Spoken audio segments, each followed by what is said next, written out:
challenge also for European security architecture. Ukraine is fighting for its very existence, exercising its inherent right to defend itself under the UN Charter. Ukraine's fight is also a fight for Europe. Unless stopped, Putin's regime could easily try to attack other countries, possibly even EU member states. So we cannot take European security for granted. Ukraine continues to need urgent military assistance to defend itself, and it also needs support to maintain liquidity, continue its exports through the EU via solidarity lanes, and meanwhile, even in wartime, it is continuing its effort at reform on its path to the EU membership.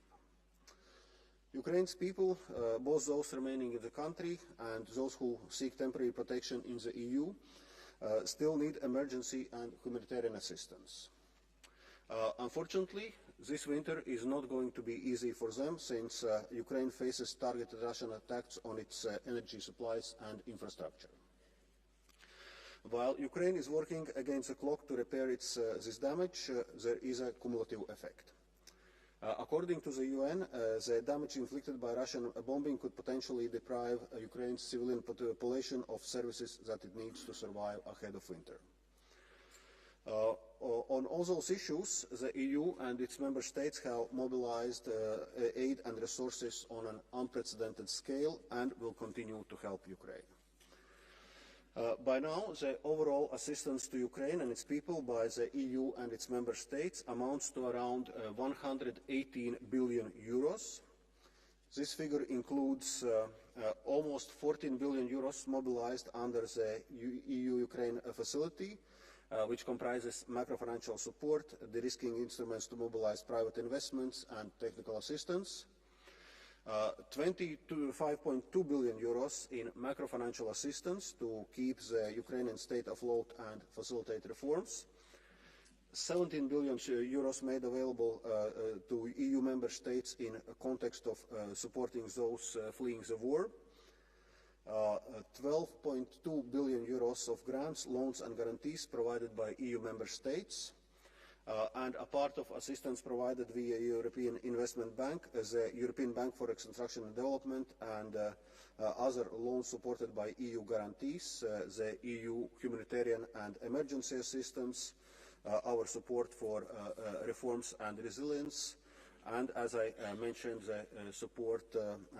via autonomous trade measures and the solidarity lanes. Further, the EU and its member states have so far mobilized around 43.5 billion euros in military support, of which 6.1 billion euros comes from the European Peace Facility. This includes a wide variety of arms necessary for Ukraine to repel Russian attacks. Member states are working on a joint initiative to deliver 1 million ammunition shells and have reached around 70% of this goal. Czechia is coordinating an effective ammunition initiative. Increasing production of ammunition and enhancing European defence industrial capacity is key to ensure long-term assistance to Ukraine and also to replenish member state stocks. The 500 million euro Act in Support of Ammunition Production, or ASAP, is bearing fruit. The production capacity of 155mm ammunition of EU member states is expected to reach at least 1.4 million shells per year by the end of this year. There are more examples of EU member states to mobilize military support to Ukraine. We can also name the drone coalition launched by Latvia and co-chaired by the UK. Recently, initial deliveries of F-16s took place from a number of member states that joined the international F-16 coalition. These aircraft will be very important for protecting European skies, cities and civilians against Russian missiles and bombs. In November 2022, the EU Military Assistance Mission to Ukraine, or EUMAM, was launched and has trained 60,000 Ukrainian soldiers on EU territory. The new target is to train a further 15,000 by the end of the winter, meaning a total of 75,000 Ukrainian soldiers trained. The EUMAM strategic review is ongoing to adapt the mission to the evolving circumstances and Ukrainian needs. We will coordinate closely with NATO security assistance training for Ukraine. The first tranche of windfall profits from frozen Russian assets has now been mobilized. Close to 1.4 billion euros have already been channeled through the European Peace Facility to deliver priority equipment, including artillery, ammunition and air defense, as well as for first-time procurement from the Ukrainian defense industry. Work has processed very swiftly, and contracts have been signed with several EU member states that serve as implementing actors. We expect the majority of deliveries to take place before the end of the year. The Commission is also working on implementing the G7 decision to provide Ukraine with $50 billion of financing, which is approximately 46 billion euros, backed by the prospective revenues from immobilized Russian assets. This unique loan package will allow Ukraine to cover its immediate needs, ensure macroeconomic stability, and provide the country with financial resources needed to withstand Russia's intensified aggression. The Kremlin will pay directly for the damage caused by its brutal war. We will present our proposal to the European Parliament and Council shortly, and we will need your urgent support to get this through quickly. Dear members, I will be happy to give you more details in our questions and answers session, but one thing is clear: the EU will continue to provide assistance to Ukraine and its people for as long as it takes, and hopefully as quickly and as effectively as possible, because it is existential for our European future as well. Thank you. Thank you very much, Mr. Vice President. On behalf of the EPP, for 2 minutes, Mr. Galler.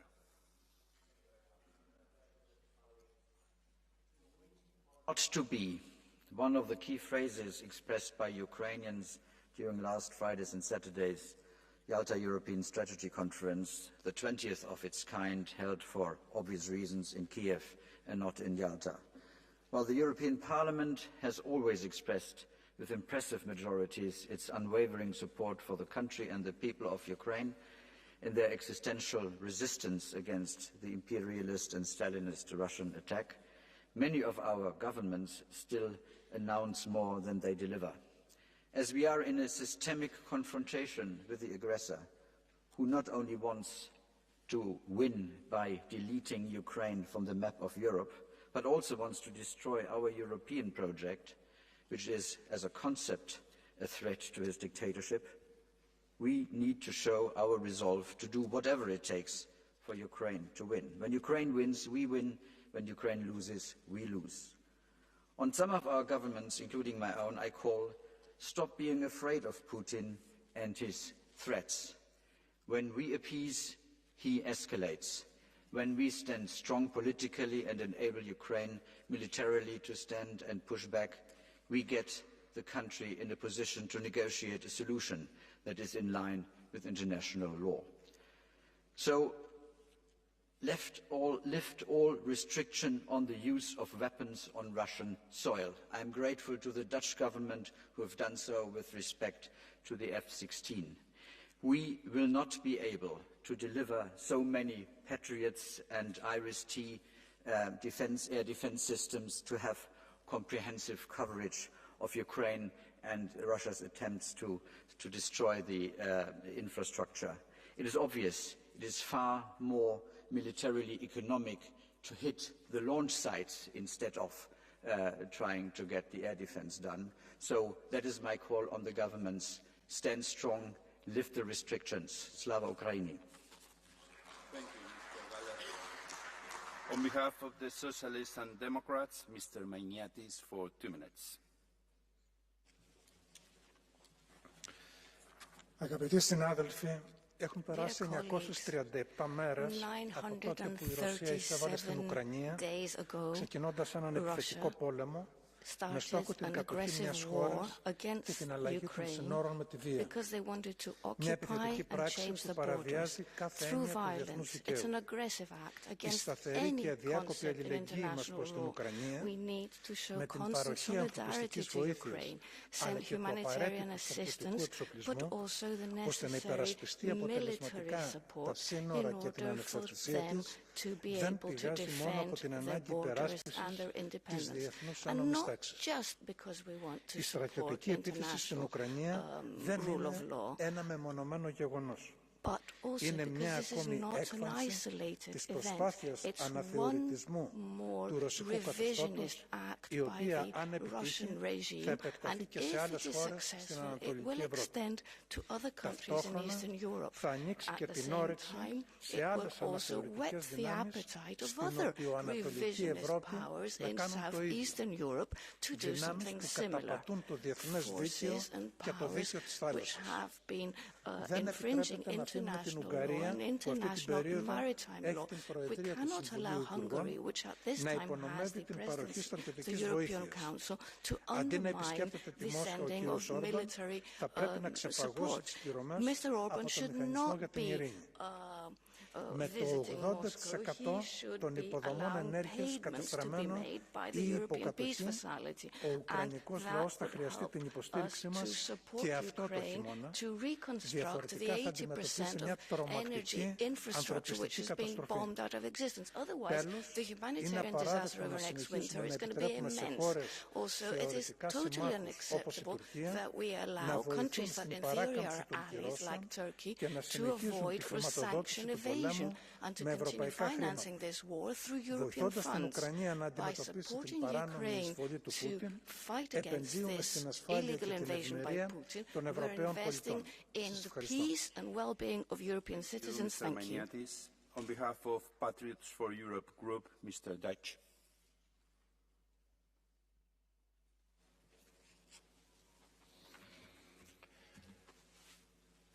Immár több mint 2,5 éve dúl az ukrajnai háború. Az uniós vezetők lassan 2 éve a háború lezárását ígérik, de egy tapodtat sem került közelebb a konfliktus végéhez. Elképesztő pusztítást látunk.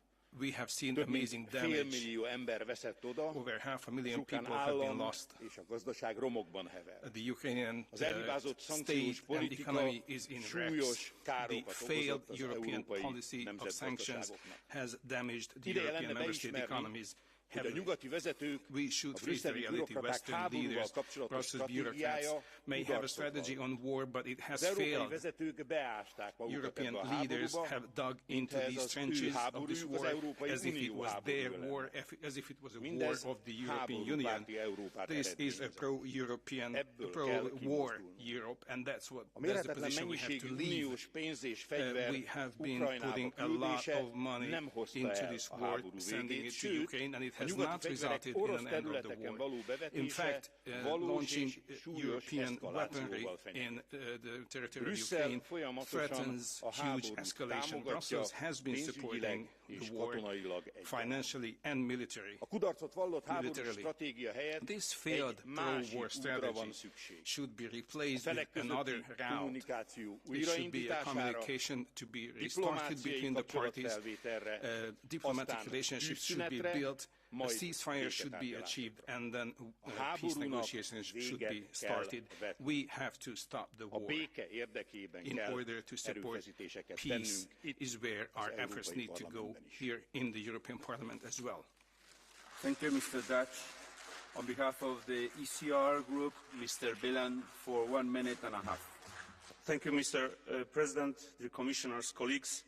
First and foremost, on behalf of the ECR group, I would like to reiterate and emphasize our unwavering support for Ukraine in its fight against Russia, a nation whose path has too often been marked by aggression, oppression and neglect for its own people. Today, I wish to share our group's resolute perspective on the path forward. The European Union, its member states and our partners, with NATO continuing to lead the way, must renew and strengthen their commitment to support the Ukrainian war effort and stand with the aggressed over the aggressor. To date, the EU has provided approximately 43.5 billion euros in military aid, along with essential humanitarian and civil assistance, without which past and upcoming winters would have even a greater toll on the proudly resisting Ukrainian population. The war exhaustion Western countries feel cannot be compared to what our Ukrainian allies are currently facing. Let me be clear, Russia will not stop in Ukraine. The cyber attacks and other security threats will expand to other countries. Ukraine is a European state whose place is alongside like-minded partners and friends. We urge EU member states not only to renew, but also to strengthen their commitment to this just case across political preferences, as President Zelensky is working towards peace. Let us uphold our values and alliances and give the means to Ukraine to do the same. Thank you. Thank you, Mr. Bilan. On behalf of Renew Europe Group, Mr. Brandstatter, you have 1 minute and a half. Mr. President, dear colleagues, first of all, our Ukrainian fellow citizens need us. We have to support them with weapons because they have to defend themselves, and we have to support them with a lot of humanitarian aid. Second, we need our Ukrainian fellow citizens because they are defending European values, they are defending Europe at the same time as they defend their country. What Putin did, he destroyed the order of the Charter of Paris of 1990, and 32 European countries promised each other not to accept, they promised each other to accept the borders, and that's what Putin did not. On the contrary, and that is my third point, he tried to destroy Ukraine by killing an elected president. And I really tell you, please read this book. It's a book by Simon Schuster, an Ukrainian Russian writer, and he explains exactly how the Russians tried to kill Zelensky in order to take over Ukraine. And please don't forget, and again, he is also attacking us with all the propaganda, and we can read it in the papers. Fourth point, very important, please go there. I know it from the Austrian right-wing party. They always say, no, we don't go there. We don't want to know what's happening. And they have a contract with Putin. They are not allowed to go there. Please go there to see all the destruction in the schools, in the humanitarian destruction, in the houses, in the hospitals, and so on and so forth. Fifth point, we have to rebuild Ukraine also with Russian assets, of course, frozen assets. And one sentence in German. Herzlichen Dank an alle Österreicherinnen und Österreicher, die die Ukraine so stark unterstützt haben. Wir haben eine großartige Botschaft in Kiew. Wir helfen sehr viel. Vielen Dank auch an die Ukraine. Many thanks to the Ukraine because they offer now to help us because we have all the floods in Austria. So thank you very much. They are European citizens. We have to help them. Thank you very much. Thank you very much, Mr. Brandstatter. Allow me to remember that we are not allowed to show books or any other object when we are in the rostrum. Thank you very much. On behalf of the Greens European Free Alliance Group, Mr. Lagotinsky, for 2 minutes. Dear colleagues, ever since Russia launched its brutal attack on Ukraine, all what Ukrainians want is peace. All that we want is peace. All that all the Europeans want is peace. For this vision of peace, for freedom from Russian bombs against children's hospitals, for freedom from Russian missiles against electricity infrastructure, for freedom to determine what kind of passports you and your kids want to carry, for freedom from murder, torture and rape, for all this, we support Ukraine in its defense. Ukrainians did not break peace, and we do not break peace when we help them. It is the peace we long for. It is the peace they long for. But this defense is not for free. It is our common European project, and we must own it. We must finance it. It is unfortunate that my own country, Germany, is sending counterproductive signals. It recently announced to reduce financial aid for military assistance to Ukraine by half in the state budget for next year. No, there is no magic trick. There are no magic Russian assets that will help us to finance Ukraine. A well of endless resources that we will be able to use to help Ukraine. We must be honest with ourselves and with our citizens. We must own the project of Ukraine support. There is no time for hesitation or reluctance, because winter is coming. To survive this winter, Ukrainians need energy infrastructure. They need it because Russia has been systematically destroying the infrastructure for months and now years. Over 14 million people in Ukraine are already in humanitarian need, and we need to think mid-term and long-term. Let's give Ukraine a perspective. Let's integrate it into our European defense industry program that we will be creating here in this Parliament already now, so that Ukraine will not face another attack in 2, 3 or 5 years. This is also our responsibility. Thank you very much, Mr. Latinsky. On behalf of the left group, Madame de Miguel. Dankeschön, Herr Präsident, liebe Kolleginnen und Kollegen. Seit Russlands Überfall auf die Ukraine wurden Milliarden, zig Milliarden in Waffen investiert und an die Ukraine geschickt. Eine Welle des Militarismus wurde losgetreten. Deutsche bilden zum Beispiel die ukrainischen Soldaten aus. Mit den Rufen nach dem Schlachtfeld sind selbst Parteien wie die Grünen, die sich mal Friedenspartei nannten, eingestimmt im Chor des Militarismus. Doch, liebe Kolleginnen und Kollegen, die fortwährende Forderung nach immer mehr Waffen und Munition für die Ukraine wird den Krieg nicht zugunsten der Ukraine entscheiden. Sie wird nicht mehr Sicherheit in Europa bringen. Wir müssen den Realitäten ins Auge sehen. Krieg bedeutet Tod, Leid, Elend, Zerstörung, pain, ja, suffering, destruction, and devastation.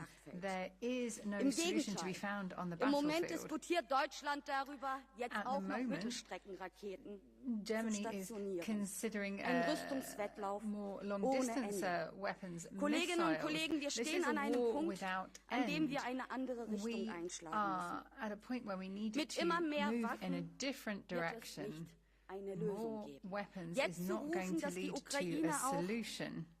Ziele mitten in Russland treffen kann, wird We nicht need to die find Eskalationsspirale stoppen. a Im way Gegenteil. Die to NATO-Staaten stecken de-escalate in einem Dilemma mit ihrer this bisherigen spiral. Strategie.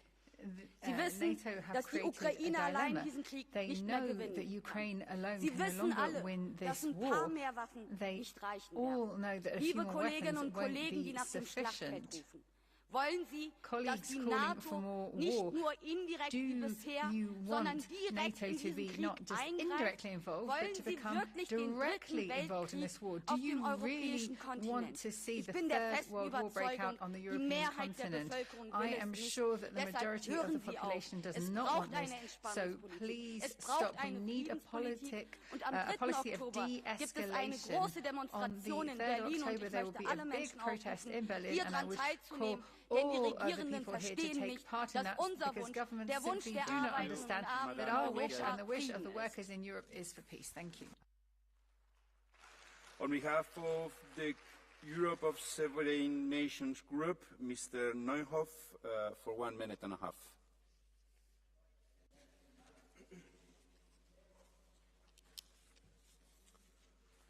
Herr Präsident, Kolleginnen und Kollegen! Die Ukraine braucht Frieden. Realistisch betrachtet wird dieser Frieden kein gerechter Frieden sein. Der Glaube, die Ukraine könne mit westlicher Hilfe Russland militärisch besiegen, ist ein Irrglaube. Er führt nicht zum Frieden, sondern in die Eskalation. Das System der internationalen Beziehungen wird von den Großmächten geprägt. Frieden kann dabei nur durch Ausgleich zwischen ihnen gewahrt bleiben. Balance of power. Die EU sollte daher endlich eine realistische Geopolitik betreiben. Das Narrativ, wonach Russland neoimperiale Ziele verfolgt und auch NATO-Staaten angreifen könnte, ist irrational. Der Grund des russischen Angriffs auf die Ukraine ist deren geplante Aufnahme in die NATO, was die Sicherheitsinteressen der Atommacht Russland gravierend verletzt. Der Ukraine-Krieg hätte verhindert werden können, wenn wir von Anfang an klargestellt hätten, dass eine Aufnahme der Ukraine in die NATO nicht in Frage kommt und den Neutralitätsstatus der Ukraine unterstützt hätten. Stattdessen haben wir uns in eine geostrategische Auseinandersetzung zwischen zwei Großmächten hineinziehen lassen, die nicht in unserem Interesse liegt. Sie, Herr Vizepräsident Borrell, wie Sie durch Abwesenheit glänzen, haben erklärt, dieser Krieg werde auf dem Schlachtfeld entschieden und fordern heute weitere militärische Unterstützung der Ukraine. Was die Ukraine aber wirklich braucht, sind Diplomatie und Verhandlungen. Auf diesem zentralen Gebiet Ihres Amtes haben Sie, Herr Borrell, vollständig versagt und lassen Ihre Arbeit von Viktor Orban verrichten. Die ESN-Fraktion unterstützt die Initiativen des ungarischen Ministerpräsidenten. Sie sind beispielhaft. Vielen Dank. We support those efforts. It's exemplary. Thank you very much. Now we move to the second part of this debate, and first speaker is going to be Mr. Sterba for 1 minute and a half. Good morning, dear colleagues. Russia is the most significant and direct threat to security, peace and stability in Europe. And this threat will not go away as long as the Putin's criminal regime is in power. Realistically, the only thing that could destabilize Putin's hold on power is a strategic defeat in Ukraine. Russia has shifted into full war economy mode, so we have to introduce a real defense union. I just was a few days ago in Kiev, and we, the European Parliament, the European institutions, we have to renew momentum in military assistance to Ukraine. Ukraine needs our help, not in 2 years, not in 2 months, not even in 2 weeks. They need it now. Ukraine can only defend itself if it can attack Russian supply lines, Russian bases of operations. It is time to recognize this is a reality and let Ukraine do what it must. Air defense for Ukraine needs to be a major priority. We have to ensure Ukraine airspace is protected. And let's be crystal clear. The European Union will be significantly weakened, losing credibility if we continue assisting with half measures. Thank you. Thank you very much, dear colleague. Mr. Saudargas was asking for a blue card, but I have to remember that blue cards coming from the same political group are not allowed.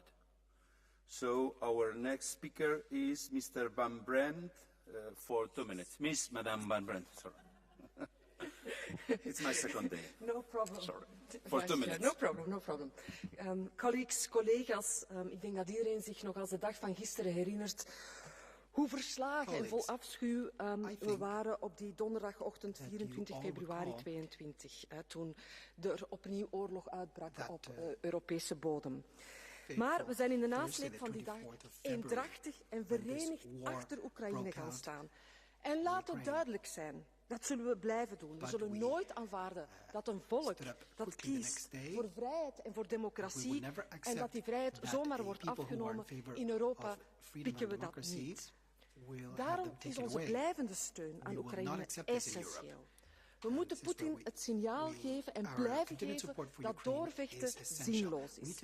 En ja, daarvoor is militaire, infrastructurele en humanitaire hulp aan Oekraïne cruciaal. Collega's, in mijn woorden zit veel overtuiging, maar ik geef toe, ook onzekerheid.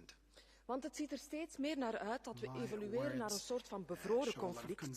En de vraag is of we klaar zijn in Europa om die langdurige veiligheidsdreiging aan onze Europese grenzen en in Oekraïne ook echt te managen, daarmee om te gaan. En bovendien moeten we ons ook de vraag stellen, zijn we klaar, zijn we überhaupt klaar om die steun aan Oekraïne verder te zetten en te verhogen, ook wanneer straks zal blijken, hopelijk van niet, worst case scenario, dat Trump de volgende president is van de Verenigde Staten. En in dat opzicht is de discussie over de bevroren Russische tegoeden essentieel. Het is cruciaal om onze engagementen ten aanzien van Oekraïne na te komen. Maar ze zijn ook broodnodig om het gat te vullen als de Amerikaanse steun wegvalt. En daarvoor hebben we niet alleen eenheid nodig, maar ook echt een duidelijke strategie. En beste collega's, in het Frans bestaat er een gezegde dat zegt les extrêmes se touchent. Hier in dit parlement zijn extreem rechts en extreem links verenigd achter Poetin. En dat betekent dat de eenheid in dit parlement bedreigd wordt. En daar moeten we alles op inzetten. Een strategie die ons jaarlijks opnieuw veroordeelt tot chantage en politieke koker van Orbán en zijn consorten, daar zeggen we duidelijk nee. Want collega's, united we stand and divided we will fall. Madam, you've been asked for a blue card from Mr. Brown from the non-attached. Do you accept it? Yes. Mr. Brown, you have 30 seconds.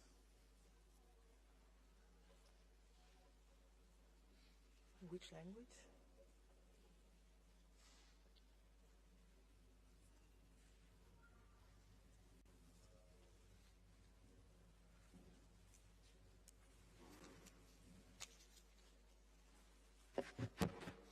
Oh, Laudetur Jesus Christus. Thank you very much. Is this some war council? Are we at war? Are we really going to fight for what cause? With whom? With what resources? We are not helping Ukraine by prolonging this war. You're not helping Ukrainian people who were looking for shelter, escaping their own country, and the...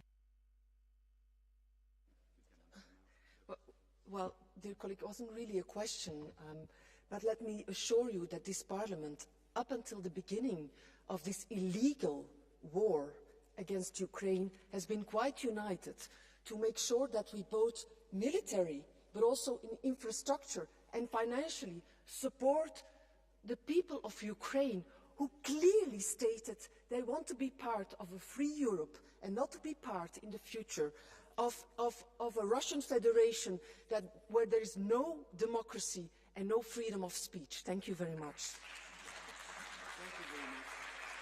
Our next speaker is Mr. Vistisen for 2 minutes. Hukommelsen i det her hus og i EU's institutioner er jo desværre utrolig kort. Jeg kan huske, da jeg først kom hertil i 2014, hvordan man selv efter invasionen i Krim gennemførte politikker, der helt klart var i Ruslands økonomiske fordel.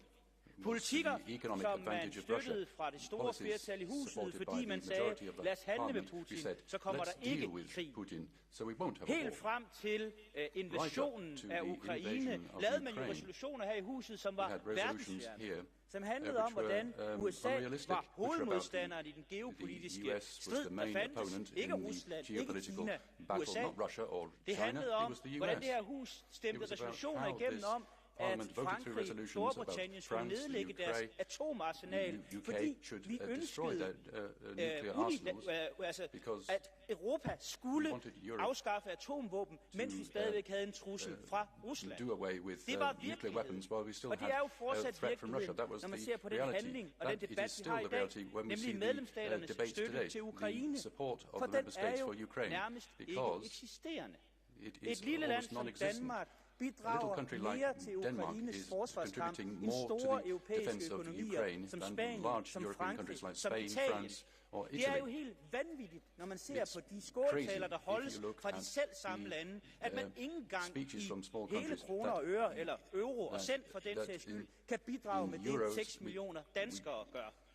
Og nu ser vi endda Tyskland som det eneste store land, der har bidraget signifikant til Ukraines forsvar, sige, at man næste år halverer støtten. Ikke nok med det, så taler den tyske kansler om, at man skal påbegynde fredsforhandlinger. Ikke som man har talt om tidligere på ukrainske vilkår, men fredsforhandlinger, fordi han står svagt i den tyske indrigspolitik.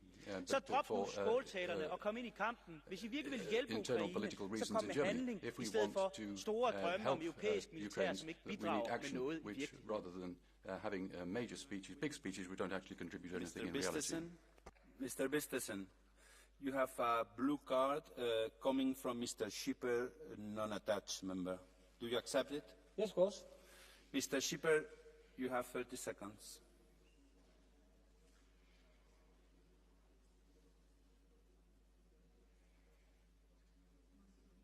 Micro, please. Clear, I'm very sorry, ladies and gentlemen, I depressed the button, so I wanted to delete my blue card after I pressed the button. Sorry. Okay. Thank you very much. So, our next speaker is Mr. Gambino. You have 1 minute and a half. Onorevoli colleghi, il conflitto in Ucraina rappresenta una sfida cruciale non solo per il paese colpito dall'aggressione russa, ma per l'intero assetto geopolitico europeo e globale. Il nostro sostegno in qualità di Unione Europea non può essere considerato una scelta discrezionale, bensì una responsabilità collettiva dettata dalla difesa dei principi fondanti della nostra Unione: la democrazia, la sovranità e il rispetto del diritto internazionale. Il primo ministro italiano Giorgia Meloni, durante il recente incontro con il presidente Zelensky al forum Ambrosetti di Cernobbio, ha ribadito una posizione che condivido pienamente: non dobbiamo arrenderci. Questo messaggio non è solo una dichiarazione di intenti, ma una presa di posizione strategica che riconosce quanto il destino dell'Ucraina sia indissolubilmente legato alla sicurezza dell'intera Europa. La presidente Meloni ha dichiarato che il sostegno dell'Italia all'Ucraina non è solo una questione di solidarietà, ma anche di interesse nazionale. La difesa dell'Ucraina equivale alla difesa dello Stato di diritto e della stabilità europea.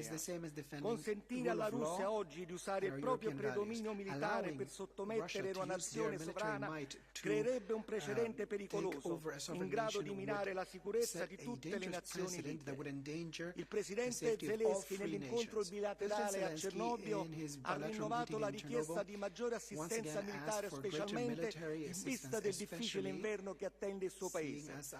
La risposta dell'Italia, espressa chiaramente, è stata ferma. Non ci sarà alcun cedimento del nostro impegno.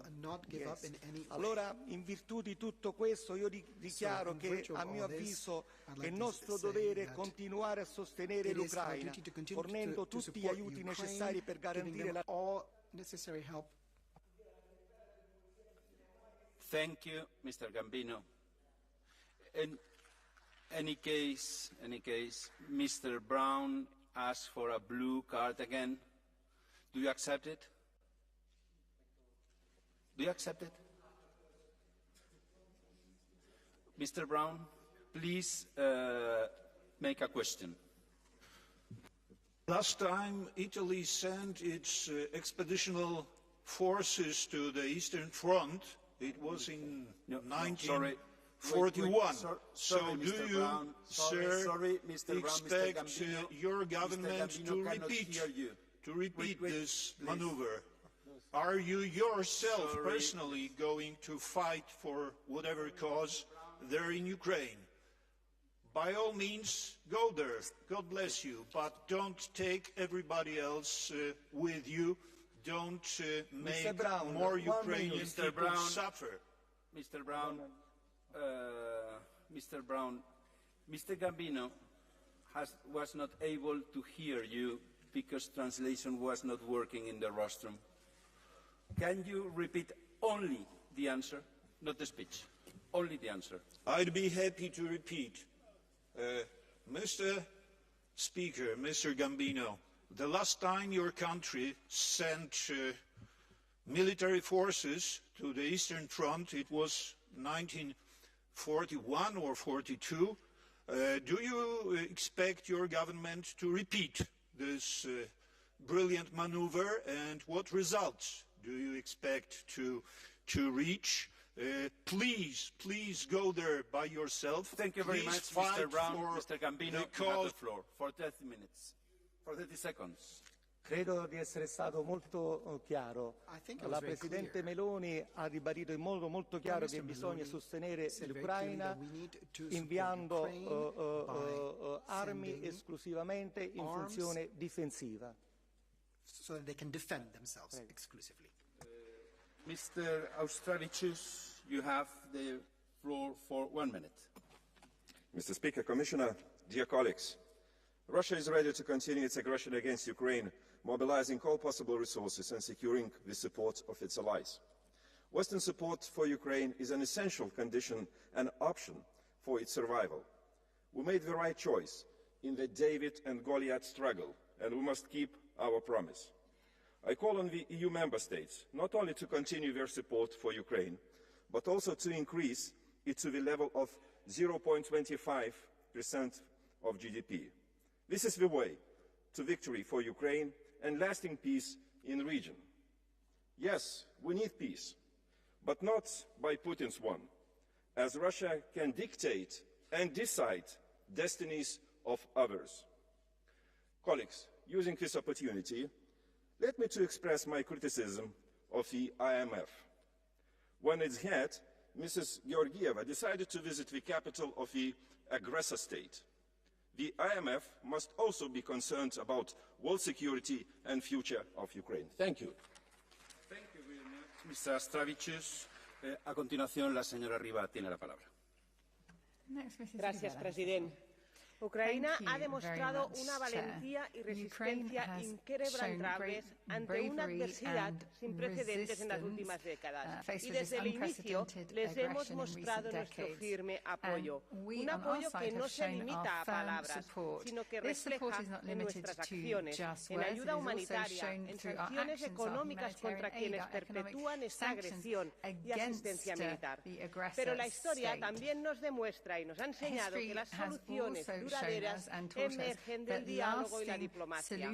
Por eso, mientras continuamos brindando este respaldo esencial, no debemos perder de vista que la paz duradera no se construye con la fuerza. La guerra a veces puede ser ganada por una parte en el campo de batalla, pero la paz se forja en una mesa de negociación y ganan todos. Para avanzar hacia una Europa más segura y hacia la solución justa que garantice la supervivencia de Ucrania, es crucial que también intensifiquemos nuestros esfuerzos diplomáticos. Muchas gracias. Muchas gracias, señora Riva. Our next speaker is Mr. Botenga for 1 minute and a half. Dank u wel, voorzitter. Eerst even reageren op de woorden van collega Kathleen van Bremt, die beweert dat wij Poetin zouden steunen. Mevrouw van Bremt weet dat dat flagrant onwaar is, dat wij deze oorlog vanaf de eerste dag sterk en streng veroordeeld hebben. En u zal zich eigenlijk moeten schamen om dat soort leugens hier te herhalen. Après, c'est vrai qu'après 2 ans et demi de guerre, nous nous posons des questions par rapport aux politiques européennes et aux réactions européennes. Et nous ne sommes pas seuls, parce que le général allemand Harald Kodjat, ancien chef de l'état-major des armées allemandes, ancien président du comité militaire de l'OTAN, donc vraiment pas un pacifiste naïf, vient de tirer ce bilan. Et qu'est-ce qu'il vient dire? C'est que l'Ukraine continue de s'affaiblir, perdre du territoire, et que les sanctions n'ont pas mis la Russie à genoux. Nous le voyons, c'est quand même un double échec de la politique européenne. Et si on y ajoute le nombre croissant de victimes, l'impact négatif des sanctions sur l'économie européenne, sur l'économie allemande aussi, et l'argent gaspillé en armes qui aurait pu servir à nos écoles, nos hôpitaux, nos pensions, l'échec est flagrant. L'échec aussi est flagrant quand il s'agit de ramener la paix sur le territoire européen. Si nos armées vont maintenant assister à frapper des défenses nucléaires russes, par exemple, nous risquons un point de non-retour, dit toujours le général allemand. Alors, mesdames, messieurs, voulez-vous risquer une troisième guerre mondiale? Moi, non. Surtout que l'alternative existe. En avril 2022, il y a plus de 2 ans, un accord était proche. Un accord entre la Russie et l'Ukraine. Et apparemment, selon la presse, ce sont des Occidentaux qui ont voulu torpiller cet accord. Imaginez-vous les victimes qu'on aurait pu éviter. La responsabilité qui est là est grave. Alors ramenons la paix. Reprenons maintenant la voie de la diplomatie. From Mr. Sonka from ECR Group, do you accept it?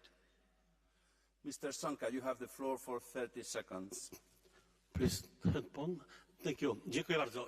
Ja mam pytanie do pana, dlatego że po zajęciu Krymu przez Rosję w 2014 roku Francja handlowała z Rosją. Czy pan skrytykował swojego prezydenta, swój rząd za to? Dziękuję bardzo.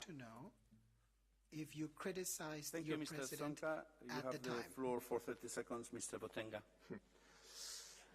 Tout d'abord, il faudrait faire la différence entre la France et la Belgique. Moi, je suis belge. C'est un autre pays. C'est un peu la géographie européenne.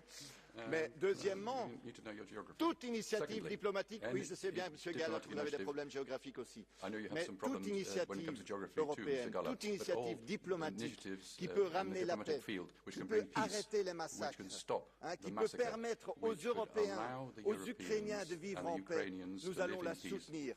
Basée sur le droit international, basée sur la souveraineté. Et nous le faisons partout. Nous n'avons pas deux poids deux mesures comme vous, qui applaudissez peut-être le massacre israélien à Gaza, mais qui en même temps dit « Ah non, en Ukraine, le droit international nous avons. » Cette hypocrisie, c'est la vôtre, pas la nôtre. It's your approach which should be criticized, not ours. Mr. Bolgin, for 1 minute.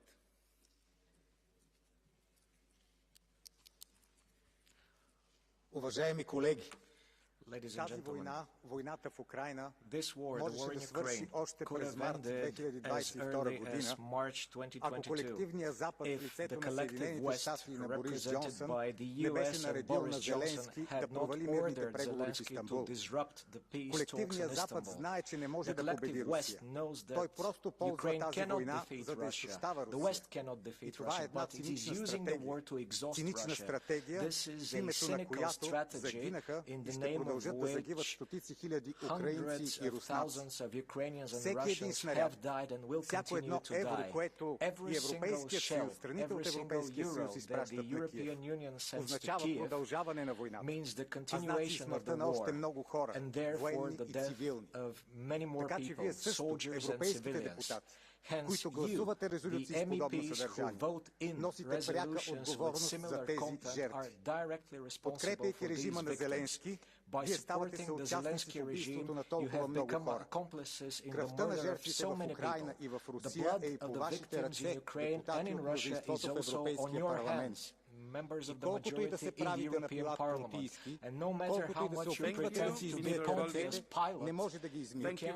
Обикновен съд няма да ви осъди, съдът на историята ще ви осъди. An ordinary court probably won't convict you. The court of history will certainly do.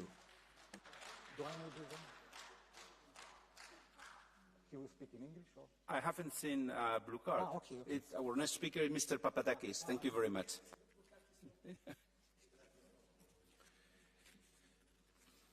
Οι λαοί είναι απέναντι στην κλιμάκωση του υπεριαλιστικού πολέμου στην Ουκρανία. Η συνέχιση της ρώσικης εισβολής, η είσοδος ουκρανικών στρατιωτικών δυνάμεων στο Κούρσκ, η άμεση εμπλοκή φανάτου Ευρωπαϊκής Ένωσης στον πόλεμο και η προμήθεια της Ουκρανίας με τρόπους μεγάλου βεληνικούς για επιθέσεις στη Ρώσικη ενδοχώρα διαμορφώνουν όρους για γενίκευση του πολέμου ακόμα και με τη χρήση πυρηνικών όπλων. Την ίδια ώρα το Ισραήλ ισοπεδώνει τη Γάζα και τώρα την δική όχθη με γενοκτονία κατά του Παλαιστινιακού λαού. Committing genocide in Gaza. The European Union's economy has turned into a war economy with an allocation of 500 billion euro, with the Draghi report, with the new democracy government in Greece. We're just sending more fire into fire and pouring oil into fire. So what is important is to support the fight of people in favor of their own interests and against more involvement in this war. We have a blue card coming from Mr. Saudargas from the EPP group. Do you accept it? Yes. Mr. Saudargas for 30 seconds.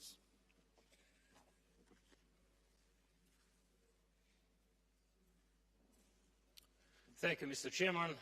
Dear colleague, don't you understand that if we not support Ukraine and Ukraine will lose, the Putin will not stop. And maybe the next year we will discuss here how to help Lithuania, Latvia, Estonia, Poland, Finland, Romania, because Putin hasn't stopped. Do you want that?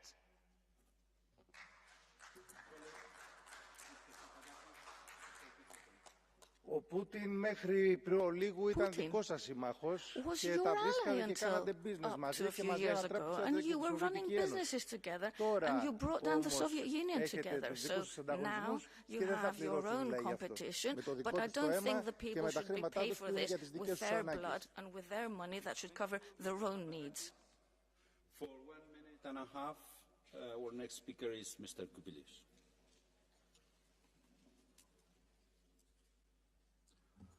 Dear colleagues, Commission President Ursula von der Leyen has stressed not once that one of the most important priorities for new Commission will be defense and security of Europe, which is directly related to security of Ukraine. I quote Commission President, "The best investment in European security is investing in the security of Ukraine." The best question is, are we investing enough into Ukraine's security? My answer is very simple. We are investing a lot, but not enough. Last year, all the Western military support to Ukraine reached only 40 billion euros, when Russians spent for the war more than 120 billion. Even if we would be ready to spend not 40 billion, but 100 billion, we would have a problem to supply large amounts of weapons, because capacities of our military industries are very low for the time being. Even if we are giving weapons to Ukraine, we are, at least some of our countries, are introducing red lines of restrictions not to use them against targets in Russian territory. All those three reasons show very clearly we are not investing into security of Ukraine and into our security enough. How to change the situation? We need immediately to find much larger financial resources for military assistance to Ukraine, and we can do it. We need to radically ramp up production of our military industry and to integrate Ukraine's military industry with European one.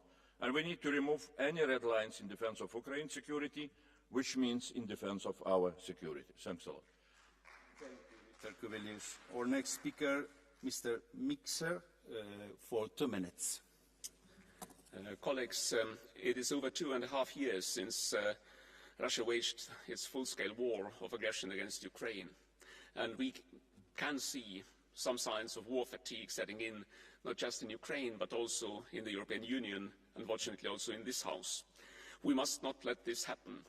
For one fundamental truth about this war has not changed. If we allow Putin to win, the result would be catastrophic not only for Ukraine as a sovereign country, but also for Europe's own security and future prosperity, and for the whole international rules-based order. We have declared over and over again that we are going to stand with Ukraine for as long as it takes. Let me see two things. First, how long it takes directly depends on how much and how quickly we give by way of ammunition and weapons deliveries. And second, declaration of support is just nice words.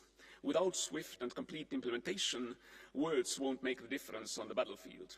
So I urge all of us to make good on our promises and give Ukraine what it needs to defeat the aggressor in the battlefield and keep the country running for its citizens so that they can keep believing in the better future and in Europe.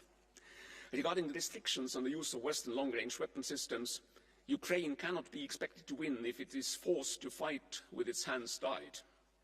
Hitting Russian military targets and supply lines in Russia is not provocative or escalatory. It is purely defensive, for it will limit the aggressor's ability to go on killing Ukrainian women and children and destroying Ukrainian infrastructure.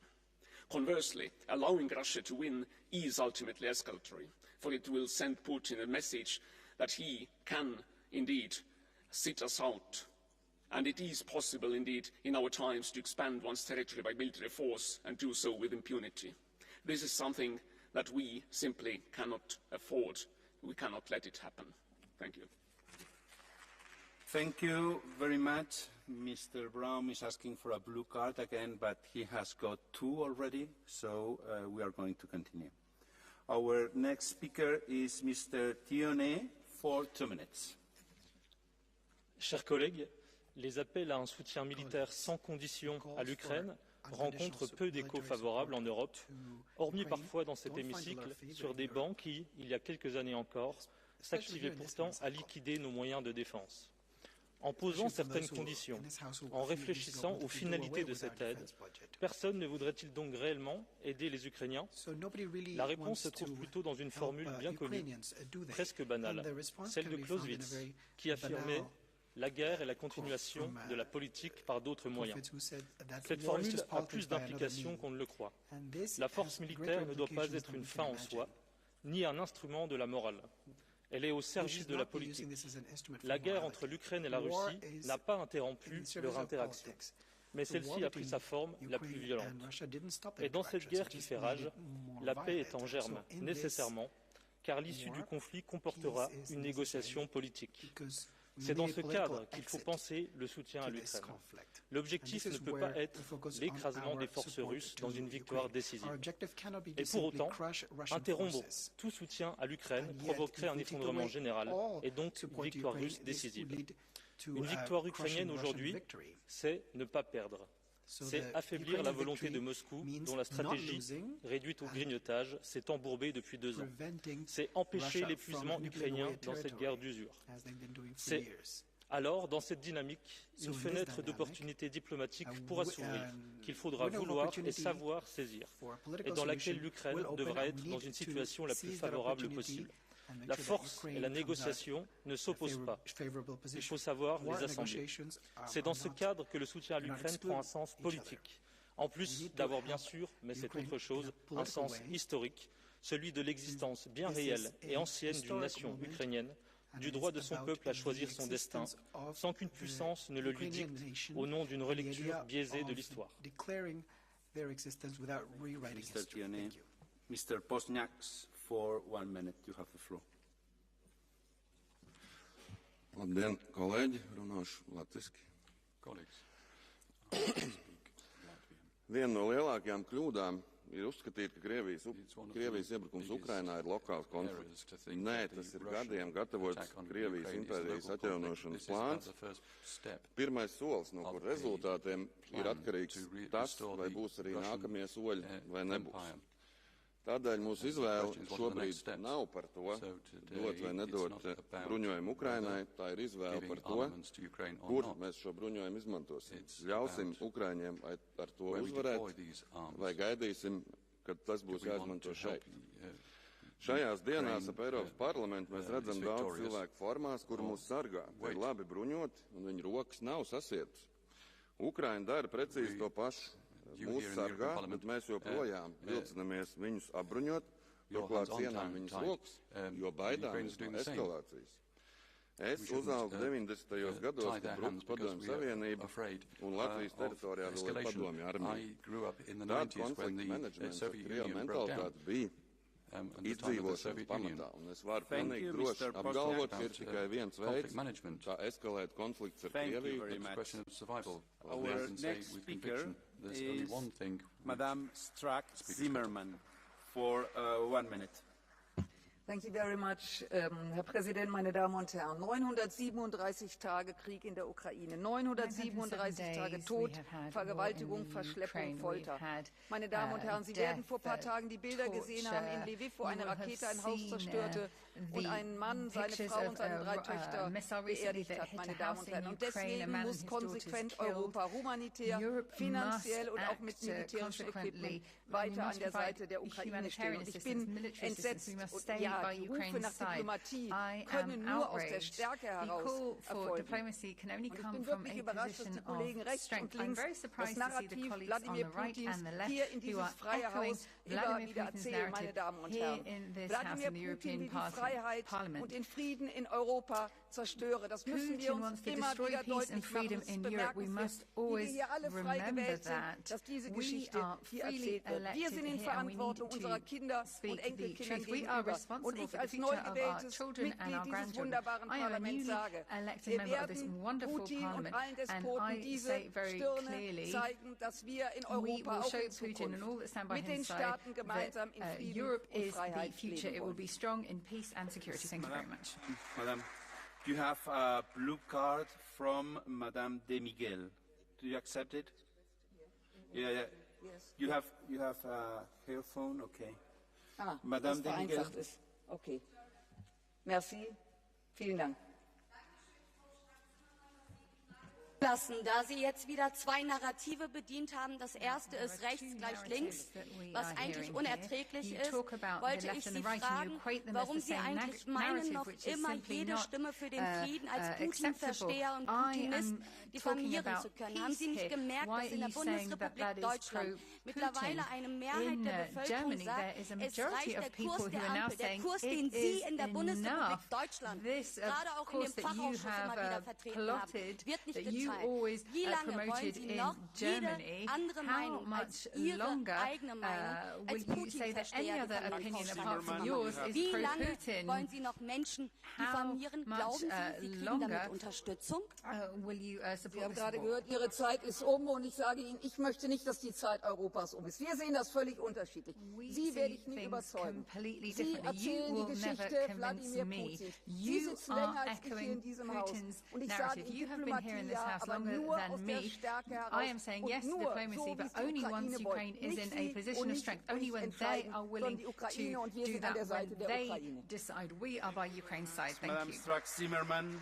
Our next speaker is Mr. Sondale for 1 minute.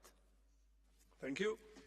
Lige nu foregår der en fundamental kamp i Ukraine. Vi er vidne til, at et aggressivt regime sætter alle internationale spilleregler og aftaler ud af kraft. For mig er der ingen tvivl om, hvad vores svar skal være på den lovlige angrebskrig.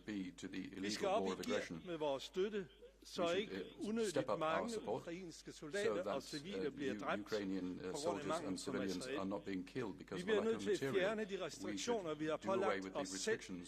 Våben doneret fra vores lande skal kunne bruges til en aktiv respons mod de militære baser og infrastruktur i Rusland, hvorfra der sendes kaskader af missiler, droner og bombeangreb mod ukrainske boligområder, institutioner og infrastruktur.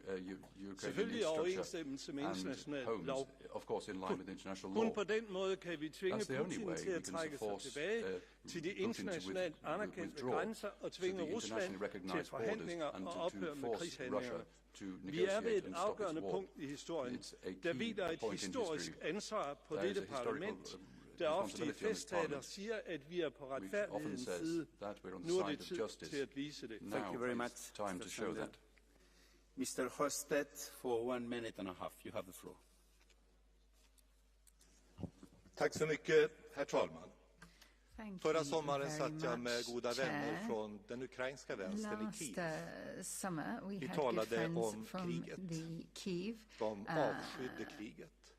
Men de kunde inte undgå kriget. De sa, vi har inget val. Vi måste försvara oss. Alternativet är rysk ockupation. We have to defend ourselves. The only alternative is Russian occupation, and that is the alternative to providing support to Ukraine. The alternative isn't peace. The alternative is Russian occupation. Millions of Ukrainians that will have to flee or live under Russian occupation. That is why it is necessary for us to increase our support to Ukraine, even military support. Kriget i Ukraina finansieras av export av fossila bränslen från Ryssland. En stor del av det går genom Östersjön. Det handlar om tusentals tankers. Slitna, gamla, miljöfarliga båtar, oförsäkrade, med oklara ägarförhållanden. En av de viktigaste saker vi kan göra för att stödja Ukraina är att stänga Östersjön för den ryska skuggflottan och den illegala oljeexporten. Det kommer vi att föreslå i ett ändringsförslag, och vi hoppas på stöd från detta parlament för att strypa finansieringen till Putins krig. Mr. David, for 1 minute. Dámy a pánové, osobně jsem přesvědčen, že Ukrajina byla takzvaně podpořena už dost. Victoria Nuland se pochlubil, že Spojené státy investovaly do Ukrajiny $5 miliard. Podařilo se jí přeměnit Ukrajinu ve stát, který se hlásí k nacistickým válečným zločincům. Nadnárodní korporace pomohly tím, že skoupily pozemky, nemovitosti a průmyslovou infrastrukturu, kterou neukradli místní oligarchové. Ukrajina je zbankrotovaná a nutně potřebuje stálou podporu, aby mohla sloužit jako nástroj na poškození Ruska. Díky podpoře kolektivního západu se ze země utekla třetina obyvatel, hlavně mužů, kteří nechtějí jako vojáci z donucení zabírat místo na ukrajinských hřbitovech. Díky západní takzvané pomoci už Ukrajina přišla o všechno, o část území, aktivní část obyvatelstva, their territory, part of its population, natural resources, and their future. Ukraine is being abused for other people's interests. You are helping Ukraine. Nuestro próximo orador es el señor Pascual de la Parte. Tiene 1 minuto y medio. Thank you very much, Mr. Chairman. Dear colleagues, on the battlefields of Ukraine is not only the freedom, the security and democracy and independence of the Ukrainian people, it's also the security, the freedom, the independence of all us Europeans. That's why we have promised to keep an unwavering support and unwavering assistance to the Ukrainian people and the Ukrainian government as long as it takes. But it's even more at stake.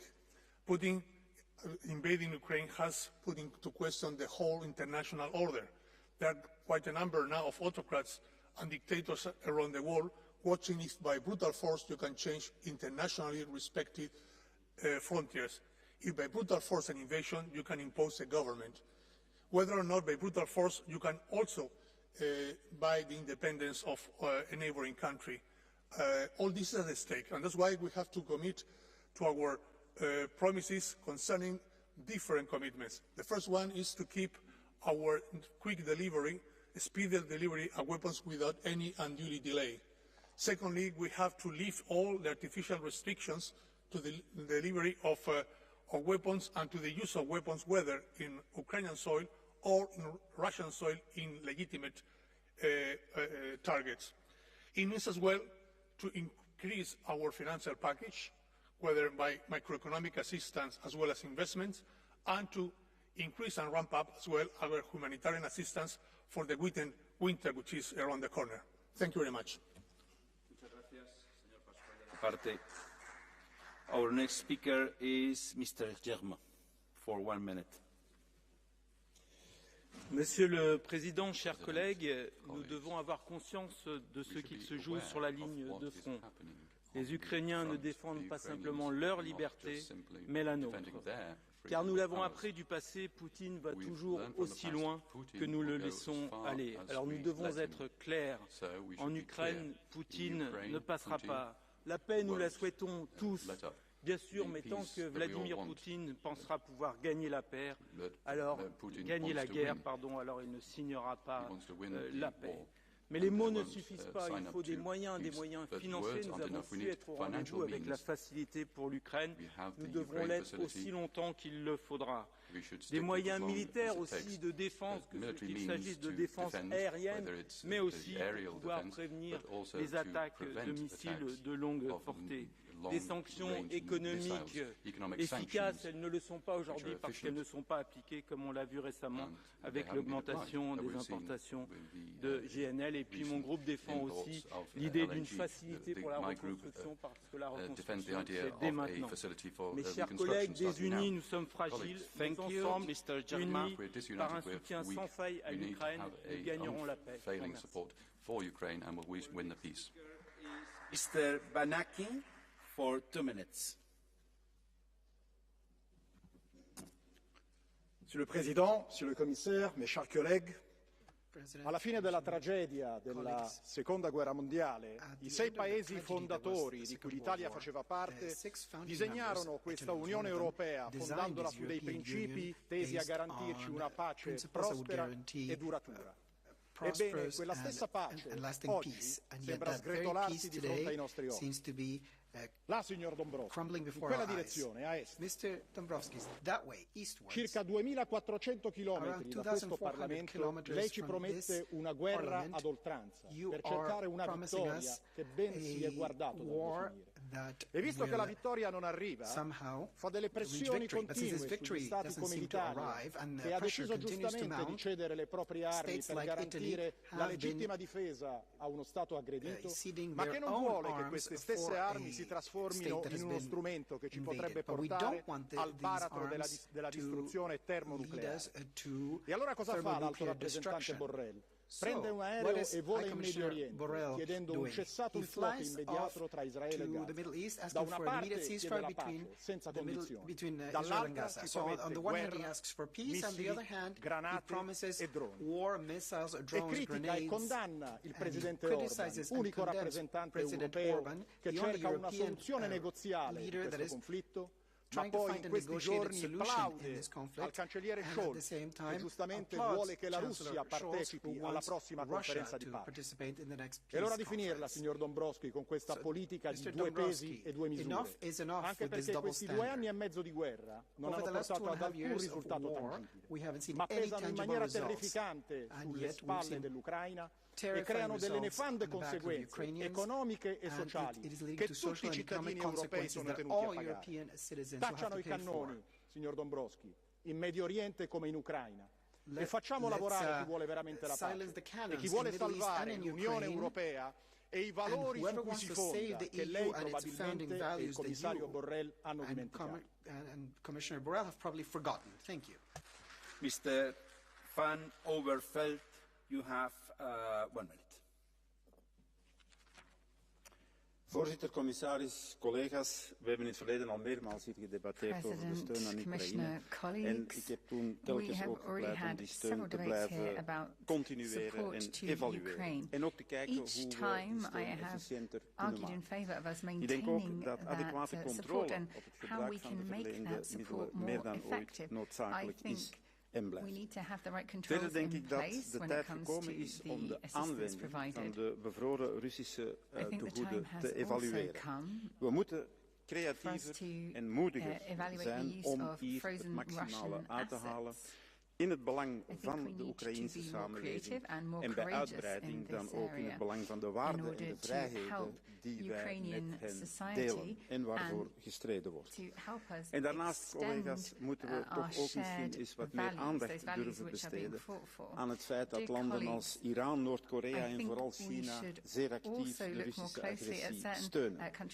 Ik vind dat we de verantwoordelijkheid van die landen in dit conflict tastbaarder en rechtstreeks moeten binnenbrengen in het beleid dat wij ten aanzien van hen voeren. Dank u. Van Overveld, our next speaker, Madame Loiseau, for 1 minute. Chers collègues, je voudrais m'adresser à tous les responsables politiques occidentaux et leur dire sans détour, vous n'êtes pas à la hauteur.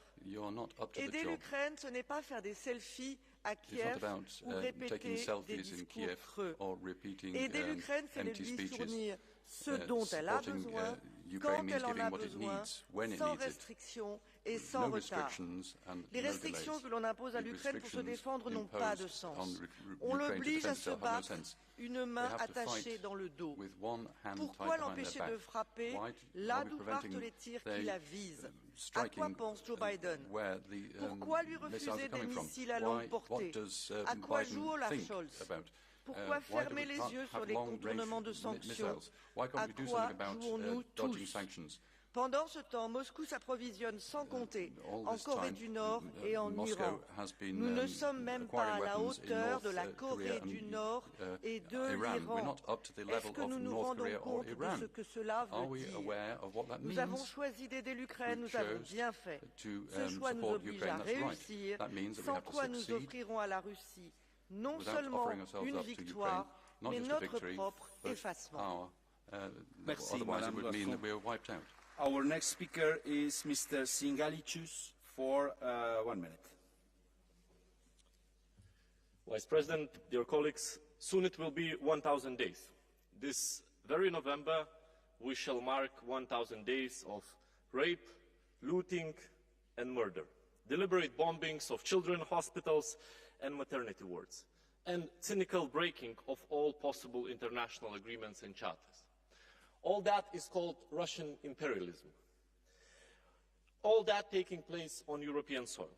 And how exactly we will greet the millions of victims with this terrible mark upon us? Will we once again say that we are together until the end, yet we have not defined anywhere what's the end supposed to entail? How is that we still can't tell with certainty what support Ukrainians can expect and for how long? How still that can be? The simple answer is it cannot. For the term European values to still mean anything, this must be changed. So therefore, I call on all of us to start this mandate by carrying a very concrete task. Ensure a steady and predictable military and financial support streams for Ukraine. for as long as the war continues, with the very clear and only goal, Thank you very much, Mr. winning the war. Thank you. Thank you very much. La palabra se la doy a la señora Montero, nuestra siguiente oradora, por 1 minuto y medio. Gracias, presidente, comisario, colegas. Estados Unidos y Europa están profundizando ahora mismo la escalada bélica con el uso de misiles de largo alcance. Alimentar la guerra no acerca el final del conflicto, al contrario, alejan las posibilidades de un alto el fuego y nos acercan cada vez más a un gran riesgo, que es el uso de arsenal nuclear táctico. Comisario, usted nos dice que mandar más armas, escalar el conflicto y cronificar la guerra es bueno. Ustedes, comisarios, están mintiendo a los pueblos de Europa. Alargar la guerra es bueno para Putin, es bueno para Estados Unidos, es bueno para el complejo militar industrial que hace negocio, pero es malo para Ucrania, que acumula decenas de miles de civiles asesinados y millones de personas desplazadas, la mayoría mujeres y niños y niñas, y es malo para los pueblos de Europa que ven cómo la energía o los alimentos cuestan más por una guerra que han decidido sus élites. Su apuesta por la guerra, mientras siguen siendo vergonzosamente cómplices del Estado genocida de Israel, le manda un peligroso mensaje a la humanidad, que vale más la ley del más fuerte que los derechos humanos y la legalidad internacional, y que no hay instituciones capaces de parar la guerra y de defender la vida y un orden internacional justo. Y esta es la mayor amenaza a la paz y a la seguridad globales. La Unión Europea debe hacer una apuesta inequívoca por negociar la paz. Proteger a los pueblos de Europa es defender la paz. Defender a Ucrania, señorías, es defender la paz. Señora Montero, la señora Grappini del Grupo Socialista le ha solicitado una tarjeta azul. ¿La acepta? Sí, claro, por supuesto. Señora Grappini, 30 segundos. Micro, please. Ați spus ce este bine și ce este rău din punctul dumneavoastră de vedere. Ce trebuie făcut? Spuneți Comisiei, spuneți-ne nouă care sunt pașii ca să oprim măcelul. Pentru că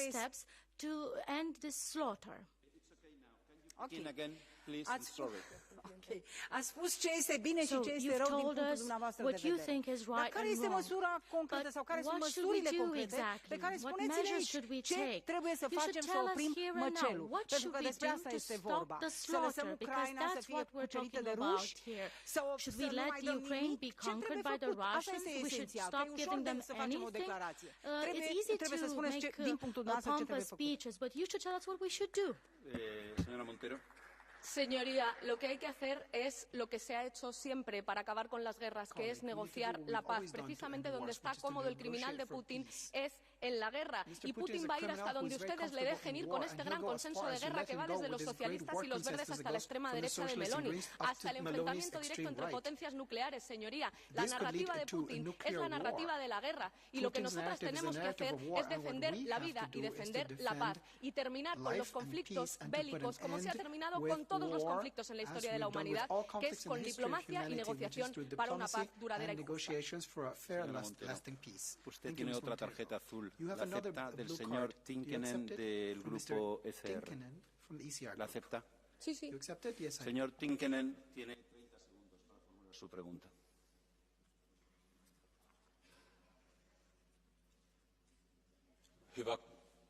Hyvä kollegani. Se, että länsi on asestanut Ukrainaa taistelussa Venäjää vastaan, se, että ukrainalaisia on kuollut, se ei ole lännen vika, se on Venäjän vika, että ukrainalaisia on kuollut. Ja te ehdotatte sitä, että nyt pitäisi vain sopia rauhasta, kun Venäjä on hyökännyt Ukrainaan. Tämä on järjetöntä puhetta. Entä jos Venäjä hyökkäisi tämän sodan esimerkiksi voitettuaan Suomeen? Olisiko teidän kanta se, että kun suomalaisia lapsia ja naisia tapetaan, niin aletaan neuvottelemaan Putinin kanssa rauhasta? Vai saisiko länsi tukea meitä suomalaisia? Peace with Putin, or should we be defending Finland instead? Dígame usted quién gana con la guerra, además del complejo militar industrial estadounidense, además de Estados Unidos o del criminal de Putin. ¿A dónde vamos? ¿Al enfrentamiento directo entre potencias nucleares? ¿Cuántos millones de personas tienen que ser asesinadas para que defendamos lo que tiene que pasar necesariamente para acabar con cualquier conflicto bélico, que es la paz? ¿Sabe cuál es la verdadera desgracia de todo esto? Que en ese gran consenso de guerra que están apoyando socialistas, verdes y el Partido Popular Europeo va a ser la excusa para que ustedes, la extrema derecha de Meloni, entre por la puerta de atrás a la gobernabilidad europea, que la guerra va a ser la excusa para que la extrema derecha mande más de lo que ya manda en Europa. Y eso es un problema para la democracia en Europa y en todo el mundo, señorías. Gracias, señora Montero. Nuestra siguiente, our next speaker is Madame Sajkowska-Ernek. You have 1 minute. Szanowni Państwo, Polska od początku wojny pomaga Ukrainie jak żaden inny kraj na całym świecie, przyjmując uchodźców, wysyłając swój sprzęt wojskowy, wspierając Ukrainę na forum międzynarodowym i mimo to nie możemy nawet liczyć na szacunek dla prawdy historycznej i zgodę na ekshumację ofiar rzezi wołyńskiej. Nie da się budować dobrych relacji na przemilczeniu. Trzeba powiedzieć prawdę. Rzeź wołyńska była ludobójstwem dokonanym przez Ukraińców w 1943 roku, gdy właśnie Ukraińcy w bestialski sposób zamordowali ponad 100 tysięcy polskich obywateli. Dziś Zełenski zakazuje nam o tym mówić. Jest roszczeniowy, niewdzięczny i bezczelny. Pojednanie powinno zacząć się od słowa przepraszam. Nie ma słowa przepraszam, nie ma dalszego wsparcia. Nie ma ekshumacji, nie ma dalszego wsparcia. Nie wierzę w mgliste obietnice dialogu po zakończeniu wojny. My, Polacy, domagamy się ekshumacji ofiar rzezi wołyńskiej, dopóki świadkowie tej tragedii jeszcze żyją. Nie o zemstę, lecz o pamięć i prawdę wołają ofiary. Dziękuję. Thank you very much, Madam. Our next speaker is Mr. Dostal for 1 minute. Vážení kolegové, konflikt na Ukrajině nemá vojenské řešení, ale pouze diplomatické. 2 roky války po selhání istanbulských jednání nepřinesly nic než 100 000 mrtvých a bilionové škody. Další vojenská podpora, včetně nyní zvažovaného použití dalekonosných střel, vytváří hrozbu eskalace a přímé účasti států Unie na válce. K tomu nám občané nedali mandát. Naše delegace stačilo byla zvolena na základě jasně promírového programu a teď v dalších recentních volbách uspěly strany s jasným postojem proti válce. Ani 100 000 Ukrajinců nyní v EU nejeví zájem vrátit se a bojovat na frontě. Naopak další se snaží z Ukrajiny uprchnout před verbíři. Válečná eskalace je tím nejhorším ze špatných řešení, které nyní zbývají. Tím nejlepším je jednáním o míru, obnova ekonomické spolupráce ve východní Evropě, protože jenom to může přinést prosperitu, nutnou mimo jiné obnově Ukrajiny. Proto bychom měli podporovat, ne kritizovat maďarské předsednictví a premiéra Orbána, který je schopen jednat jak v Kyjevě, tak v Moskvě, jak ve Washingtonu, tak v Pekingu. Cestou vpřed je diplomacie vedoucí k míru, ne dodávky zbraní a ne válečná eskalace. To je názor našich voličů. Děkuji. Instead of delivering weapons. That is what our Thank you, voters Mr. want. Dostal. Thank you. Our next speaker is Madame Cañete for 1 minute and a half. Godātie kolēģi, katru dienu no tāliem Krievijas poligoniem gaisā ceļas iznīcinātāji un droni. Kremlis tos raida uz Ukrainu, lai tur grautu enerģijas infrastruktūru un nogalinātu iedzīvotājus. Mēs zinām, ka Ukrainas gaida otrā diena bez siltuma un gaismas, taču mēs nedaram pietiekami, lai novērstu dronu un raķešu uzlidojumus. Ukraiņi ir spiest cīnīties ar uz muguras sasietu roku, jo viņiem vēl ar vienu nav atļauts izmantot sabiedroto piegādātos tālā radiusa šāviņus, lai iznīcinātu lidlaukus un bumbvedējus, kamēr tie atrodas uz zemes Krievijā. Mani tracina tas, ka sabiedroto valstu vadītāji savu aizliegumu pamato ar bailēm no eskalācijas. Putinam tiešām jāpriecājās, ka viņa draudīgie blefi jau kuro reizi atrod dzirdīgas ausis Vašingtonā un citur. Vai tiešām no šīs tribīnes atkal un atkal ir jāskaidro, ka vilcinoties dot atļauju iznīcināt militāros objektus Krievijā, mēs spēlējam Putina spēli. Tikmēr Krievijas militārā industrija strādā 24 stundas bez pārtraukuma un nodarbina miljonus. Mūsu vilcināšanās nav uzvaras stratēģija. Uzvaras stratēģija ir rīkoties apņēmīgi un drosmīgi. Tā, kā to dara varonīgā Ukraiņu tauta. Paldies. Thank you very much, Madame Cañete. Our next speaker is Mr. Picula for 1 minute. Thank you, Mr. President, dear colleagues. In the last 2.5 years, the European Union supported Ukraine substantially more than many would have predicted. However, our to-do list is still very long. The start of the new legislative mandate is an opportunity to live up to the existing commitments, but we must continue to improve the efficiency of our sanctions and our military and economic support. There cannot be any fatigue in delivering our support when the immediate threat is still present. Trade with Russia should be avoided while the aggression is ongoing. Better burden sharing between the member states is also needed.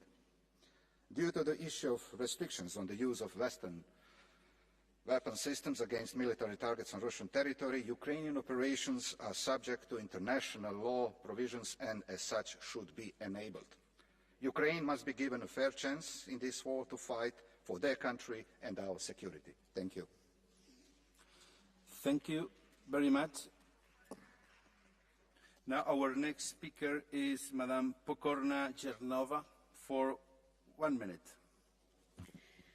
Vážené kolegyně, vážení kolegové, Česká republika, včetně hnutí ANO, jehož jsem členem, stojí na krajině Ukrajiny a vždy podporovalo pomoc napadené zemi. Nemůžeme ale souhlasit s tím, aby někdo z Bruselu nařizoval pomoc. Evropská unie je pořád ještě složená ze suverénních států, které mají právo o pomoci jiným zemím rozhodovat podle svých možností. Každá z členských zemí má své problémy, specifika a může pomáhat různým způsobem. Česká republika patří k těm nejaktivnějším, ale z principu nám objem pomoci nemůže nikdo nařizovat. Tak, jak se o to snaží usnesení přijaté tímto parlamentem v červenci. Stejně tak nemohu souhlasit s tím, aby Evropský parlament vyzýval k tomu, aby země nebo povolili používat zbraně původně pořízené na obranu Ukrajiny, aby byly používané k útokům na Rusko.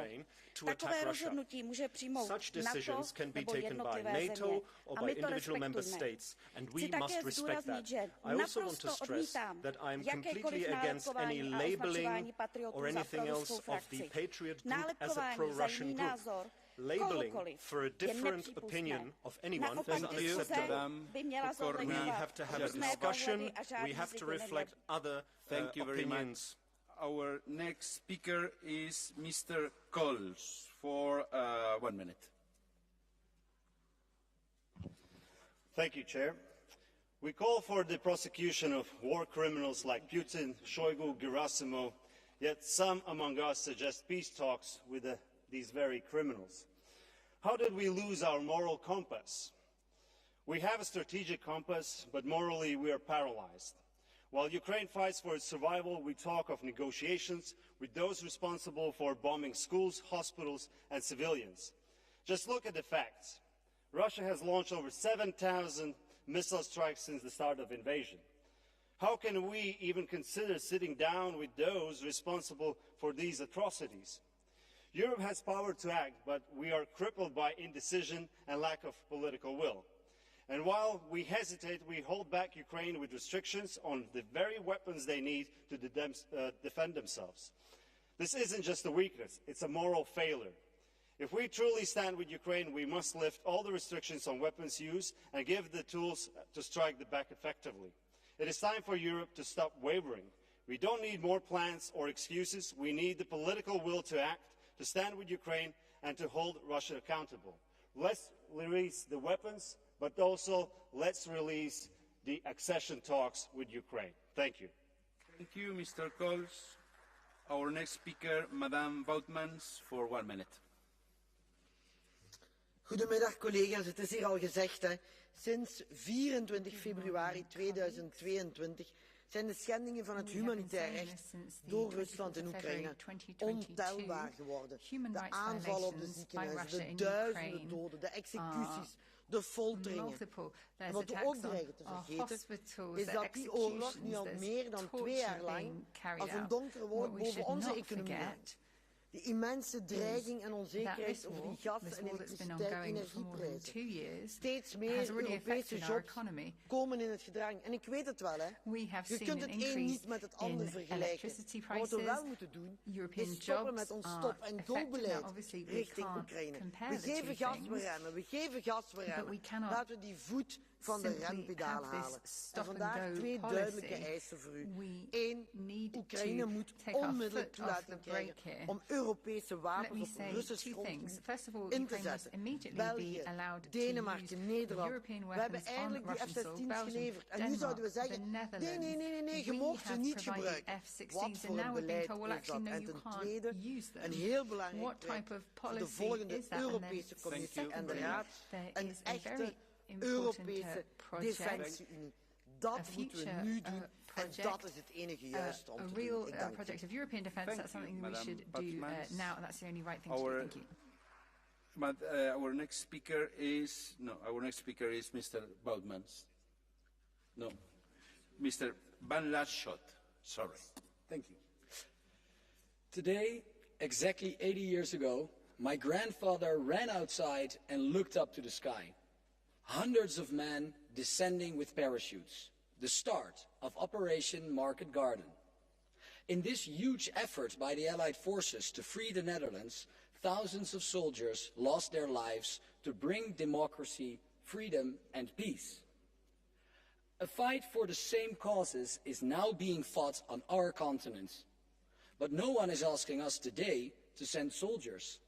The Ukrainians are simply asking us to untie their hands, allow them to strike the military targets that Russia uses to terrorize Ukrainian civilians. This war is one nation trying to conquer another, so you don't create a lasting peace by forcing the defender to surrender.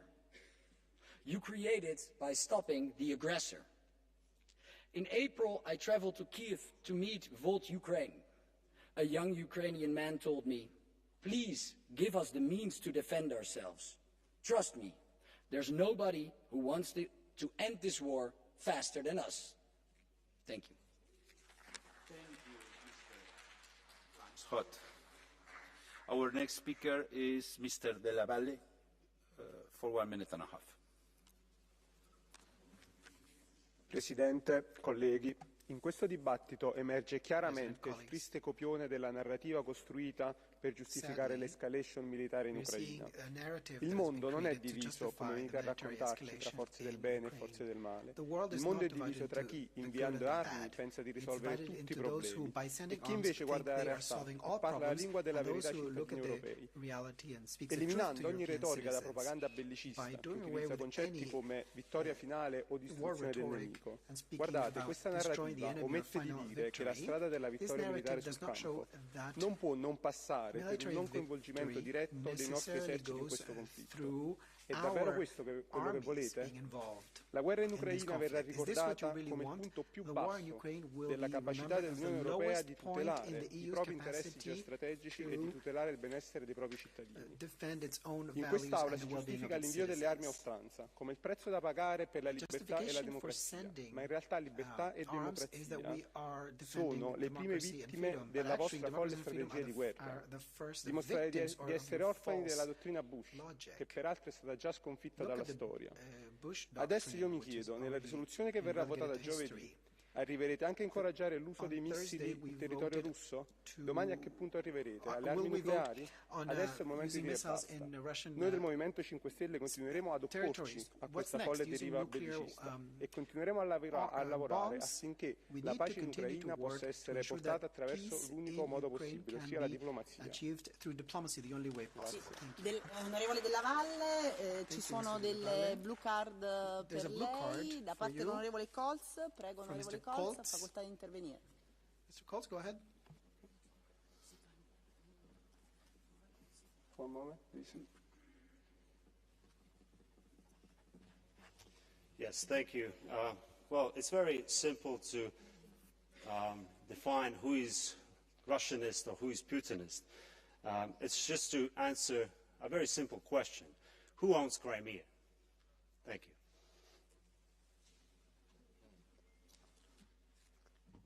Chiaramente l'Ucraina e la Crimea è territorio ucraino, sicuramente, ma c'è stata tutta una storia chiaramente dietro, ma è chiaro che la Crimea è territorio ucraino. Grazie onorevole Della Valle. Continuiamo con il nostro dibattito. Ha facoltà ora di intervenire l'onorevole Urik. ešte ani nebola zvolená nová Eurokomisia a hneď prvý bod, čo tu máme na rokovaní, je viac peňazí a viac zbraní pre Ukrajinu. Nie pre Európanov, ale pre Ukrajinu. A kolegovia, ja sa vás chcem túto spýtať, že dokedy chcete v tej eskalácii pokračovať, pretože začalo to humanitárnou pomocou.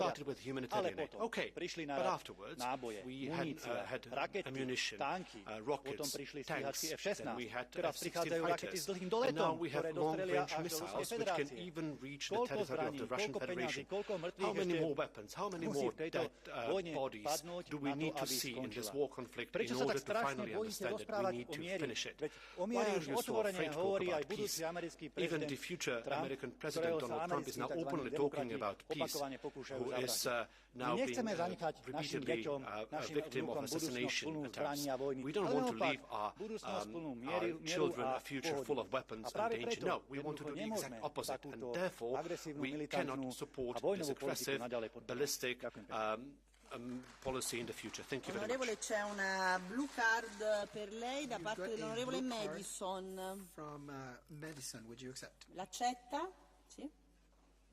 Prego, onorevole Madison. Mr. Madison, thank you, Speaker.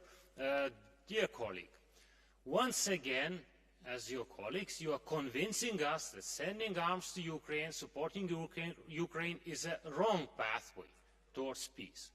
But tell it to Mr. Winston Churchill. Tell it to millions who died in the Second World War, protecting, defending, and fighting back the aggressor. This is the only way to have peace, is to fight back the aggressor.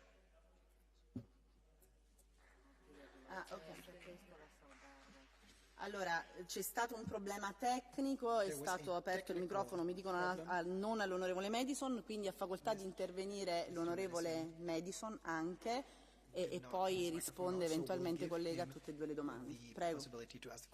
Onorevole Madison. Mr. Madison?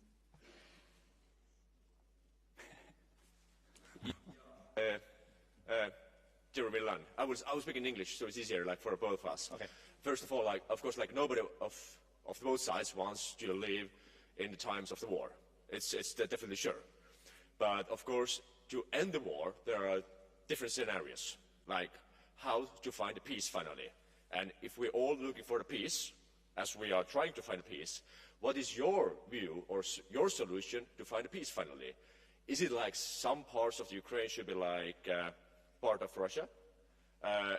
If this will happen, that it will be part of Russia, how do you prognose the future steps of Russia? Are they still aggressive? Are they aggressive against Eastern Europe, against Baltic states? What do you think about NATO? Is it NATO guilty of this war now to the Ukraine? What is your solution of the peace? Because we are looking for the peace, right? So what is your view of the peace, finally? Thanks. Thank you for the question. I will answer in Slovak.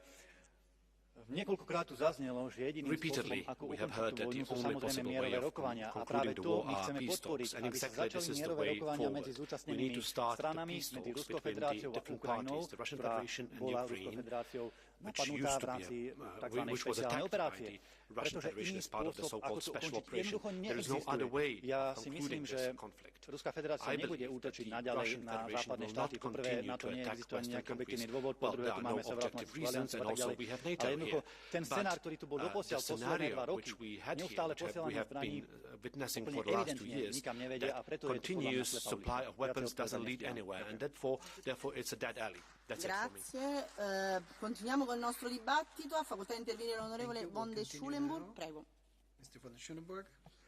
Nach mehr als 2,5 Jahren des wohl brutalsten Krieges der Nachkriegsgeschichte auf europäischem Boden, der bereits Hunderttausende Menschen das Leben gekostet und weitere Hunderttausende zu Krüppel gemacht hat, fällt diesem Parlament nichts anderes ein, als eine Art Kriegsresolution zu verabschieden.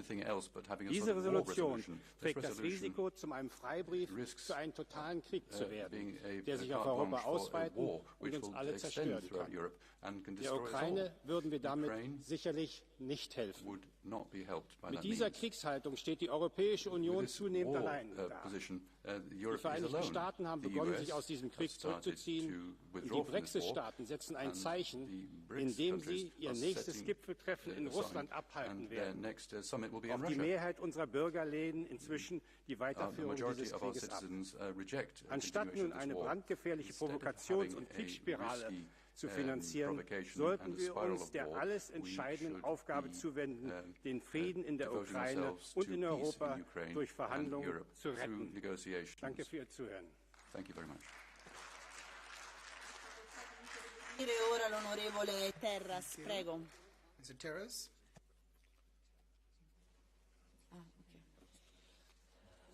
Thank you, Vice President. Dear colleagues, we discussed the support that Ukraine needs from the European Union today. The support that meant to keep Ukraine on par in this war of attrition against a much larger enemy.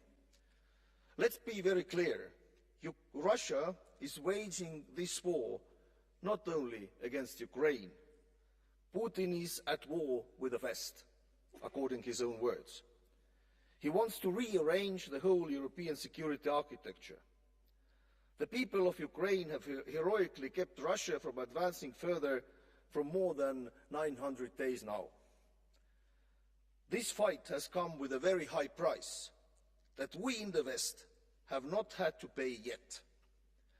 What Ukraine needs from us is an adequate financial and military support.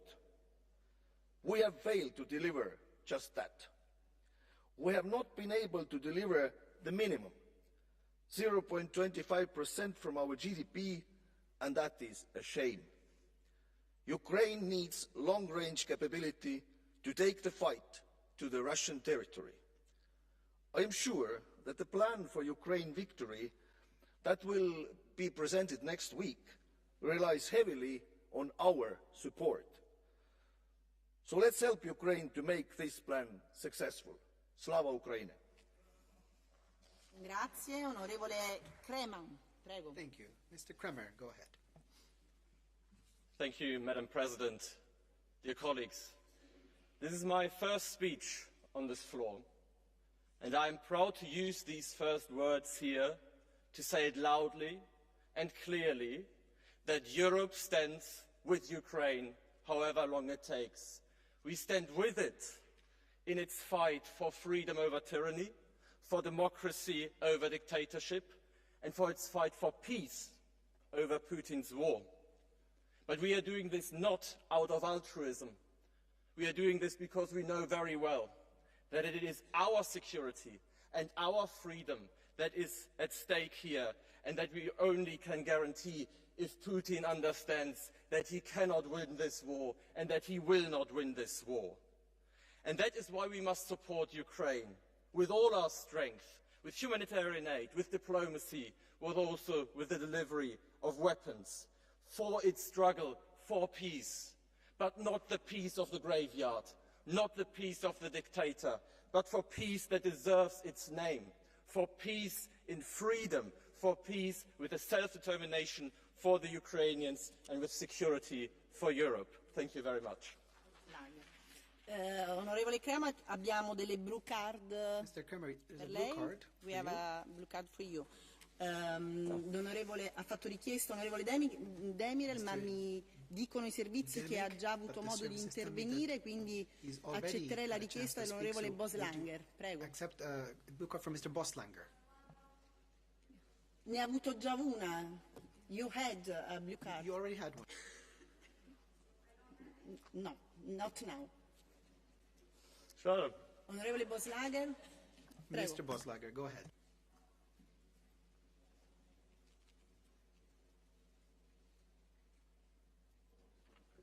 Prego, prego. Okay. Thank you for your intervention. I have two quick questions. The first one is, what do you say to these people like the Bündnis Sarah Wagenknecht, that we have to retract all the arms and then suddenly peace will fall from heavens? And the second question is, do you think that we should allow Ukraine to attack targets on Russian soil if they are strategically dangerous for Ukraine? Thank you. Thank you very much. The first question, very briefly. and I'm a diplomat by training, and I can tell you that diplomacy only works if you have strength. Diplomacy without strength is submission, is capitulation. So I think it's very clear, if we want peace, we have to support Ukraine to achieve peace, and that only works if we put Ukraine into a strong position. And to your second question that is currently debated, I think it is very clear in terms of international law that is possible. So it is for the countries that have delivered these weapons to decide whether they do that. It makes military sense, and it is definitely possible in humanitarian law. Thank you so much. The next speaker, the Honorable Madison, please.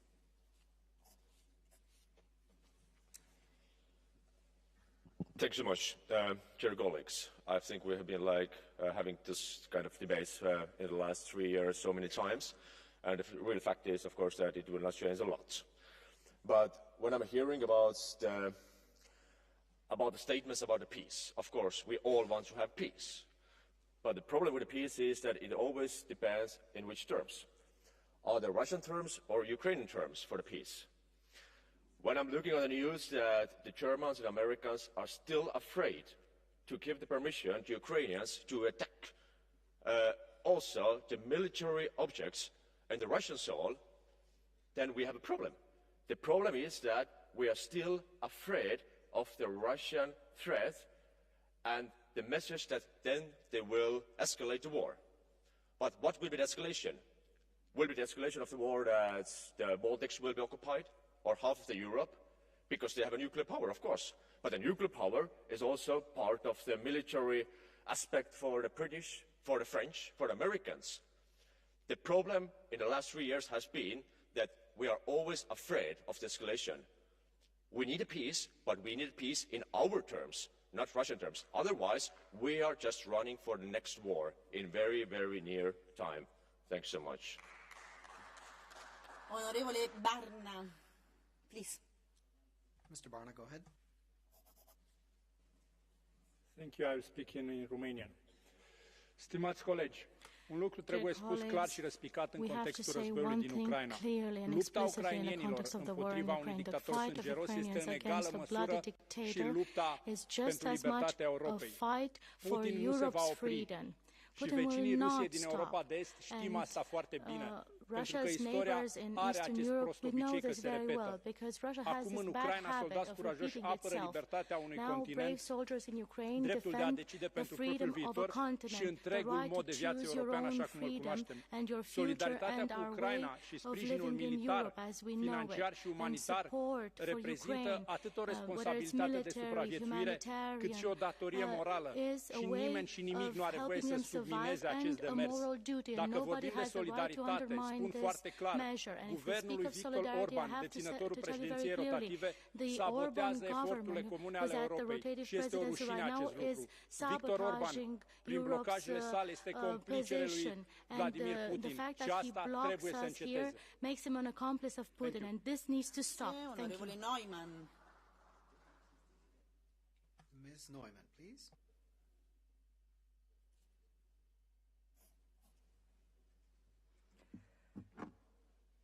Dear colleagues, we need to support Ukraine as long as it takes, but also as much as it takes so that this war doesn't drag on forever. I was in Kiev last week, and it was the words of a Ukrainian woman soldier that impressed me most. Time is different for us, she said. Every hour that you debate sending weapons, more of our friends die. Every day your sanctions are not fully implemented, Russia can build more missiles to kill us. I feel with every family losing a loved one, Ukrainian as well as Russians. Yet the brutal truth is, if Putin stops fighting, this war is over. If Ukrainians stop fighting, Ukraine ends, and Putin won't stop there. And it is Putin who refuses negotiations as of now. Russia's allies, such as Iran, do not put restrictions on how to use their missiles. And the only restrictions we should put on Ukraine on using missiles are those of international law, finally allowing them to attack missiles in Russia aiming at Ukrainians. Weapons humanitarian aid, preparation for negotiations, supporting Ukrainian refugees, all of this needs to go hand in hand, as much as it takes. Grazie colleghi, vi chiedo di rispettare i tempi perché come vedete ci sono tante richieste di blue card, il dibattito è molto lungo. So now Ms. Anderson, please. Arvoisa puhemies, Ukrainan tuessa on kyse siitä, miten me reagoimme Putinin kaltaisten autoritaaristen johtajien ja Venäjän kaltaisten suurvaltojen imperialistisiin valloituspyrkimyksiin ja kansainvälisen oikeuden räikeisiin loukkauksiin. Tiukempien Venäjään kohdistuvien sanktioiden lisäksi meidän tulee jatkaa Ukrainan tukemista niin taloudellisesti kuin aseellisesti. Aseavun lopettaminen ei suinkaan toisi rauhaa, vaan sen seurauksena Venäjä valloittaisi Ukrainan. Se toisi siis meidät kauemmaksi oikeudenmukaisesta rauhasta. Oikeudenmukainen ja kestävä rauha Ukrainaan saadaan vain tukemalla ukrainalaisia niin taloudellisesti kuin aseellisesti puolustustaistelussaan sekä saattamalla aikanaan myös sotarikoksiin syyllistyneet rikosoikeudelliseen vastuuseen. Grazie, onorevole Stier. Thank you. Mr. Stier, you have the floor. Grazie Presidente, seguo in croato, kolegice i kolege. Agresivna politika Putinovog režima ostaje najveća prijetnja europskoj sigurnosti i zato je potrebno i na ovoj plenarnoj sjednici kontinuiranu potporu Ukrajini iskazati u njenoj borbi za slobodu. Europa je do sada doprinijela sa više od 100 milijardi eura u financijskoj, humanitarnoj i vojnoj pomoći Ukrajini, ali budimo svjesni da sada dajemo vojnu pomoć Ukrajini za obranu od agresije, a mogli smo joj prije 22. više pomoći kako bi odvratila Putina od samog pokretanja rata. Vrijeme ne možemo pomaknuti unatrag, ali možemo danas Ukrajini dati ono što je potrebno za obranu, za promjenu ratne dinamike i za otvaranju puta do pravednog i održivog mira.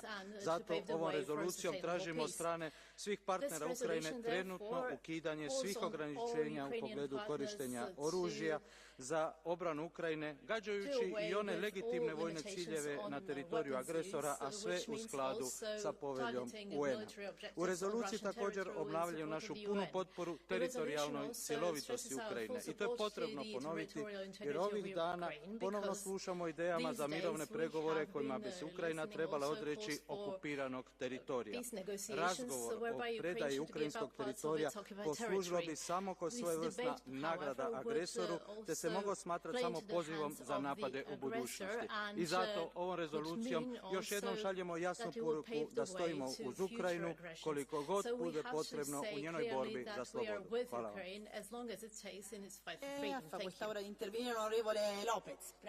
Thank you, Mr. Lopez. Vice President Lopez, actually, you have the floor. Muchas gracias, Presidenta. El inicio de este mandato europeo nos sirve para recordar y reafirmar nuestro compromiso con Ucrania. Recordar la guerra de agresión que se está viviendo a las puertas de Europa con una gigantesca catástrofe humanitaria y que eso está significando un desafío sin precedentes para la seguridad y estabilidad europea.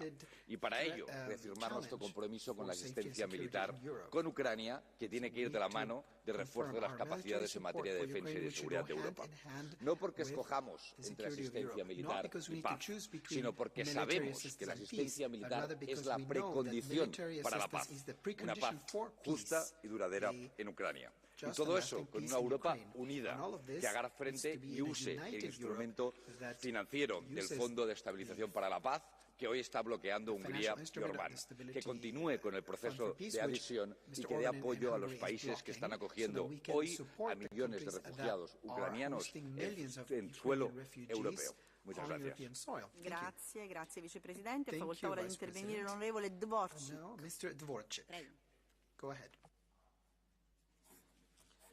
Szanowna Pani Przewodnicząca, Szanowni Państwo, koleżanki i koledzy, dzisiejsza debata toczy się w dniu szczególnym, mianowicie w 85. rocznicę ataku Sowietów na Rzeczpospolitą Polską. Rosjanie zaatakowali, łamiąc traktat pokojowy, łamiąc traktat o agresji. I dlaczego o tym przypominam? Dlatego, że mam wrażenie, słuchając debaty na dzisiejszej debaty na tej sali, że niektórzy albo nie wiedzą, albo zapomnieli, że Rosja była, jest i będzie państwem barbarzyńskim, wiarołomnym, agresywnym, który rozumie wyłącznie język siły. Dlatego nasze działania muszą być bardziej odważne i konsekwentne niż do tej pory. Mija już 2,5 roku od rozpoczęcia przez Rosję wojny przeciw Ukrainie, w czasie której dziesiątki tysięcy ludzi straciło życie, a miliony zostały zmuszone do opuszczenia domów. I choć Unia Europejska nieustannie wyraża swoją solidarność, to wciąż jest bardzo dużo firm, które eksportują z łatwością na teren Rosji materiały, na które nałożone są sankcje. Musimy zatrzymać ten skandaliczny proces. Niezbędna jest większa kontrola eksportu i identyfikacja szlaków przemytu omijających wprowadzone na Rosję sankcje, a następnie ich bezwzględne wyeliminowanie. Potrzeba przy tym współpracy służb europejskich. Najwyższy czas skończyć robienie krwawych interesów z Rosją. Rządy krajów, w których firmy uczestniczą w tym procederze, muszą podjąć realne działania. We have a blue card for you, Honorable Blaha. Prego. Mr. Blaha, go ahead. Please, please.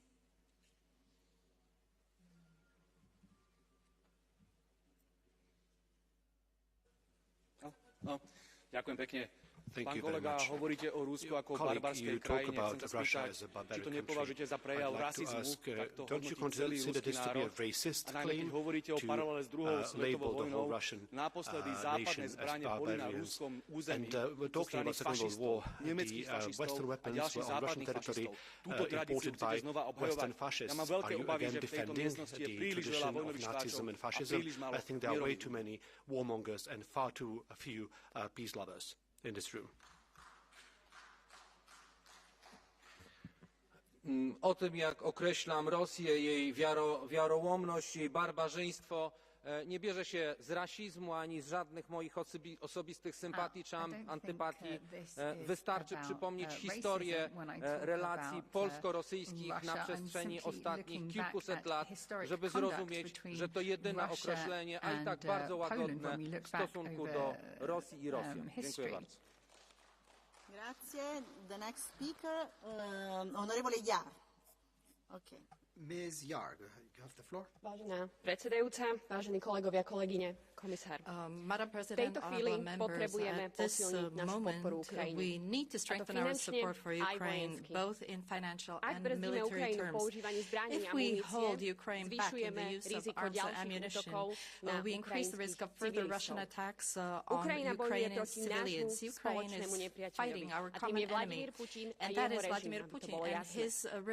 Napriek tomu klesá jej podpora v niektorých štátoch vrátane toho môjho, Slovenska. Deje sa to preto, že aj u nás Rusko stále podniká najrozličnejšie vplyvové a hybridné operácie, o čo musí Európska komisia ešte intenzívnejšie a strategickejšie komunikovať. Ale dôvodom je aj to, že niektorí politici sa netajia sympatiami k Rusku, sme to dnes počuli. Dokonca sú voči Putinovi poútajní. No 10 000 Slovákov a Sloveniek napríklad sa nechcelo zmieriť s tým, že ich vláda odmieta pomôcť. Vojnou zmietanému susedovi a v priebehu niekoľkých dní vyzbierali viac ako 4 milióny eur na muníciu pre Ukrajinu. Nasledujme tento príklad. Je to príklad solidarity a rozhodnosti a tá je najväčšou zbraňou našou. Nie je čas na politikárčenie, kolegovia a kolegyne. Je čas konať. Ďakujem. Grazie. Onorevole Marino, prego. Thank you. Mr. Marino, go ahead.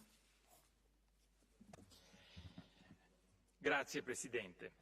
Non c'è dubbio su chi sia l'aggressore e chi l'aggredito, quindi è giusto il sostegno all'Ucraina. Ma continuando a parlare solo di bombe, missili, cannoni, non può portare a cessate il fuoco. Serve immediatamente l'avvio di un negoziato di pace. Se non avverrà sarà un disastro. Chi guida l'Europa sta giocando alla roulette russa come nel film Il cacciatore. Tra 48 giorni gli USA avranno un nuovo presidente. Cosa sta facendo l'Europa, oltre a sperare che non sia Trump? La speranza non è la migliore strategia. Trump lo ha detto chiaramente al mondo 7 giorni fa. Se è eletto, non aspetterà neanche l'insediamento. Il 6 novembre chiamerà il suo amico Putin, così l'ha definito, amico. E la guerra, dice, finirà in una settimana.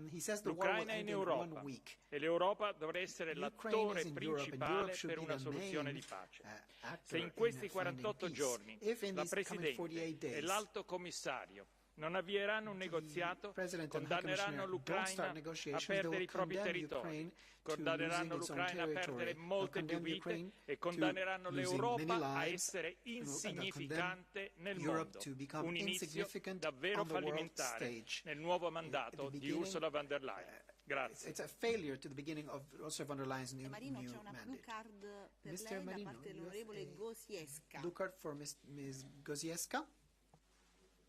Da quel lato. Prego, onorevole Gosiewska. Dziękuję bardzo. Panie pośle, negocjacje, dyplomacja, rozmowy, ciągle to słyszymy. Z kim pan chce rozmawiać? Z Putinem? Z mordercą? To właśnie takie postawy doprowadziły do tej wojny. Porozumienia mińskie. Pamięta pan, kto siedział przy stole przy porozumieniach mińskich? Zaproszono terrorystów z Doniecka i Ługańska. A teraz chcecie zapraszać do stołu największego terrorystę świata, Władimira Putina. Po co? Po to, by dać mu czas, by przygotował się do kolejnej agresji? By zaatakował Litwę, Łotwę, Estonię, czy wreszcie mój kraj, Polskę? To prepare for future wars, possibly against the Baltic countries. Non ho sentito la prima parte, ma ho capito il senso. E la mia risposta è chiara. Vede, onorevole, io credo ci siano solo due possibili soluzioni. Una, che tutto il mondo entri in guerra contro Putin, e questo significa che quest'Aula scomparirà. L'altra è quella di come si sono risolte in milioni di anni i conflitti nell'umanità, basta studiare la storia. Ricorda un conflitto che non si sia poi risolto con un negoziato di pace? Io no.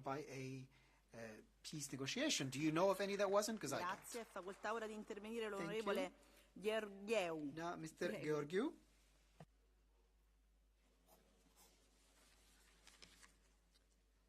Κύριε Επίτροπε, ας μιλήσουμε ειλικρινά. Στην Ουκρανία δεν πολεμά μόνο ο Ζελένσκι εναντίον του Πούτιν. Στην Ουκρανία πολεμά το ΝΑΤΟ μαζί με την Ευρωπαϊκή Ένωση κατά της Ρωσίας. Και μην μας πείτε ότι είμαστε υπέρ του Πούτιν τώρα για να ξεμπερδέψετε, γιατί δεν είμαστε. Αυτή είναι η αλήθεια. Εμείς την ειρήνη υπερασπιζόμαστε. Θα πρέπει όμως να πείτε και εσείς την δική σας αλήθεια. Ότι δεν νοιάζεστε καθόλου για τους χιλιάδες νέους Ουκρανούς και Ρώσους που αλέθονται από την πολεμική τερατομηχανή. Σε έναν πόλεμο ο οποίος γίνεται για τα ορυκτά καύσιμα, την ενέργεια, τους αγωγούς και για την εξυπηρέτηση των υπεριαλιστικών γεωπολιτικών ανταγωνισμών. Ήδη μας προετοιμάζεται για πόλεμο. Το είπε ο Ντράγκη. 500 δισεκατομμύρια για την αμυντική βιομηχανία για τα επόμενα 10 χρόνια. Δηλαδή δημόσιο χρήμα για να κερδοσκοπούν οι πολεμικές βιομηχανίες. Έτσι θα διαλύσετε το κράτος πρόνοια, την υγεία και την παιδεία στην Ευρώπη και λέω σταματήστε επιτέλους να στέλνετε όπλα. Η Ουκρανία και η Ευρώπη χρειάζονται την ειρήνη, όχι τον πόλεμο. Onorevole Colà. Prego. Thank you, Chair. Ladies and gentlemen, dear colleagues, I'm very grateful for all the help we've been delivering to Ukraine since February 2022. I've been to Ukraine 3 times myself since that time, to Khmelnytsky, to Kiev, to Kharkiv. I've seen the amount of destruction, I've seen the fates of the people, and it's horrible, in one word. However, although we are sending large amounts of help, we tend to draw red lines to ourselves, and we tend to play by Vladimir Putin's rules. And that is something we need to stop. We need to stop drawing these red lines to ourselves and stop pretending that talking about peace is something forbidden. We must lift absurd restrictions that we've imposed on ourselves and the Ukrainians as well. We must let the Ukrainians shoot with whatever they need, whenever they need, and wherever they need. They need our weapons for defense, not for parades. Thank you. Grazie, è facoltà ora di intervenire l'onorevole Reiten. Prego. Now, Mr. Reuten, please. Thank you, President. Dear colleagues, dear Commissioner, we know what we have to do, but we're not doing it. And that's strange, because this is about defending Ukraine and about our own security and values. When Ukraine asked for tanks, we knew we had to give them. We were going to give them. But we waited, we discussed, and with the ATACMS the same. And today we know we will allow Ukraine to strike back against the positions in Russia from where it's being attacked. But we decide to discuss a bit longer.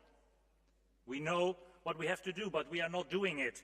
Too many member states' governments are too busy with national political power games instead of trying to build and enhance the support. First, to make sure Ukraine will be free in its entirety, and second, because it's in our own interest. Our security and the vision of Europe for over 70 years is at risk. Let Ukraine strike back, enforce the sanctions, and go after Russia's allies. Give Ukraine what it needs to win. Slava Ukraini. Grazie. Ha facoltà di intervenire ora l'onorevole Mularczyk. Prego. Mr. Mularczyk, please. Pani Przewodnicząca, Panie Komisarzu, koleżanki i koledzy. Dzisiejszy dzień jest dniem szczególnym dla Polski i Polaków. 17 września 1939 roku, 85 lat temu, Związek Sowiecki napadł na Rzeczpospolitą. Doszło do rozbioru Rzeczpospolitej. Ponad 300 tysięcy Polaków, w tym także moja rodzina, została deportowana na Syberię. Zostali tam już na wieki. Setki tysięcy Polaków zostało uwięzionych. Wielu trafiło do niewoli. Doszło też do zbrodni katyńskich, gdzie ponad 20 tysięcy polskich oficerów zostało zamordowanych. Dlatego też Polska jest tak wrażliwa na to, co dzieje się na Ukrainie. Dlatego, że pamiętamy to, co zrobił Związek Sowiecki i dzisiaj robi Putin na Ukrainie. Dlatego nie możemy pozwolić, żeby Ukraina została sama, tak jak Polska została sama w 1939 roku. Musimy wspierać Ukrainę. Dlatego też Polska wspierała od samego początku Ukrainę, w sensie wojskowym, humanitarnym. Przyjęliśmy miliony ukraińskich uchodźców. Dlatego, że też, drodzy Państwo, dzisiaj, gdy mówimy o rozmowach pokojowych, musimy pamiętać, że Rosja musi oddać zajęte terytorium Ukrainy. 20% zajętego terytorium Ukrainy. Zbrodniarze wojenni muszą zostać ukarani. Putin musi stanąć przed sądem międzynarodowym, a wszyscy, którzy dopuścili się zbrodni, powinni ponieść karę. I na koniec, drodzy Państwo, Rosja musi zapłacić reparacje wojenne Ukrainie. Bardzo dziękuję. Grazie, ricordo ancora il rispetto dei tempi. Onorevole Kobosko, prego. Thank you. Please stick to speaking times. Now, Mr. Kobosko. Szanowna Pani Przewodnicząca, Szanowni Koledzy. Dziś myślami jesteśmy z ofiarami tragicznej powodzi, która nawiedziła Polskę i Europę Środkową. Myślimy o tym, jak pomóc ofiarom powodzi. Będziemy jutro tutaj o tym debatować, ale dziś też, podobnie jak mój kolega, nie sposób nie wspomnieć o przypadającej właśnie dzisiaj 85. rocznicy napaści sowieckiej Rosji na Polskę. 17 września 1939 roku Polacy stanęli w obliczu brutalnej agresji sowieckiej, która przyniosła śmierć i cierpienie setek tysięcy ludzi.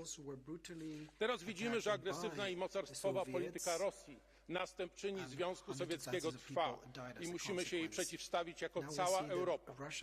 Tylko wtedy mamy szansę ją zatrzymać.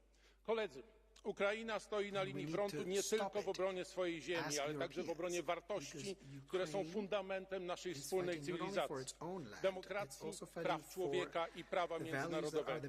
Europa i cały świat nie mogą pozostawić jej samej.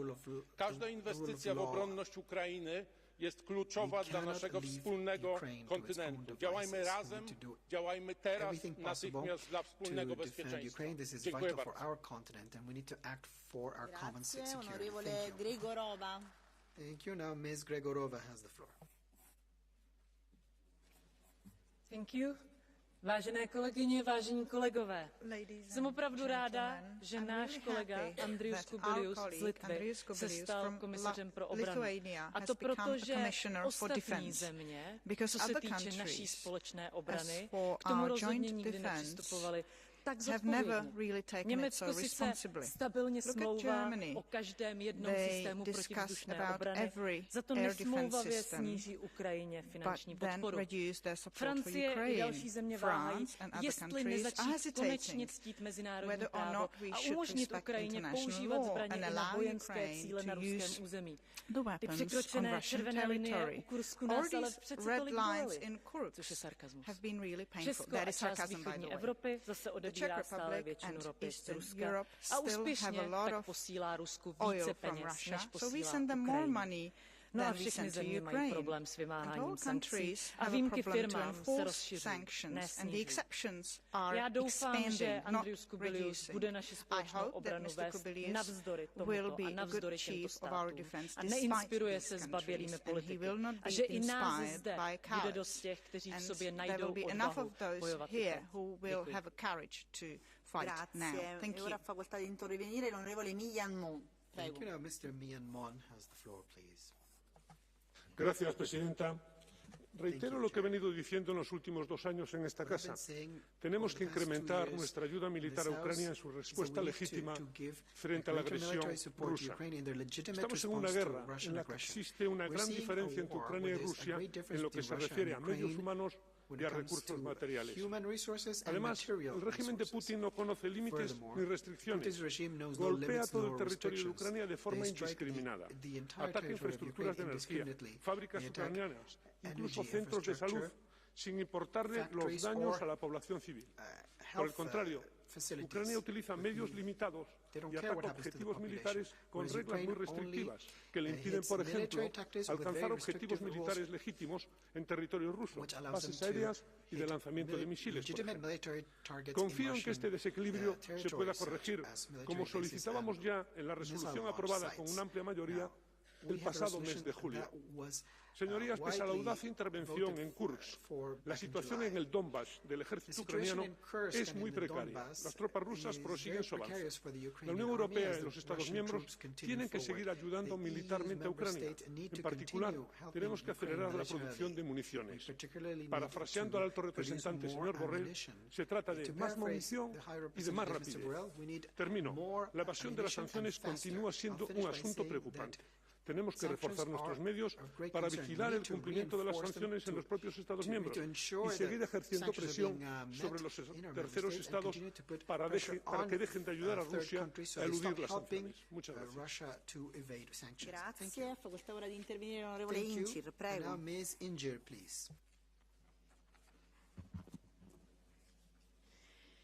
Colleagues, despite previous dialogue efforts, Putin continues to systematically violate international law and the sovereignty and territorial integrity of Ukraine, which have every right to defend itself.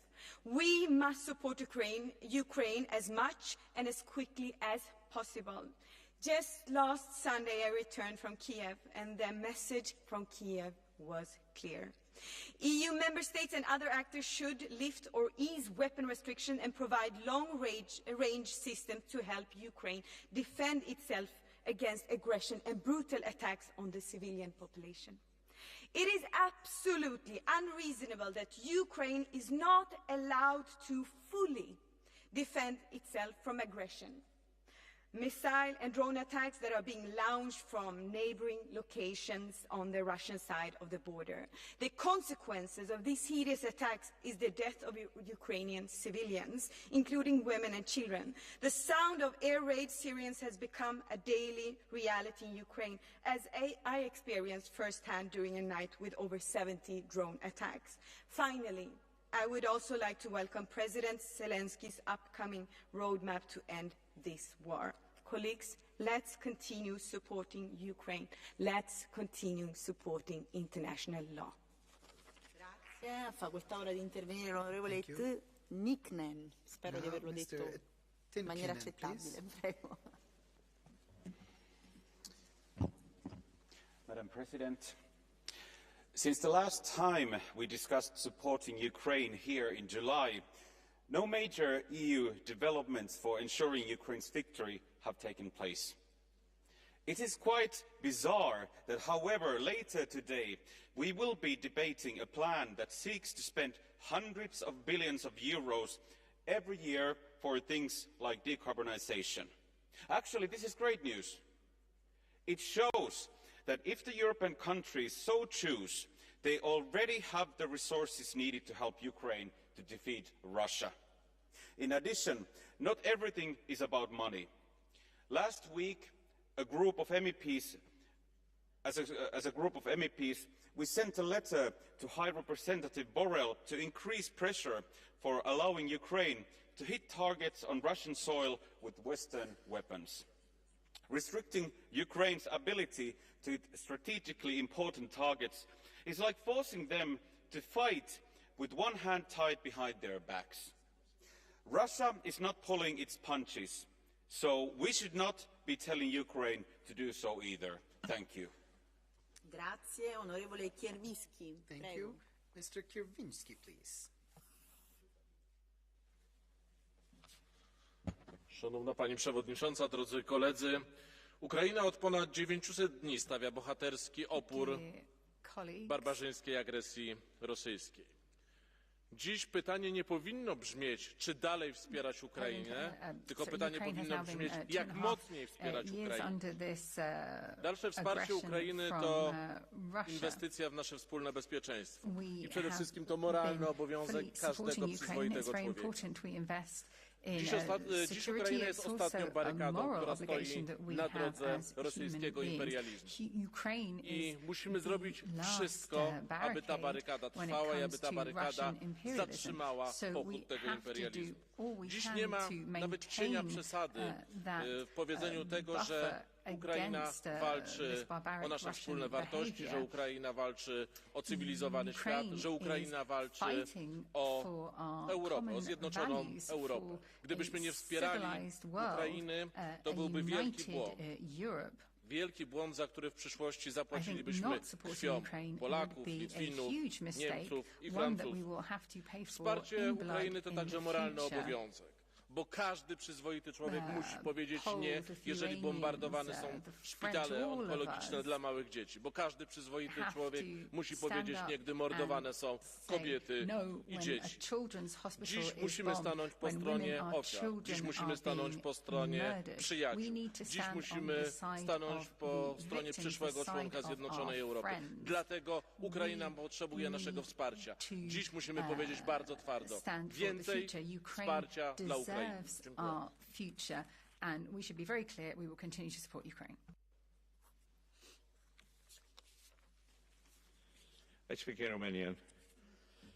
Domnule președinte, domnule vicepreședinte, domnule comisar, este un lucru bun continuitatea, faptul că și vechiul Parlament și noul Parlament European și vechea Comisie și noua Comisie va susține Ucraina. Poate că am pierdut într-adevăr la competitivitate, așa cum ne spune raportul Draghi, dar nu avem voie să ne pierdem valorile și pentru modelul social european, solidaritatea este cea mai importantă valoare. România a fost și rămâne unul din cei mai importanți contributori la sprijinirea Ucrainei. Sau cum spunea domnul Galler, ca să folosesc o expresie a dânsului, am livrat mai mult decât am declarat. Dar nu numai de arme are nevoie Ucraina. Ucraina are nevoie și de energie electrică. Vine iarna și rușii vor bombarda cu precădere infrastructura electrică. Domnule comisar, a crescut în Europa de Est de 3 ori prețul energiei. Pentru că nu funcționează foarte bine piața unificată de energie electrică. Sudul și estul Europei sunt rupte de vestul Europei. De aceea, pentru a sprijini și Moldova și Ucraina în această iarnă, este nevoie de a sprijini România, Bulgaria și Grecia, care au depus sau vor depune o inițiativă and we will come up with such a proposal to the European Commission when it comes to some compensation for the price for electricity. Thank you very much.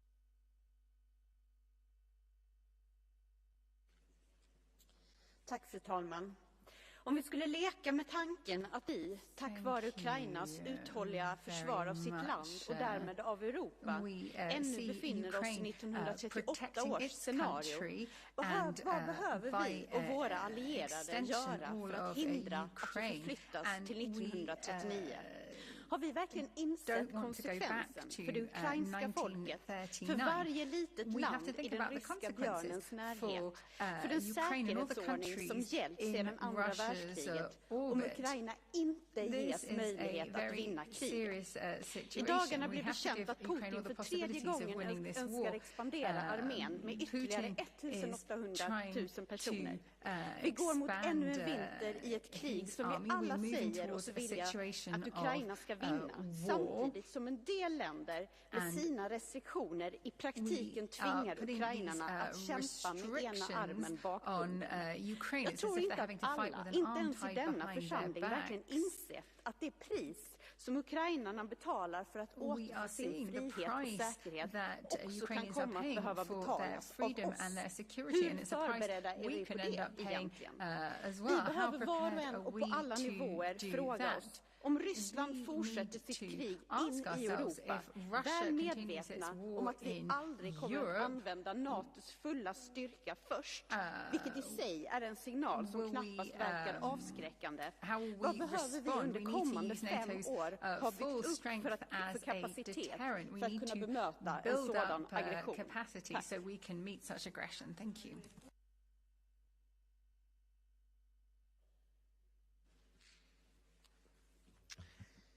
Dear colleagues, dear Commissioner, for over 2 years our courageous Ukrainian brothers and sisters have been fighting an existential war against a tyrant, Russia. No doubt that we are doing the right thing in the European Union by supporting our brothers and sisters, and we need to do whatever we can. But despite the good intentions, we're not doing nearly enough. Our approach must fundamentally change. We need to shift our perspective from talking about how Ukraine should not lose the war to actually talking about how Ukraine can win the war.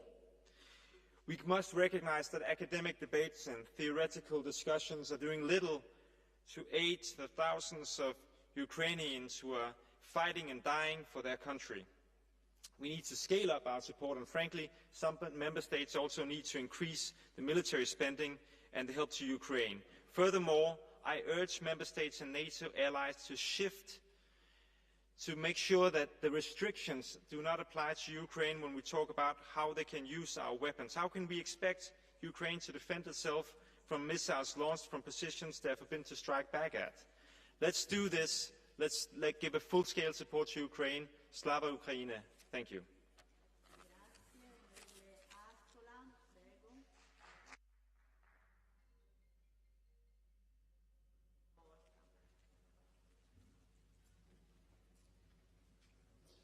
Thank you, Madam President. Dear colleagues, it is wishful thinking that limiting Ukraine's options in targeting sites in Russia might open a route for peace. Even today, there seems to be a feeling that if Russia is treated measuredly and carefully, its extremism would die down, aching to 1930s appeasement thinking. It is tempting to bury one's head into the sand and forget that ultimately Russia is waging a war against EU and NATO. Putin will launch his next war once Ukraine is dealt with. It is not a question of if, it is a question of when.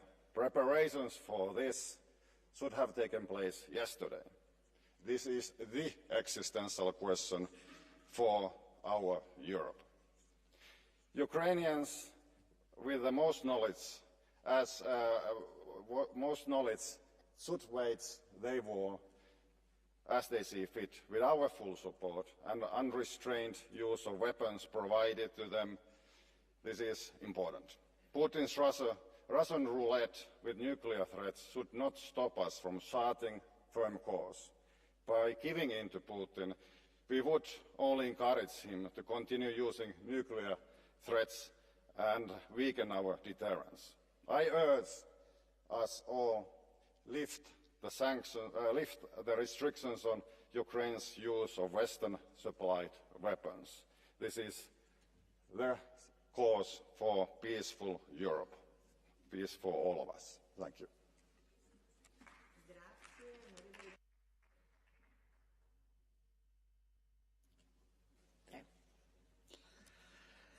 Gerbiama pirmininkė, komisarė, kolegos.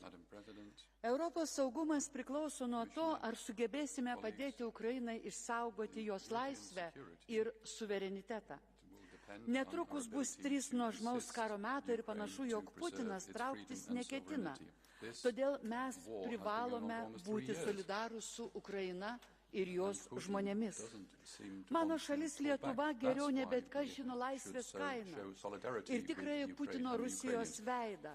Ir mes nuo pat pradžių buvome vieningi ir solidarūs teikdami visokeriopą paramą Ukrainai ir jos žmonėms. Nes tik veikdami kartu mes esame stiprus, todėl ir toliau turime būti vieningi visoje Europos Sąjungoje, teikdami paramą Ukrainai. Gerbiami kolegos, Lietuva ir kitos Baltijos šalys, Latvija, Estija žino, kokia trapi yra laisvė ir kokia didelė yra jos kaina. Todėl tai yra mūsų visų pareiga susitelkti ir padėti Ukrainai pasiekti pergalę. Nes laisva Ukraina yra ir saugi Europa.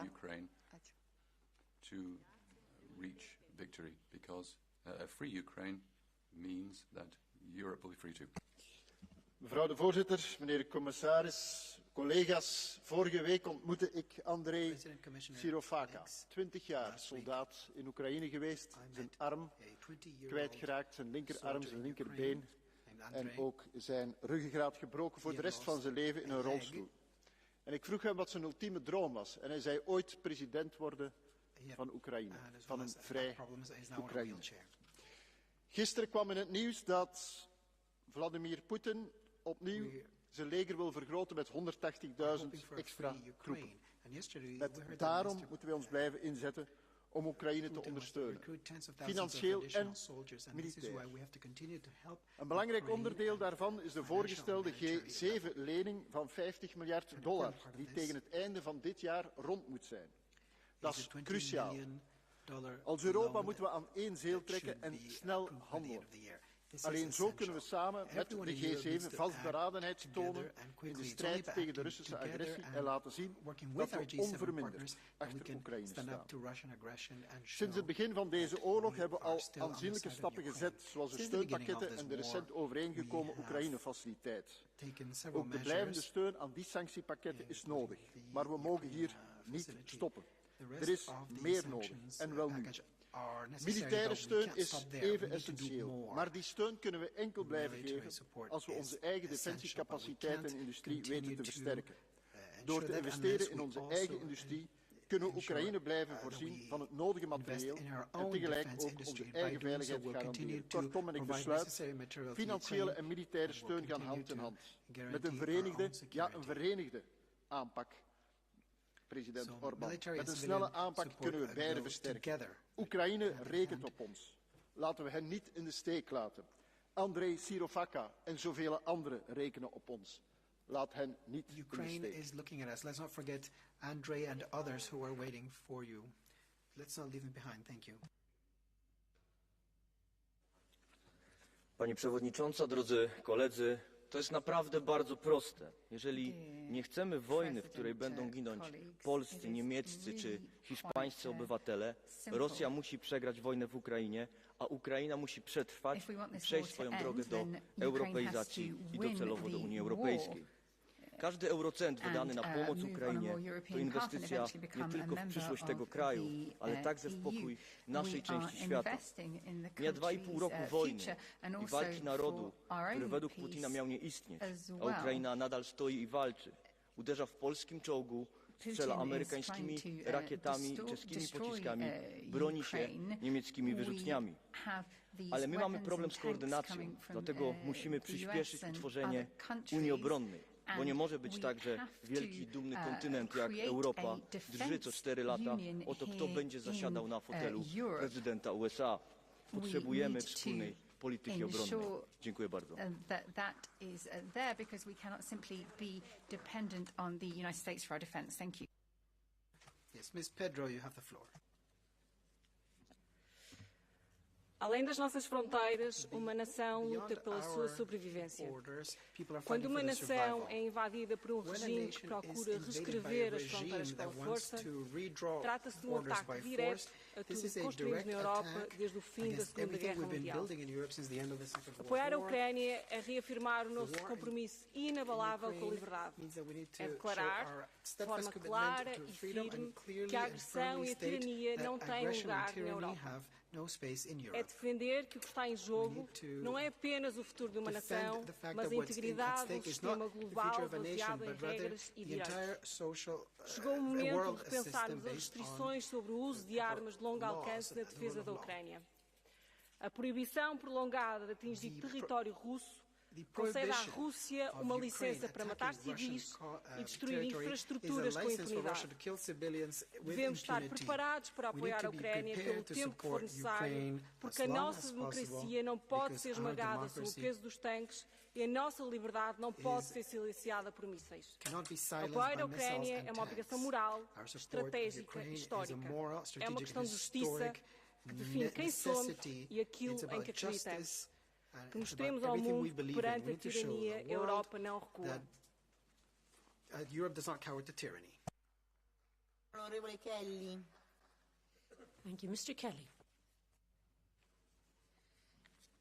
Thank you, President. As President von der Leyen has emphasised, our goal must be to secure a peace that restores Ukraine's sovereignty and territorial integrity. I wholeheartedly welcome Taoiseach Simon Harris's recent bilateral meeting with President Zelensky and his reaffirmation of ardent support for Ukraine's journey towards EU membership. This summer marked a historic milestone as Ukraine formally began its EU accession process, reflecting the Ukrainian people's aspiration for justice and a European future. I am also proud of Ireland's new agreement on support and cooperation with Ukraine. This agreement underscores that the values we share with Ukraine are fundamental to our own. As the Taoiseach has affirmed, we will stand by the brave people of Ukraine for as long as necessary. So far, the EU itself has provided over €118 billion in aid to Ukraine. However, our energy policy should have prioritised EU energy independence long before Russia's annexation of Crimea in 2014. The best time to have set this independence target was 2014. The second best time is now. Ukraine must be an integral part of this renewed commitment to energy security and independence. And finally, the Wall Street Journal today reported that over 1 million people either killed or wounded in the war so far. One man, Putin, is responsible for those 1 million casualties. We must stand with Ukraine as long as it takes. Slava Ukraini. Onorevole Zdrojewski, prego. Mr. Zdrojewski. Pani Przewodnicząca, Szanowni Państwo, nie jesteśmy w punkcie zero. Mamy inną sytuację niż wtedy, kiedy obserwowaliśmy aneksję Krymu. Lekcje w jakimś sensie odrobiliśmy. Wtedy, przypomnę, reakcji prawie nie było przede wszystkim adekwatnych. Dziś nowo wybrany Parlament Europejski rozpoczyna od rezolucji wsparcia dla Ukrainy, to wsparcia wielowątkowego. Natomiast to, czego brakuje, to przede wszystkim szybkości, sprawności, wielkości, ale także zgodności w pewnych reakcjach. Po części podzielam opinię Stoltenberga, aby kraje podejmowały, bo mają taką możliwość decyzji indywidualnej. Po części dlatego, że uważam, że taka akceptacja, dlatego że było szybciej, adekwatniej, lepiej, więcej, powinna być wspólną decyzją zbiorową. Jest to o tyle ważne, że bezpieczeństwo związane z naszą wschodnią granicą dotyka skutku potencjalnie praktycznie połowę państw Unii Europejskiej. Podkreślam, że dzisiaj potrzeba szybciej, lepiej, więcej, adekwatniej, abyśmy krótko mówiąc nie płacili cenę za opieszałość. Dziękuję bardzo. Better, more quickly, in a better tailored way, so that we don't pay the price in the future.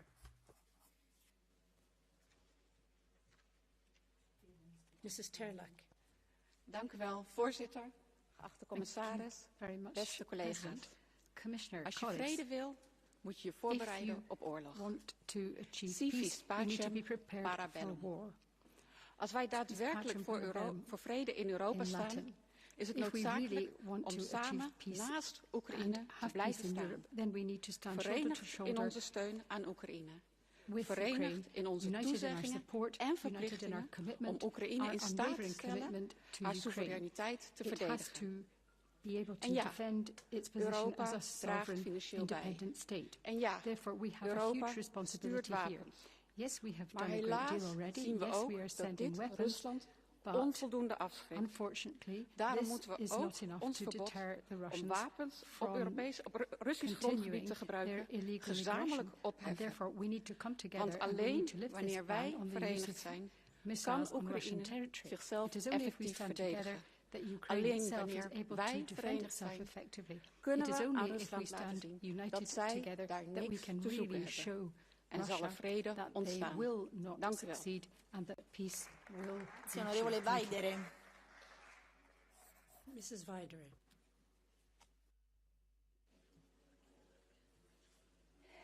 Darbie kolēģi, kopš Krievijas kara Ukrainā bojā gājuši simtiem tūkstoši cilvēku. Tā skaitā 10 tūkstoši civiliedzīvotāji. Krievi bombardē skolas, slimnīcas, uzvedas kā viduslaikos. Kam vēl ir jānotiek, lai Ukraina drīkstētu uzbrukt objektiem Krievijai, no kuriem šīs raķetes atlido? Nu pat militārie droni jau ielido Baltijas un citās pierobežas valstīs. Ko darīt? Pirmkārt, nekavējoties What should be done? Firstly, immediately we should give the permission to Ukraine to use the long-range arms to attack the military objects in Russia. We have to speed up the military supplies because Russia understands only force, and these will be important steps to enable Ukraine to win this war. Secondly, we have to stop financing this war. First of all, Russia itself has to pay for the war destruction. That's why we should use not only the interest from the assets frozen, Russian assets frozen, and we have to stop Hungary being the supporter of Russia, but we have to use the frozen assets of Russia itself. At the very beginning of the war, we already asked to set complete embargo of energy against Russia, but it's absurd that many countries still import energy and thus finance the war. We have to achieve the support of all G7 countries, and each and separate democratic state has to help Ukraine. We have to impose even stronger sanctions against Ukraine and Belarus, and also against those countries which help Russia to bypass the sanctions and that help it militarily and financially. Thank you. Mr. Sousa Silva.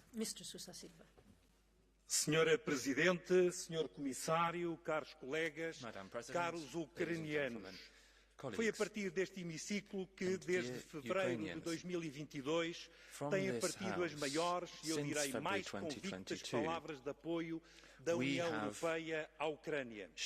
Hoje, aqui, em nome da delegação portuguesa, pretendo reiterar e até reforçar a solidariedade que foi assumida. A defesa da Ucrânia é a defesa dos valores e dos princípios europeus e é uma responsabilidade, acima de tudo, de todos nós. No início de um novo mandato, quando estamos a definir a estratégia para os próximos 5 anos, é nossa obrigação continuar a usar este cenário para dar confiança, mas acima de tudo para apoiar verdadeiramente aqueles que defendem no terreno, com o sacrifício da própria vida, os valores que aqui incorporamos. Ukraine on the ground, sacrificing their lives and the values that we embody here. Ukraine's victory, and it will be a just victory for the Ukrainian people, but also a victory for Europe and the democratic values we defend. Long live Ukraine. Mrs. Wiesler-Lima. Nous ne répéterons jamais assez. Cette guerre brutale, illégale, a été initiée par la Russie sur le territoire ukrainien. Le jour où l'agresseur russe se retire d'Ukraine, cette guerre finit. L'aide que nous apportons à l'Ukraine est une aide pour lui permettre de ne pas être rayée de la carte. L'Ukraine a le droit, chez eux, ils disent le devoir de se défendre. Il s'agit de permettre au peuple ukrainien de rester libre et de décider lui-même de son avenir. Cette aide, nous n'avons cessé de la croître, mais à trop petite dose, avec des délais qui auraient pu être évités. Dans nos pays, on hésite à donner l'autorisation d'utiliser les armes occidentales pour frapper en territoire russe les bases militaires d'où partent les missiles. Mais en Ukraine, ces mêmes missiles russes atteignent les infrastructures vitales et tuent. Les Ukrainiens, eux, enterrent leurs morts. L'Union européenne s'est montrée déterminée et a su réagir avec unité. Mais nous devons absolument continuer sur la durée, aussi longtemps que nécessaire, as long as it takes, doit rester le mot d'ordre. Nous devons être reconnaissants à l'Ukraine, car malgré les destructions massives de ses infrastructures, malgré le coût humain de cette guerre, le peuple ukrainien continue à défendre son pays et ses valeurs. Faisons de notre côté tout ce qui est en notre pouvoir pour les aider. Grazie, passiamo ora al catch the eye. Now we can move on to the catch the eye procedure. Diversi colleghi, cominciamo al collega Oliveria. Please. Mr. Oliveria.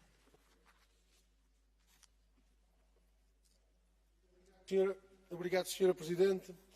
Respeito pelo direito internacional, autodeterminação dos povos, inviolabilidade das fronteiras, integridade territorial, resolução pacífica de conflitos entre os Estados, renúncia ao uso da violência. Devíamos estar a discutir neste Parlamento uma solução de paz e segurança coletiva para a Ucrânia e para toda a Europa na base destes princípios. Em vez disso, estamos mais uma vez a discutir as mil e uma formas de continuar a escalada da guerra, de gastar o dinheiro e as vidas dos povos a alimentar o negócio bilionário do armamento e da morte. Quando os nossos filhos e netos nos julgarem pelo mundo que lhes deixamos, não poderão dizer que todos apoiámos a guerra ou a ela assistimos de braços cruzados. Alguns de nós continuaremos firmes a resistir e a levantar a voz contra a barbárie da guerra, que é a paz, o futuro dos povos. Tacitly endorsing war and not standing up against the barbarous nature of war in an effective way. Thank you.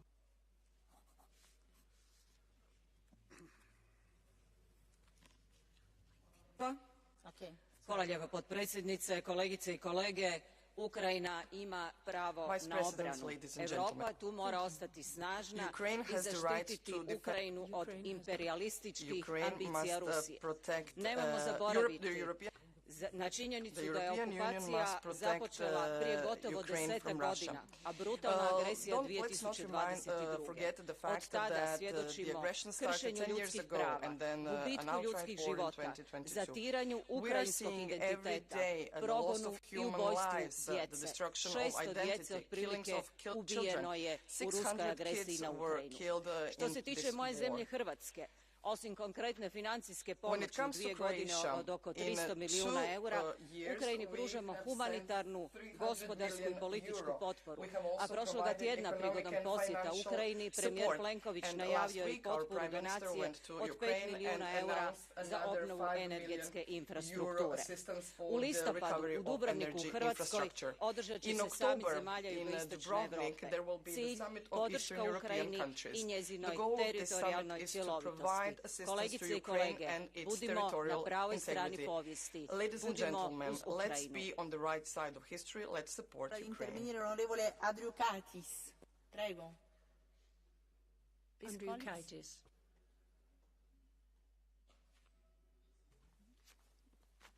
Yeah, you. Yeah. Ačiū labai, gerbiama pirmininkė, gerbiami kolegos. Išties bandymas užšaldyti konfliktą yra pragaištingas Europos Sąjungai. Ir tą formulę remti tiek, kiek reikės, nepakankamai ambicinga. Reikia remti kuo efektyviau, kuo daugiau, kuo greičiau ir kuo koordinačiau. and in a manner which is more coordinated. That is why an increase in the financial support from all the European countries would be a good response. We need to show solidarity. We should demonstrate unity and strength. Secondly, we need to defend the borders and the territorial integrity. That is the need, that is the urgency to implement the peace plan of President Zelensky. Any limitations to the use of the weapons must be lifted. Ukraine must use the weapons as it wishes. Also, our aim should become a quick integration of Ukraine into the European Union, and international diplomacy should be applied to put down the aggressor. Only strong measures can help us to achieve a decisive victory and to bring down the Putin's regime in Facoltà ora Russia. di intervenire l'onorevole Sordagas. Mr. Sordagas. È in aula? No. Is the member in the chamber? Sordagas. Okay. 663. Onorevole Sordagas. Sordagas. Rinuncia. Onorevole Grappini. Mrs. Grappini is next. Mulțumesc, doamna președintă, domnule comisar, stimați colegi. Condamn de la bun început, condamn războiul și uciderea oamenilor nevinovați. Mor și români acolo pentru că o parte din teritorii istorice erau ale României. Ce vreau însă, domnule comisar, să spun, am fost foarte atentă la comunicare. Eu cred că trebuie să ne schimbăm modul de comunicare pentru a avea suportul cetățenilor. Înșiruirea unor sume de bani pe care le dăm, fără a explica cetățenilor de ce. România, țara mea, a ajutat Ucraina mai mult decât poate uneori a ajutat proprii cetățeni. Pentru că înțelegem că e nevoie să ajutăm. Problema este ce face Uniunea Europeană, ce presiune pune la ONU, la Statele Unite, la celelalte puteri mondiale pentru a determina Rusia să oprească această agresiune și uciderea în masă a oamenilor. Asta este important să știe cetățenii, pentru că altfel nu vom avea suportul cetățenilor. Noi nu dăm bani din propriile buzunare, noi dăm bani de la cetățeni, de fapt, și trebuie să se oprească acest hidos. Cea mai hidoasă formă de manifestare este războiul. Vă mulțumesc. War. Thank you. Sorry, onorevole Veriga. Please. Mr. Veriga.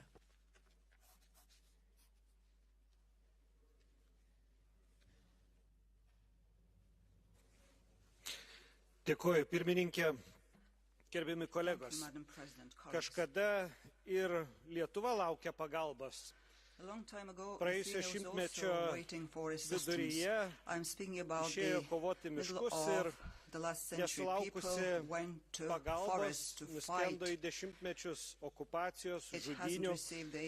Šiandien tos pagalbos laukia Ukraina ir visiems sakantiems, kad karas yra blogiausias sprendimas, aš siūlyčiau tą pasakyti Putinui, kuris užpuolė Ukrainą ir jisai, kad ir šiandien tą karą gali paimti ir pabaigti. O mums visiems sprendžiant, ar reikia suteikti daugiau pagalbos Ukrainai, aš manau, kad esminis yra klausimas, ar yra valia priešintis.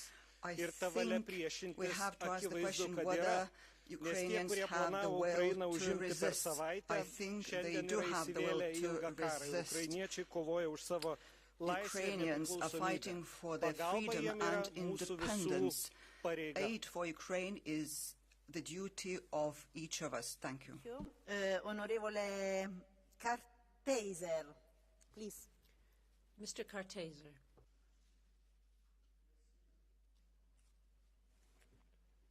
Merci, Madame le Président. Dans ce conflit, l'Union européenne n'a à aucun moment essayé de définir une politique correspondant à ses propres intérêts géostratégiques. Au lieu de développer une capacité d'analyse et d'action autonome, elle a versé dans un suivisme absolu envers les États-Unis et le Royaume-Uni.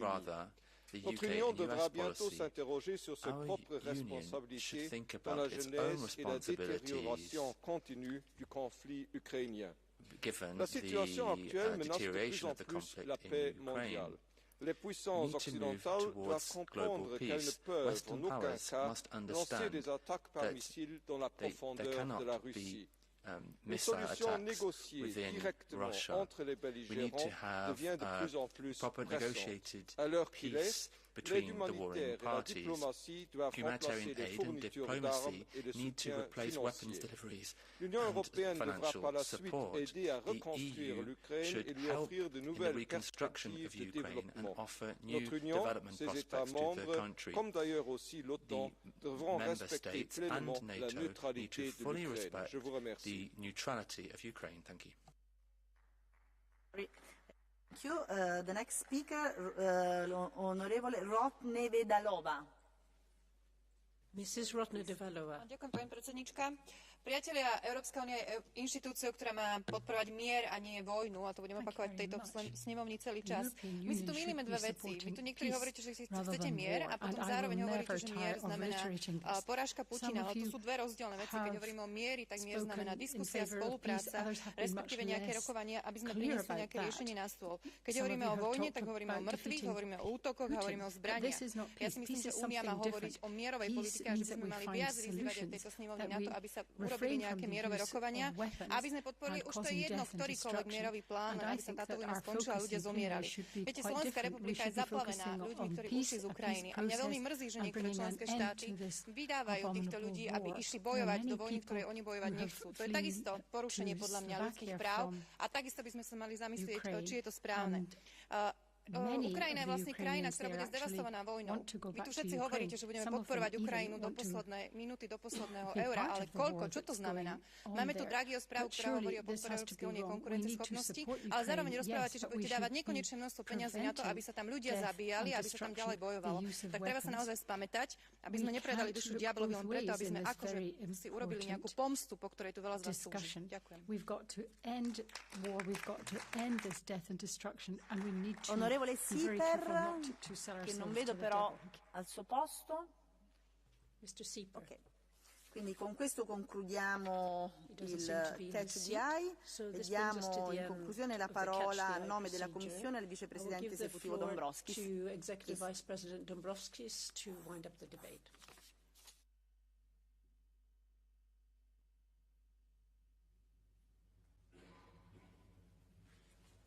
Thank you, Madam Chair. Honourable members, I think today's debate illustrates overwhelming consensus to continue EU's support for Ukraine. Even though I also noted voices which would happily move away from the rules-based international order and engage and the country's rights in line with the EU Charter and engage in a world order where might is right. History has taught us times and again that appeasement of aggressor does not work. It only encourages more aggression. The EU and its member states have done a lot, but needs remain huge. We must do more and faster. We need to be able to support for Ukraine as long as it takes, with everything necessary to stop Russian aggression in Ukraine. This is about also the future of European security. Russia is already testing our member states by implementing its hybrid war tactics, and you have an important role to play in stressing this message when talking to your constituencies. This huge assistance is an investment in the EU's future. Ukraine has to be able to prevail against Russia, successfully defending its existence and its sovereign and independent European country, including its territorial integrity in its internationally recognized borders. We must support Ukraine in its way to EU membership. However difficult that work is, in particular during the ongoing war. This merit-based path is necessary to lay foundations not only for Ukraine's future prosperity in line with the choice of its people, but also for EU's continued global significance. In this debate, you rightly pointed on issues that require further work. we have gradually moved from one-off solutions at the onset of invasion to more systemic assistance mechanisms. We will continue to work diligently to find solutions that are sustainable in longer term and address related complexities. We will continue our work with international partners to support Ukraine's fight for its sovereignty and territorial integrity and its destiny to be part of the EU. The EU has evolved through crises and challenges, and I very much hope that we will again be up to this historical task and up to our responsibilities as Europeans. Thank you very much. Molte. Concludiamo così questo dibattito e ora l'ordine del giorno reca la dichiarazione della Commissione su misure globali nei confronti delle piattaforme dei social media, rafforzare il ruolo del regolamento sui servizi digitali e proteggere la democrazia e la libertà nell'ambiente online. Diamo il benvenuto alla vicepresidente esecutiva Vestager, a cui diamo la parola appena naturalmente è pronta.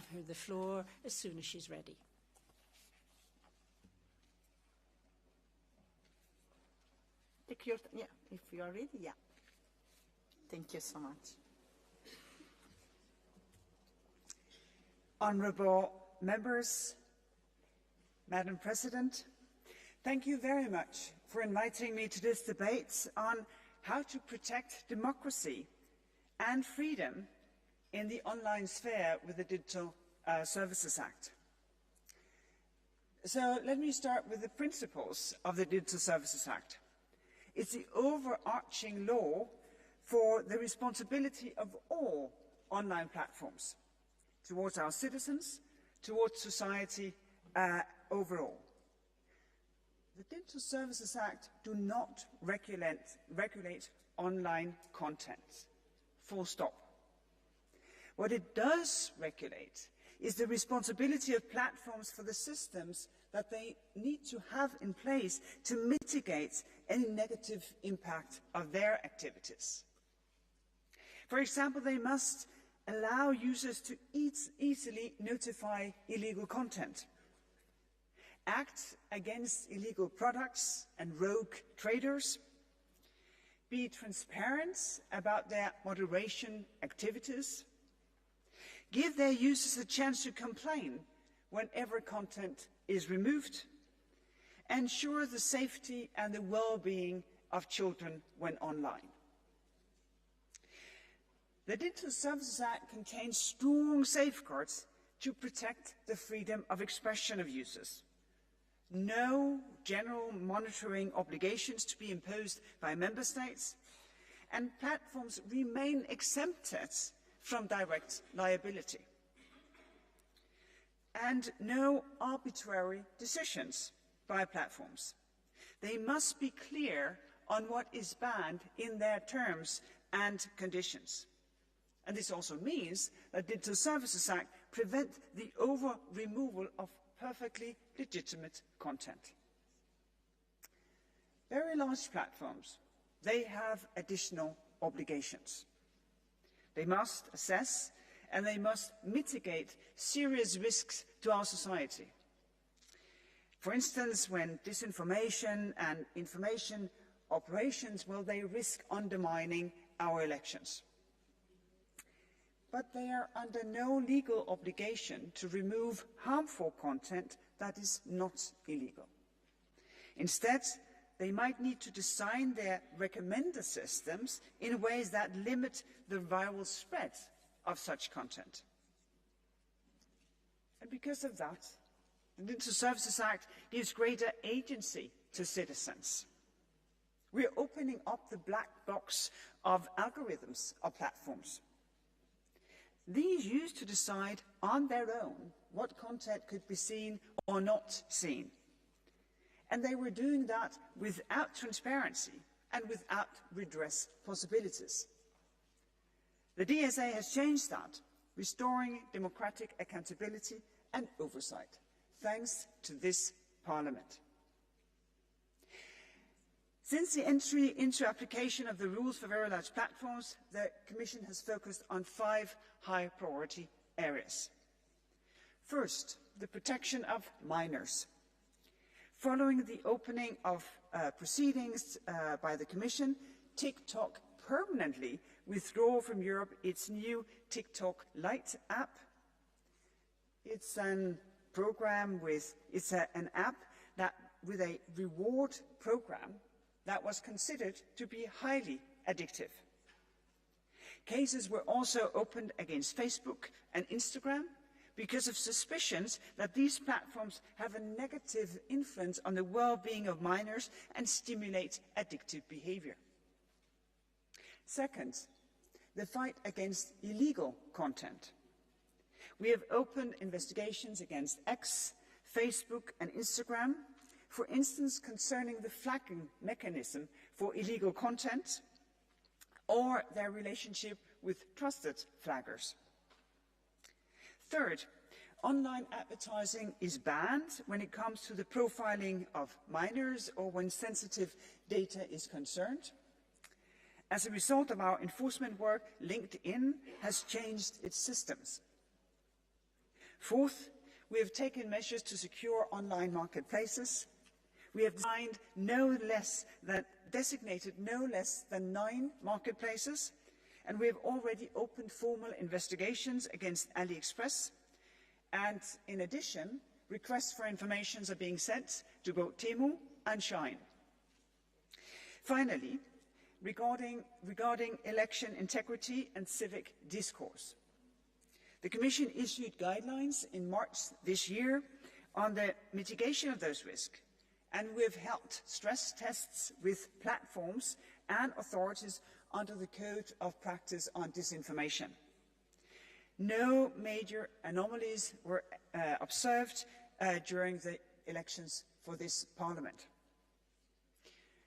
All democratic societies around this world, well, they are faced with the same risks stemming from digital technologies. Based on our experience, this month's G20 declaration for the first time refers to content moderation and the responsibility of online platforms.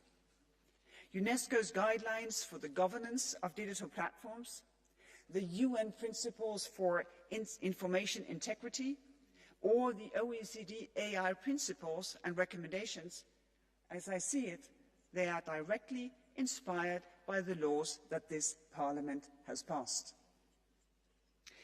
So, in conclusion, the Digital Services Act is an unprecedented regulatory framework based on the founding values of this very Union. These are human dignity, freedom, democracy, equality, the rule of law and the respect of human rights. And contrary to deliberate misunderstandings of this piece of legislation, it does not regulate content. It does not restrict free speech. All of our enforcement work is based on the rule of law, following due process, and it has consistently been upheld by the Court of Justice. Looking forward, the guidelines for the next Commission identify 3 priorities for future work: to intensify the enforcement of the Digital Services Act, including the support of the European Democracy Shield, protecting our elections and our democratic system. And of course, as an outgoing Commissioner, I hope that they will have the resources to do so. Also, to tackle challenges with e-commerce platforms to ensure that our customs and our market surveillance authorities can fully fulfil their duties. And thirdly, to make the online world safer for children. We will carefully look into issues such as online addiction or cyberbullying. This Parliament has taken the most important and decisive step. Now it's time for enforcement. It's time for platforms to show that they respect and comply with this piece of amazing legislation. Thank you very much. I'm looking forward to hearing your views and answering your questions. Grazie a lei, Vicepresidente, grazie davvero. E ora ha facoltà di intervenire l'onorevole Schwab. The next speaker is Mr. Schwab. Prego. Frau Präsidentin, liebe Frau Vizepräsidentin der Europäischen Kommission, es ist gut, dass Sie am Ende erwähnt haben, dass wir im Europäischen Parlament gemeinsam mit Frau Kollegin Schaldemose mit dem Gesetz über digitale Märkte und digitale Dienste die richtigen Weichenstellungen vorgenommen haben.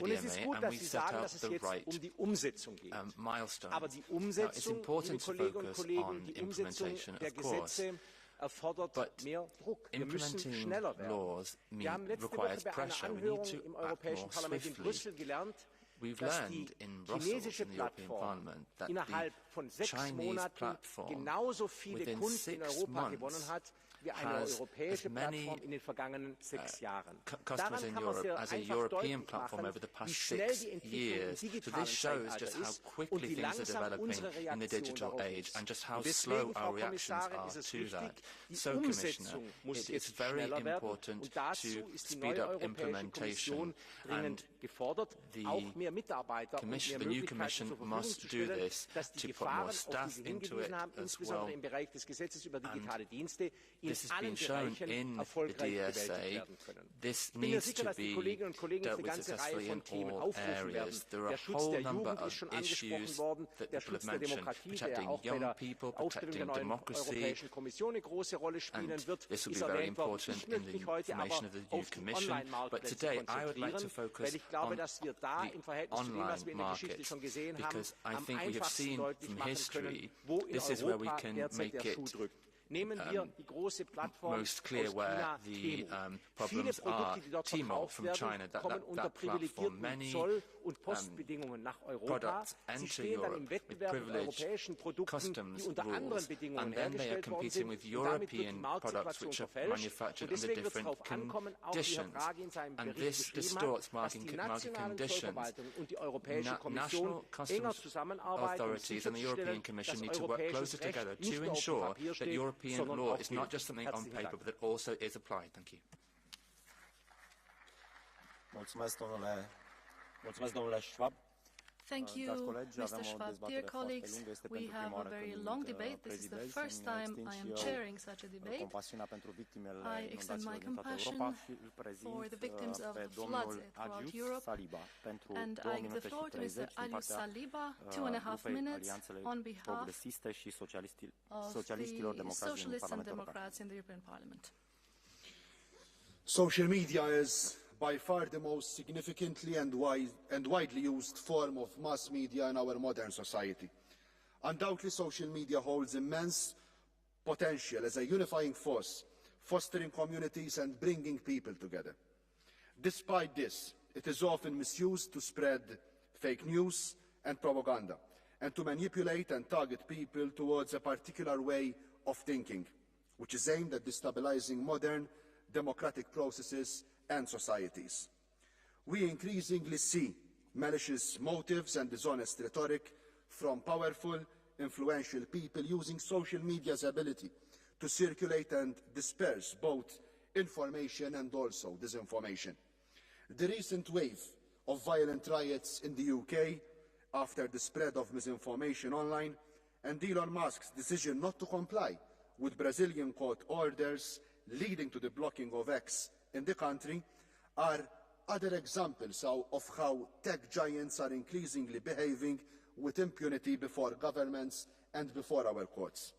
It is not the first time that lies, that hate spread on digital platforms are sparking and fueling violence or changing the course of elections in countries around the world, even in Europe.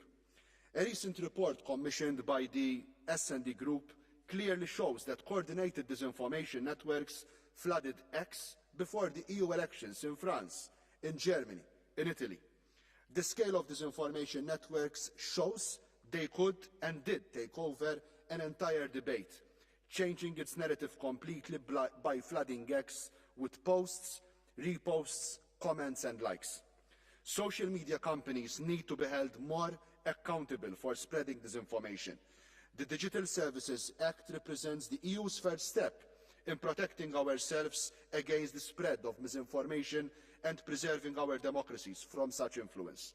However, the effectiveness of the DSA hinges on robust enforcement and a firm commitment from the new Commission. We need assurance that the multi-million euro fines under the DSA will be used to rein in social media companies that break the law and exploit our democracies. Last but not least, it's crucial to acknowledge that we cannot combat the issue in isolation. The S&D Group strongly advocates for the EU to strengthen the global roles of the DSA and heed the UN Secretary General's call for global measures to safeguard our democracies from digital chaos that social media platforms have unleashed. Thanks a lot. Mulțumim. În numele grupului Patrioți pentru Europa, doamna Virginie Joron, pentru un minut jumătate. Président, Madame la Commissaire, chers collègues, Digital Service Act, ou plutôt Digital Surveillance Act. Pendant que votre ami Mario Draghi, l'homme qui a aidé la Goldman Sachs et la Grèce en dissimulant les déficits, dresse un état des lieux désastreux de l'Union européenne en matière de technologie et d'innovation, la France menotte en plein été le directeur de Telegram et la Commission fait la chasse à Twitter ou X qui propose des interviews avec Donald Trump. Même le directeur de Proton Mail parle de suicide économique. Le commissaire breton profite de sa chaise longue pour envoyer des missiles en plein été à Elon Musk, puis un commissaire démissionnaire hier à Bruxelles qui ne pourra finalement plus s'expliquer auprès des députés. Oui, un sale été pour la liberté d'expression et l'innovation, sous prétexte, je cite, de protéger les citoyens européens. Protéger de quoi, finalement? De la liberté de penser différemment. Jamais entendu autant le mot désinformation qu'aujourd'hui. Plus le camp dit bien perdre des voix, plus il à lutter contre la désinformation. Le Parlement nous enjoint même de vous demander un contrôle plus strict de Telegram. On l'a vu pendant la période Covid avec cette censure folle et cette propagande vaccinolâtre, remis en question il y a quelques jours par le directeur de l'État qui a été obligé de suivre les instructions des gouvernements. Vous êtes finalement les pantins d'un système à l'agonie. L'union que vous voulez, avec même un plan à 800 milliards d'euros, n'ira pas loin, mais c'est peut-être là l'arnaque. Mulțumim. În numele grupului conservatorilor și reformiștilor europeni, domnul Piotr Müller. Pentru un minut și 30. Szanowni Państwo, słowo cenzura budzi najgorsze skojarzenia. Skojarzenia z systemami, które nie mają nic wspólnego z demokracją. Skojarzenia z systemami, które w Europie Wschodniej, w szczególności w Europie Środkowo-Wschodniej, zrobiły naprawdę wiele złego. Filarem demokracji musi być wolność słowa, a wolność słowa w XXI wieku oznacza również wolność słowa w internecie. Dlatego musimy z uwagą przyglądać się każdemu działaniu, które jest podejmowane przez Komisję Europejską oraz przez platformy społecznościowe w ramach pakietu DSA. Miał on w zamyśle chronić społeczeństwo demokratyczne przed różnego rodzaju próbami wpływów, które mogłyby się pojawić. Ale mam wrażenie, że choć komisarz Breton odpowiedzialny za wdrożenie tego pakietu już nie jest w Komisji Europejskiej, to problem, który się pojawił, problem cenzury prewencyjnej, która może być wprowadzona tym pakietem, niestety jest bardzo aktualny. Urzędnicy w Unii Europejskiej mówią o walce z dezinformacją. Taki jest oficjalny powód, dla którego ten pakiet działa. Ale czy dzisiaj nie powinniśmy tak naprawdę mówić o tym, że to jest element wprowadzenia cenzury prewencyjnej, że jest takie ryzyko, które się pojawi? I dzisiaj pytanie, kto ma to oceniać? Czy na przykład krytykowanie pakietu migracyjnego to jest walka z dezinformacją, czy to jest walka z mową nienawiści, czy jednak możliwa debata publiczna, w sytuacji w szczególności, gdy Niemcy dzisiaj zamykają swoje granice. Szanowni Państwo, nie po to czytaliśmy Orwella, żeby teraz obserwować powstanie Europejskiego Ministerstwa Prawdy. Na to zgody być nie może. Dziękuję bardzo. Mulțumim. În numele grupului Renew Europe, doamna Svenja Han, pentru un minut și 30. Svenja Han, 1 minute and a half. Danke, Kommissarin Vestager, für Ihre Arbeit und die klare Haltung hier. Denn Meinungsfreiheit ist eine der wichtigsten Errungenschaften unserer Demokratie.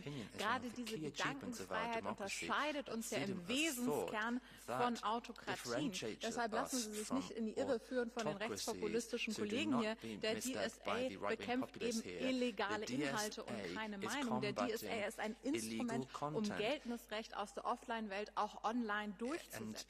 Wir dürfen uns aber auch nicht der Illusion hingeben, dass der DSA alleine das Problem von Hass, von Agitation und vor allen Dingen Desinformation im Internet lösen würde. Eben weil der grundlegende Konflikt unserer Zeit Autokratie versus Demokratie bleibt. Und allen voran sind es eben autokratische Länder wie Russland, wie China, die unsere Köpfe verwirren wollen, unsere Herzen verunsichern wollen und unsere Demokratie, unsere Gesellschaft vergiften wollen. Deshalb nehmen wir mit dem DSA auch Social-Media-Plattformen in die Verantwortung. Als wesentliche Plattform unserer Gesellschaft nehmen wir sie in diese Verantwortung. Sie müssen gegen Desinformation vorgehen und geltendes Recht durchsetzen, ohne Wenn und Aber. Und daran werden wir sie auch messen und zur Verantwortung ziehen. Aber vielmehr bleibt es eine gesamtgesellschaftliche Aufgabe, gegen diese autokratische Einflussnahme vorzugehen. Wir müssen unsere Demokratie verteidigen. Und dazu sind nun mal die Schlüssel Bildung, Aufklärung und Medienkompetenz. Denn wir müssen die Kraft der Aufklärung und die Stärke des Rechts diesem zerstörerischen Gift der Desinformation entgegensetzen, um unsere Demokratie gemeinsam zu verteidigen. Vielen Dank. Together. Thank you. Mulțumesc în numele grupului Verzilor, Alianța Liberă Europeană, doamna Alexandra Gheze. Pentru 2 minute. Alexandra Gheze, 2 minutes. Vielen Dank, Herr Präsident, Frau Kommissarin, sehr verehrte Kolleginnen und Kollegen. Gestern hat Meta endlich Putins Propagandakanal RT verboten, der in Europa aufgrund der Kriegspropaganda schon lange sanktioniert ist. Es hat also lange gedauert, bis Meta bereit war, endlich auf einen kleinen Teil seines Profits zu verzichten, den es mit dieser staatlich organisierten russischen Propaganda- und Desinformationsmaschine verdient. Und das nennt übrigens die rechte Seite dieses Hauses Meinungsfreiheit. Ja, wir haben das erfahren diese Woche. Die russische Agentur SDA wollte, dass die AfD in Deutschland über 20% bekommt. Deswegen interveniert sie bei uns in unserer Demokratie. Das nennen Sie Meinungsfreiheit. Fragen Sie doch mal die Opposition in Russland, was sie von Putins Meinungsfreiheit hält. Aber warum ist diese Desinformation denn eigentlich so machtvoll? Ja, das gab es schon zu Zeiten der Sowjetunion, das ist jetzt überhaupt kein neues Konzept. Aber sie ist jetzt so machtvoll, weil die Plattformen in der gleichen Mannschaft spielen. Sei es TikTok, sei es Google, mit YouTube, sei es Meta. Mit ihren Algorithmen sorgen sie dafür, dass extremistische Botschaften, dass alles, was auf Angst und Wut setzt, viel mehr Reichweite bekommt, als all das, was demokratische Politikerinnen und Politiker mit sachlichen Inhalten, mit positiven Emotionen erreichen können. Und das ist jetzt unsere Aufgabe in Europa mit dem Digital Services Act. Es ist gut, dass wir Plattformen zur Rechenschaft ziehen, die unsere Kinder gefährden, die Mädchen in die Magersucht führen. Es ist gut, dass wir einen Blick auf E-Commerce und diese Plattformen haben. Aber für echte Meinungsfreiheit brauchen wir doch mehr. Die heutige Funktionsweise von sozialen Medien gefährdet die Demokratie selbst in ihrer Essenz. Wenn Plattformen extremistischen Botschaften systematisch Flügel verleihen, wenn sie Lügen an viel mehr Menschen ausspielen als Fakten, dann wird Demokratie unmöglich. Für eine wahre Demokratie brauchen wir Algorithmen, die allen Meinungen den gleichen Raum geben. Denn Bürgerinnen und Bürger sollen selbst entscheiden, was in ihrer Timeline zu sehen ist. Und das wollen wir nicht skrupellosen Milliardären mit fragwürdigen, undurchsichtigen Geschäftsmodellen überlassen. Das ist Meinungsfreiheit und dafür kämpfen wir. Mulțumim. În numele grupului Stângii, doamna Galan. Mrs. Galan.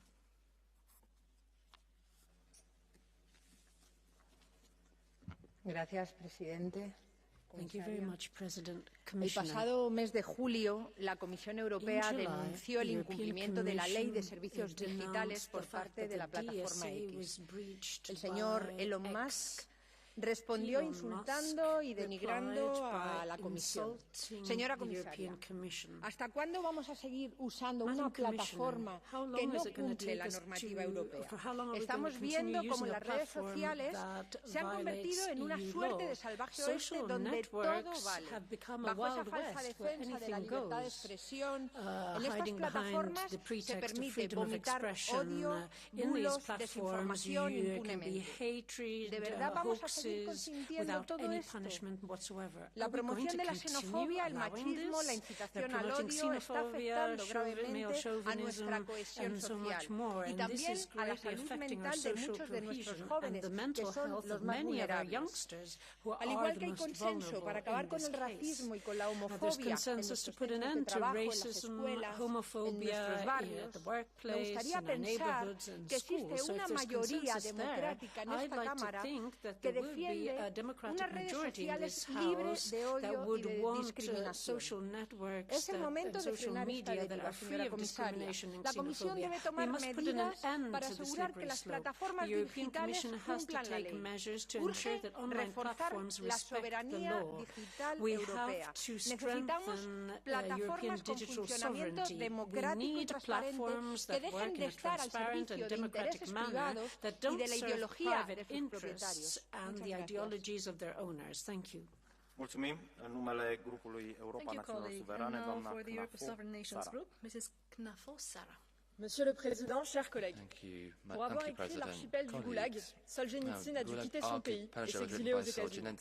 Pour avoir contesté la colonisation britannique, Gandhi a été condamné à 6 ans de prison. Aujourd'hui, ce n'est pas à Moscou que le fondateur de Telegram, Pavel Durov, a été arrêté, mais chez nous, dans la France d'Emmanuel Macron. Ce n'est pas à Cuba qu'Elon Musk est empêché de faire de Twitter un espace de liberté, mais chez nous, à Bruxelles, dans l'Europe d'Ursula von der Leyen. It's here in the Europe of Ursula von der Leyen. In Europe, the civilization needs to protect freedom of expression. It was invented here. It is here that Europeans are muzzled and punished and silenced on social media, and they are harassed by banks and the police. Even in France, the C8 channel has also been banned.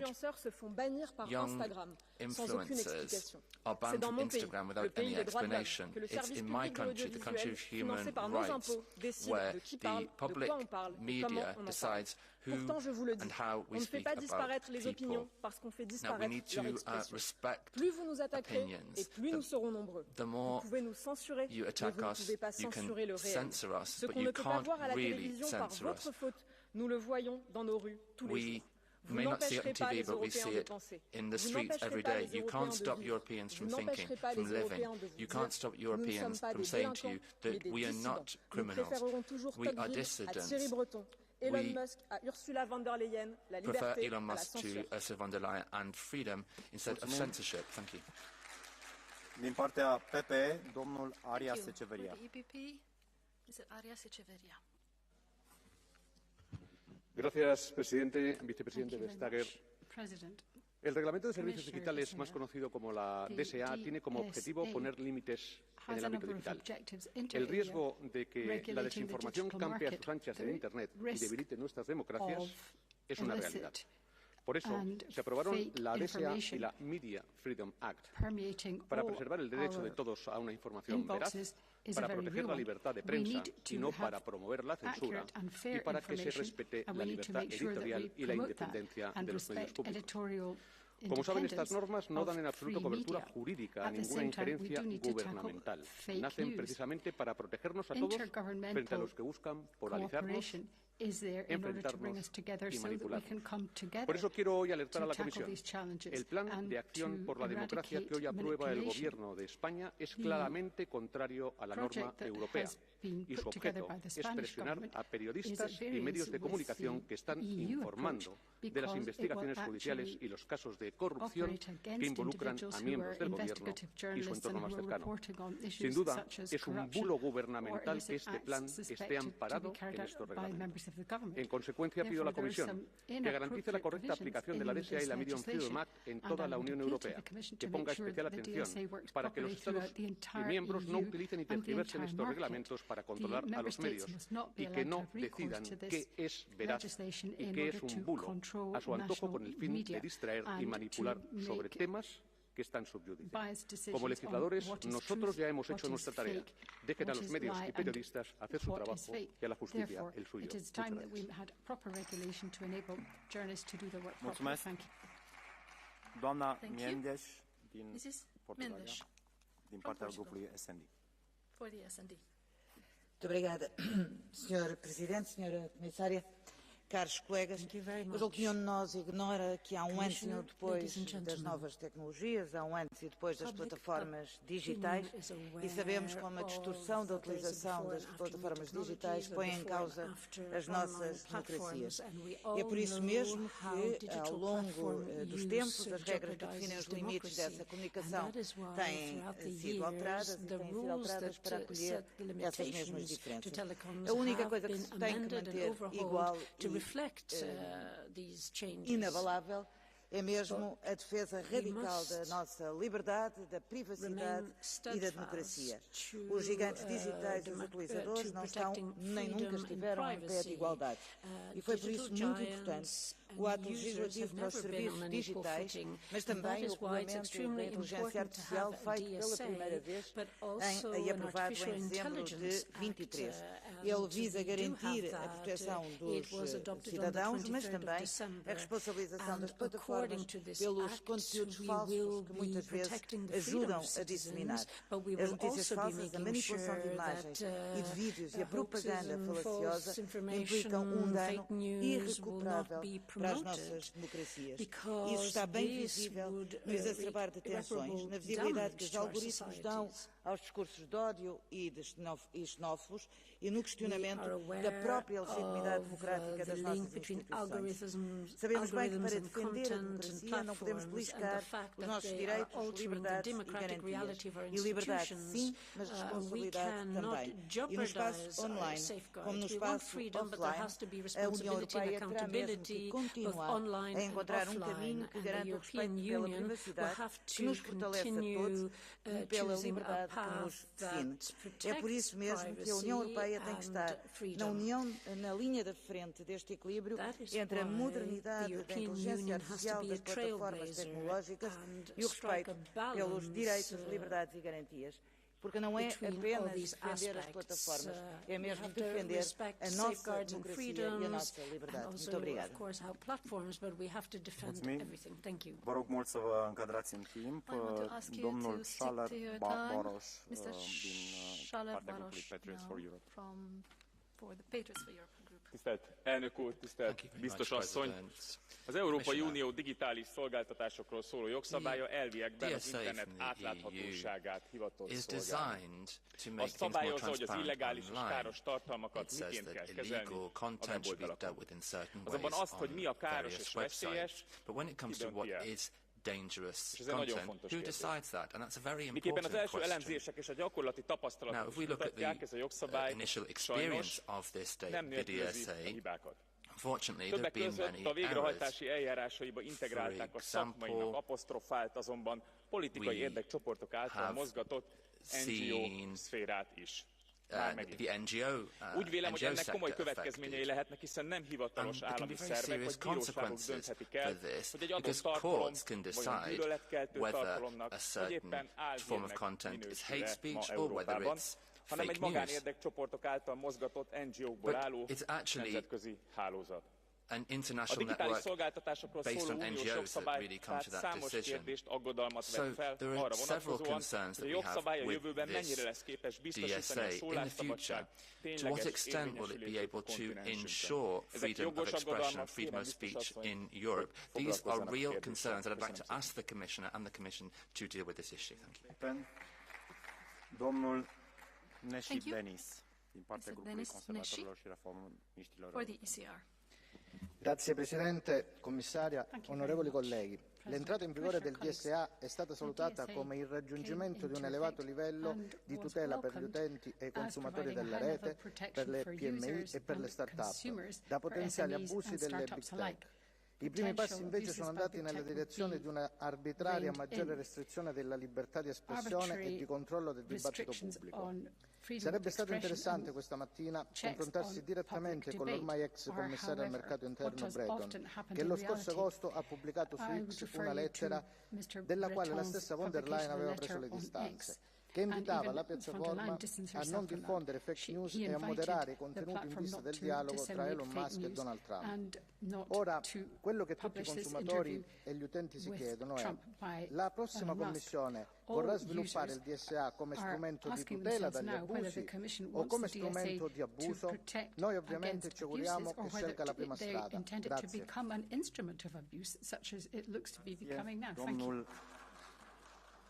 Domnul Billy Kelleher, din partea Renew. What is being broadcast and disseminated on X and other social media platforms is sowing seeds of disharmony in our union and sadly facilitating violence on our streets. Last month, violence erupted on the streets of Belfast in Ireland. It was encouraged and spurred on by the comments of the owner of X, Elon Musk. His comments were about civil war. I believe a deliberate attempt to ratchet up the rhetoric and antagonise people. As a Liberal, I will defend a person's right to freedom of speech, expression and their fundamental rights.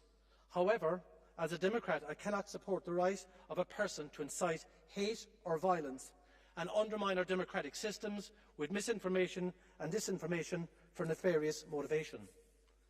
This is the challenge we as parliamentarians face, to balance these too often competing objectives.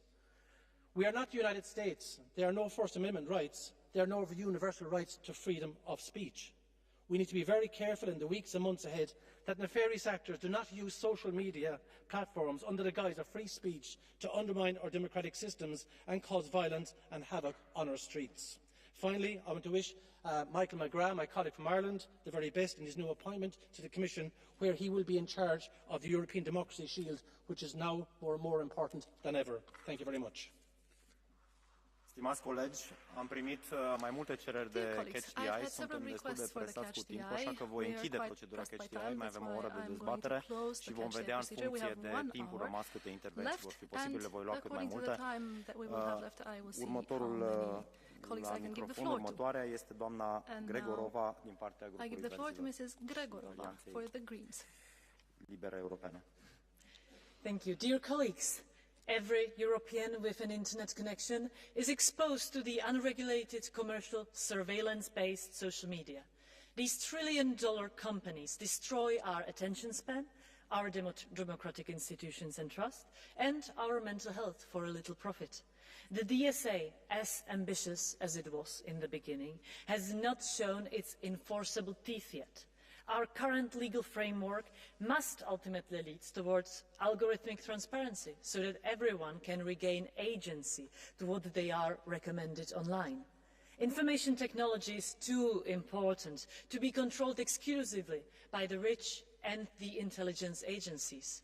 The DSA and our framework of rules must set a path for a surveillance-free, private and secure way to take part in the online sphere.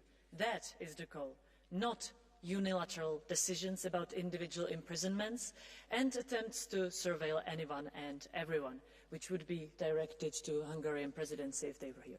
Thank you. Mulțumesc. Următorul este domnul Fidias Panayotou.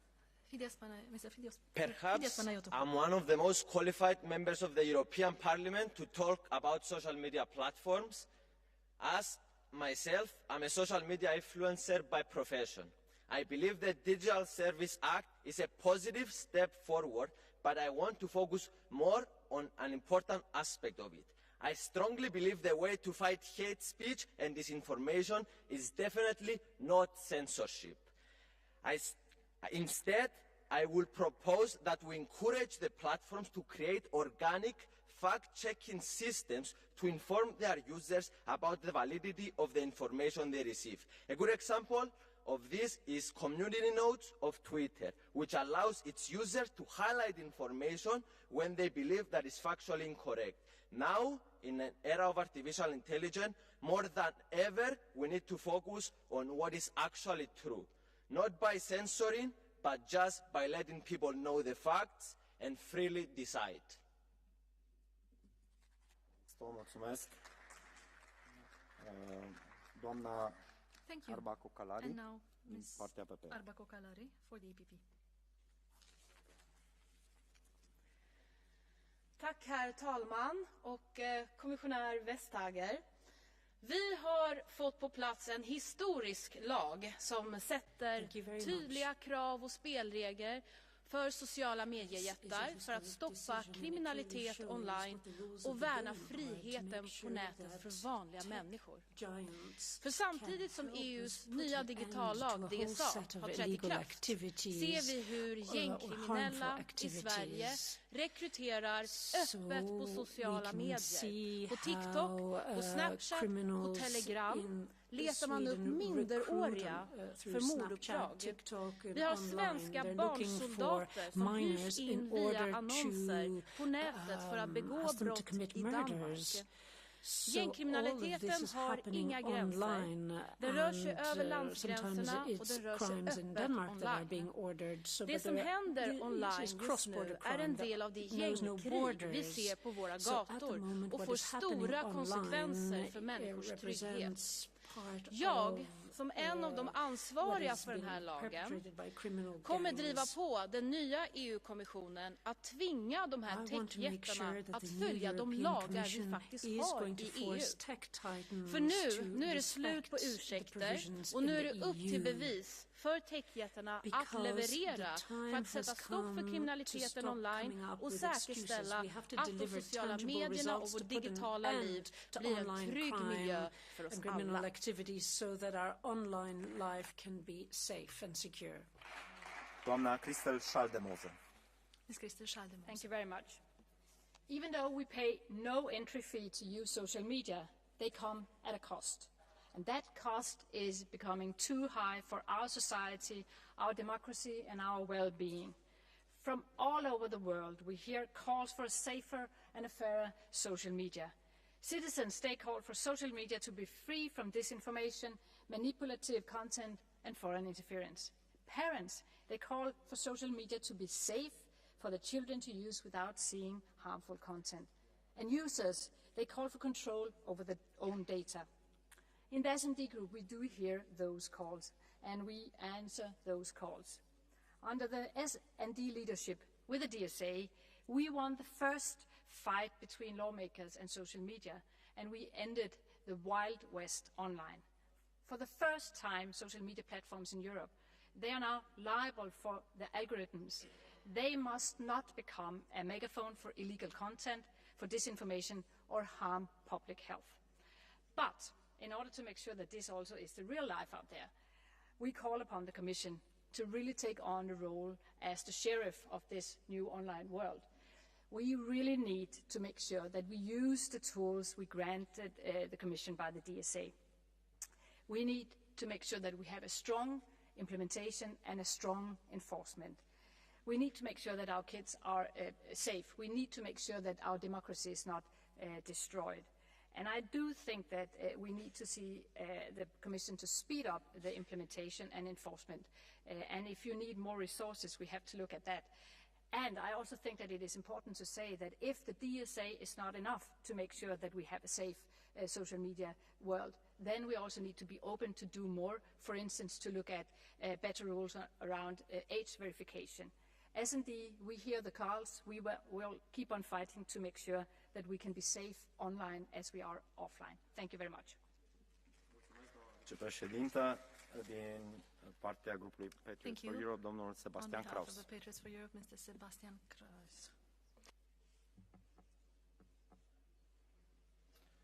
Ja, voorzitter, hartelijk bedankt. Elon Musk heeft op zijn social media platform X een interview afgenomen met president Trump. De Franse eurocommunist Breton zag in de aankondiging vorige maand aanleiding om in de pen te klimmen en een brief te sturen richting de heer Musk, waarin hij dreigde allemaal maatregelen te nemen als het interview niet zou voldoen aan het gewenste linkse wereldbeeld, terwijl er nog niets was uitgezonden, terwijl er nog niets online stond en er natuurlijk ook niets verkeerd aan is om een platform te geven aan een presidentskandidaat, van welke politieke kleur dan ook. En zo rolt links. Vrijheid van meningsuiting totdat ze het er niet mee eens zijn. Dan word je verdacht gemaakt, gedisqualificeerd en weggezet door Brusselse eurocraten. Of erger nog, vermoord door islamitische terroristen. De leider van de grootste partij in Nederland, Geert Wilders, wordt dit jaar 20 jaar de klokkenrond zwaar beveiligd tegen islamitische terroristen die hem willen vermoorden vanwege zijn mening. De vrijheid van meningsuiting is de enige vrijheid die hij nog heeft. En voorzitter, het kan natuurlijk niet zo zijn dat de Europese Commissie aan de kant staat van degene die de vrijheid van meningsuiting de nek om willen draaien. Ze zouden natuurlijk aan de kant moeten staan van degene die het verdedigen. En daarom mijn vraag aan mevrouw Verstager. And this is why, Ms. Vestager, I'm asking you, which side of this debate are you actually on? Thank you. Domnule Sipăr, avem un cartonaș albastru, însă sunteți înscris și la Catch the Eye. Este ori asta, ori Catch the Eye. Nu amândouă. Not both. Ok, continuăm lista de discuții. Domnul Złotowski Kosma.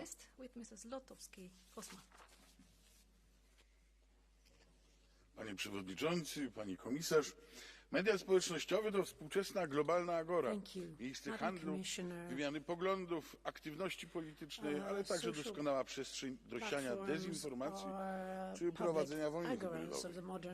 Regulując ten obszar internetu chcieliśmy zapewnić lepszą ochronę praw użytkowników oraz ograniczyć samowolę platform, które podejmowały decyzje w oparciu o niejasne wewnętrzne regulaminy.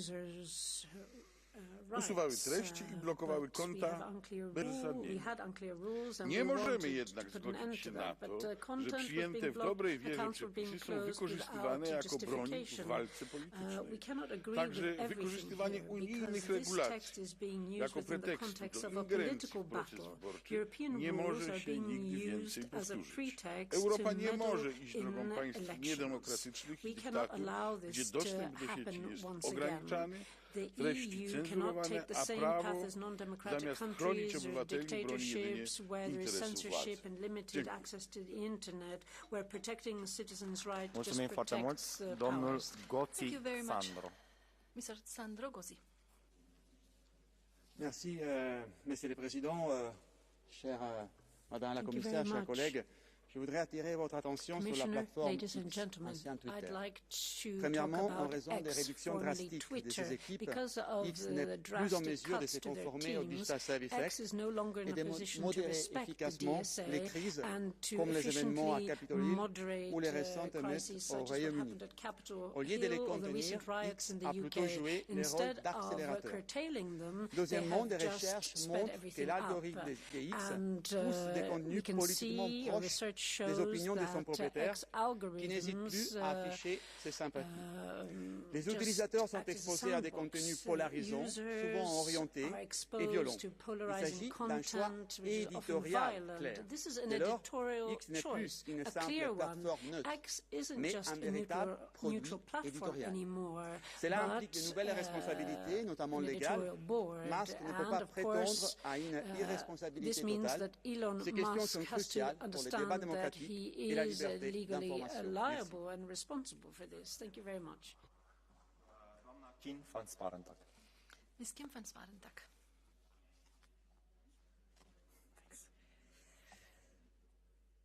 Thank you, President. Dear Commissioner, big social media platforms have become our main space for public debate.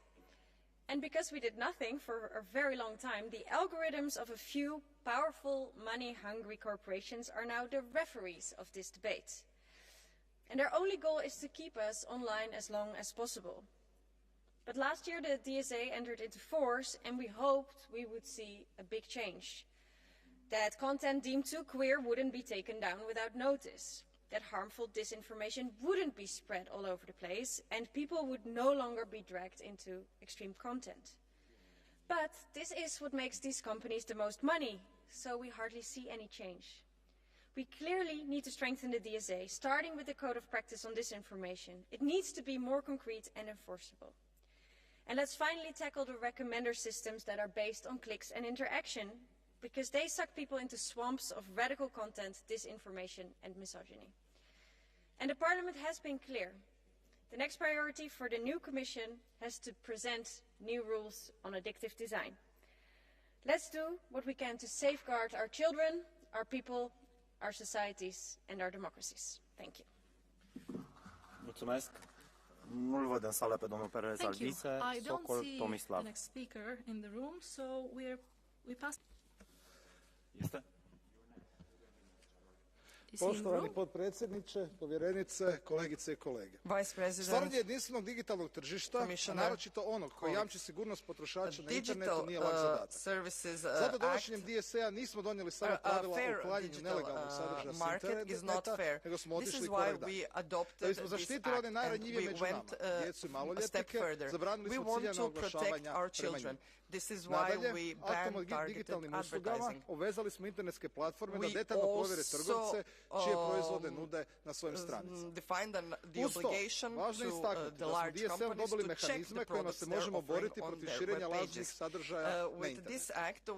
Dezinformacije mogu biti izuzetno opasne i koristiti se od stranih sila za širenje njihovog utjecaja u Europi i to vidimo, nažalost, svaki dan.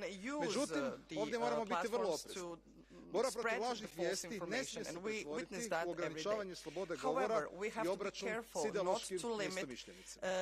Niti jedna politička opcija, pa niti ona lijeva, nema monopol na istinu. DSA se zato ne smije koristiti za cenzuru onih koji misle drugačije. I zadatak je nas u primjeni DSA naći pravi balans između jednog i drugog. So we should find the right balance between the two. Because the previous speaker maybe had one, but I think I had 1.5. Yeah? Okay. Good. Yes. Zato, da bismo izbjegli neželjene nuspojave novog zakona, moramo raditi na njegovoj ispravnoj provedbi. Korak u pravom smjeru je zato formiranje tima za DSA s predstavnicima u svakoj državi članici. Kolegice i kolege, nakon što je DSA stupio na snagu, ključno je da sada osiguramo njegovu ispravnu primjenu i time zajamčimo sigurnost korisnika na internetu. Socol și cer iertare, aveați într-adevăr 1 minut 30. Domnul Albise este următorul cu 1 minut. Not 1 minute. Buenas tardes, muchas gracias, presidente. Me hago una pregunta, ¿qué ocurre con este sistema de vigilancia y censura si la desinformación viniera en el futuro de la propia Comisión Europea? Como ya ocurre hoy día con grandes medios supuestamente oficiales. ¿Dónde han detenido al fundador de Telegram por proteger la independencia de su propio negocio, de su propia red social? No ha sido en Rusia, amigo mío, ha sido en Francia.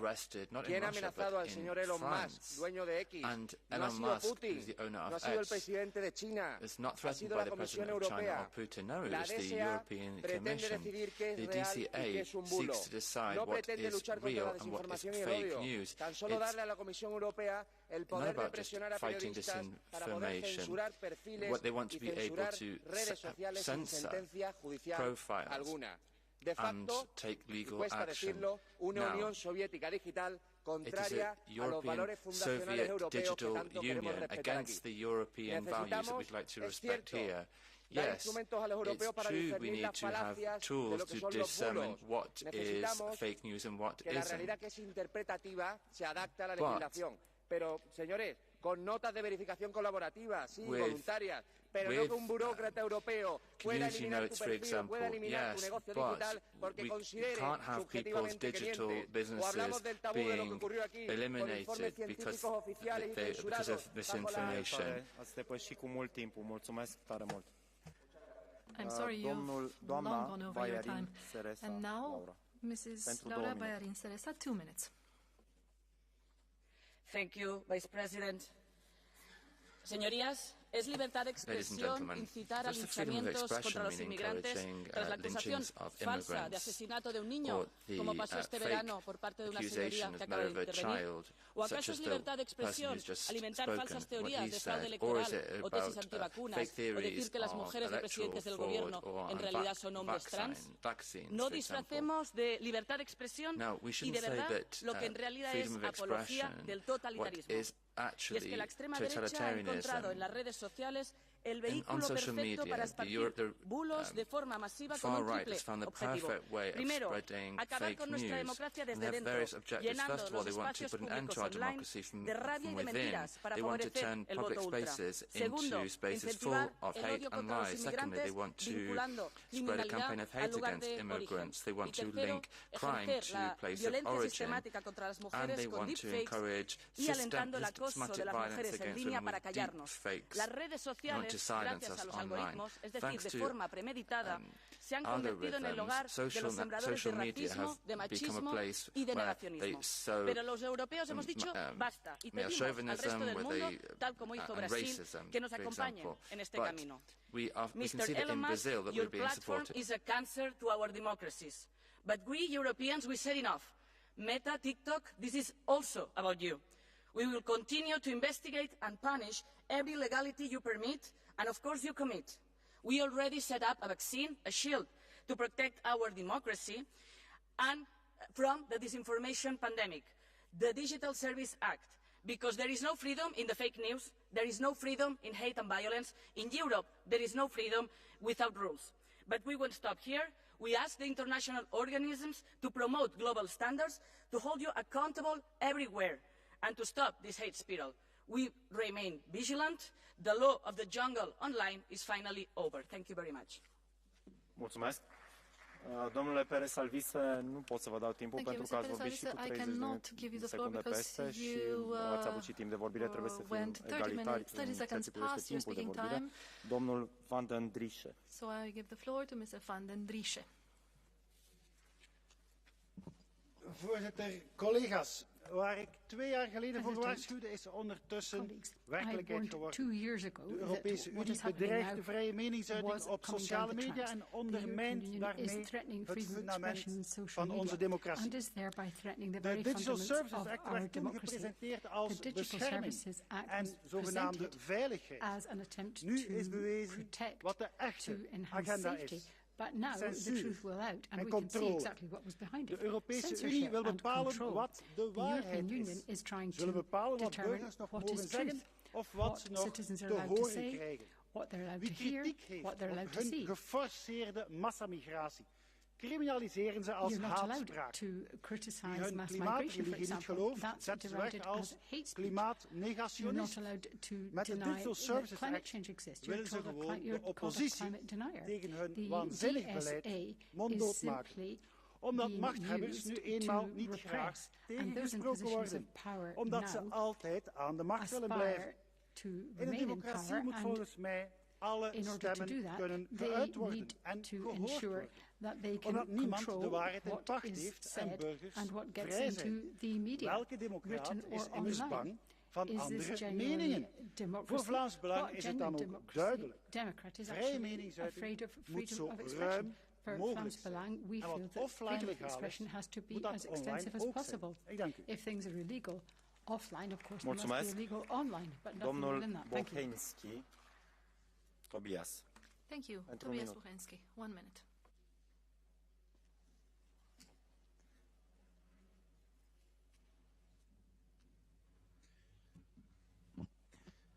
Freedom of speech is a cornerstone of Western civilization. Our ancestors fought for it with or against oligarchs, tyrants, and other enemies of freedom. Today we see that this freedom is again under siege. But enemies have new names: political correctness, hate speech, and government control. There is no freedom where bureaucrats can decide how debate looks like. We have to prepare legislation to protect our freedom because it's now endangered by the European Commission's arbitrary power. We don't want to live in the world depicted by George Orwell in his famous book, Year 1984. Unfortunately, there are no legal restraints to European Commission's arbitrary power. One of the greatest means of protection against arbitrary power is freedom of speech. To fight for it is our moral and political obligation. Okay. The enemies of freedom are always the same. Mulțumim, trebuie să continuăm dezbaterea. Mulțumesc. The President interrupts the speaker. We must continue the debate. You've went over your speaking time. Cifrova, and now give the floor to Mrs. Cifrova. Thank you. Je rok 2024 a na sociálnych sieťach je 59% všetkých Európanov a Európaniek. Neexistuje, aby o tom, čo tam konzumujeme, rozhodovali mimo Európskej únie a bez akýchkoľvek následkov. Neexistuje, aby boli ženy dennodenne na internete urážané za svoju prácu. Neexistuje, aby svetu online vládli zavádzajúce obchodné praktiky. Aby sa falošné správy šírili ako oheň na úkor faktov. Let's not forget that social media is first and foremost a business. It's great that we have a space to connect, create and enjoy. And owing to the EU and the DSA, we now have a tool to make this business the way we all want it, to make it fair. The decisions of a single person should not have undue influence, and the power of algorithms cannot be placed above facts. I stand here today to assure you that when it comes to what happens online, we will use the same tactics that the social media companies often use on our citizens, strict ones. But unlike theirs, ours will be fair. Thank you.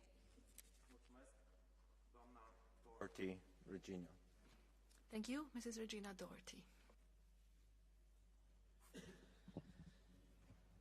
Commissioner, only 2 weeks ago a survey of over 7,000 school children in Ireland showed that over a quarter of them had been impacted by harmful content online, including harassment, direct contact by strangers and exposure to unsolicited content. And as a mother to 4 young people, that fills me with real fear and dread.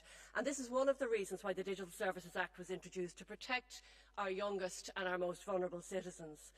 The laws aim to achieve an important but simple principle. What is illegal offline should be illegal online.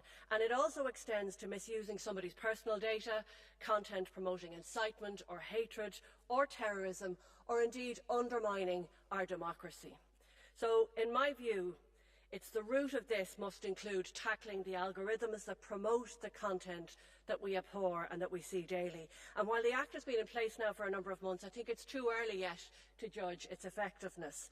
But right now, it's absolutely vital that we ensure all of our local individual enforcement authorities across every member state, including Commissioner Mann in Ireland, are fully resourced, both financially and with personnel, to do the job that we want them to do. So no more should the online space be a Wild West for safety and data rights. However, there is a fine line. We have to be clear. The online and digital economy offers huge benefits, and it is an indispensable part of our modern economy and society. And that's why, seeking to uphold the law, we must not smother innovation, creativity or competitiveness. Europe must be a place where digital industries can grow, develop and compete. Thank you. Thank you, Mr. Brando Benifei. Grazie Presidente. Il Digital Services Act responsabilizza finalmente e protegge i cittadini europei da disinformazione e fake news, ponendo dei limiti all'azione delle piattaforme. La Commissione europea ha svolto un lavoro importante, ma c'è ancora molto da fare. Però del resto, se Trump non è contento, penso che siamo sulla strada giusta. E anche gli Stati membri garanti della privacy vanno nella stessa direzione. Mi riferisco per esempio al divieto assoluto della pubblicità targetizzata nei confronti dei minori. Serve però andare oltre. Ad esempio, grazie al regolamento europeo sull'intelligenza artificiale abbiamo aggiunto tra i sistemi ad alto rischio e quindi maggiormente regolati quelli che operano nell'ambito dei processi democratici. Abbiamo introdotto poi l'obbligo di etichettare chiaramente un contenuto generato da intelligenza artificiale per contrastare l'abuso dei deepfakes. Proteggere quindi la nostra democrazia dalla disinformazione è proteggere il nostro futuro. Vale in Europa ma vale anche a livello globale. Grazie mille. Thank you. Busadé Villalba. Mr. Busadé Villalba. Gracias, presidente. En España, el gobierno de Sánchez, invocando la DSA, aprobará hoy su plan para amordazar a los medios críticos, afirmando que en España la democracia está asediada por campañas de desinformación, presiones a periodistas y corruptelas. Pero los únicos que están asediados por la corrupción y ponen en peligro a la democracia son la esposa y el hermano de Sánchez, su partido y su gobierno. Y los únicos que sufren la presión y la amenaza son los jueces y los españoles de a pie.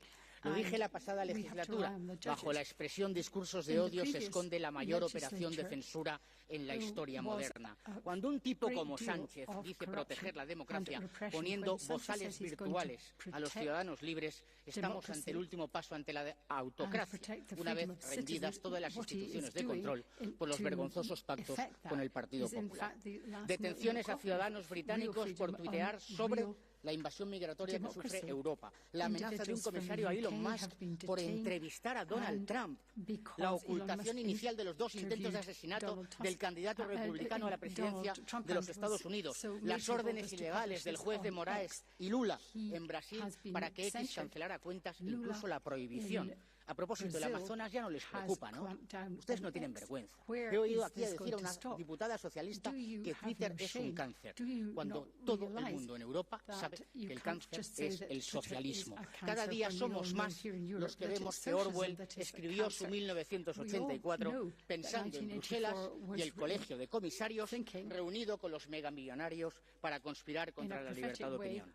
Pero la bandera de la libertad de la opinión está alzada y con orgullo la llevamos los patriotas. Mulțumesc. Doamna Trochu-Laurence. Thank you. Madame Trochu-Laurence.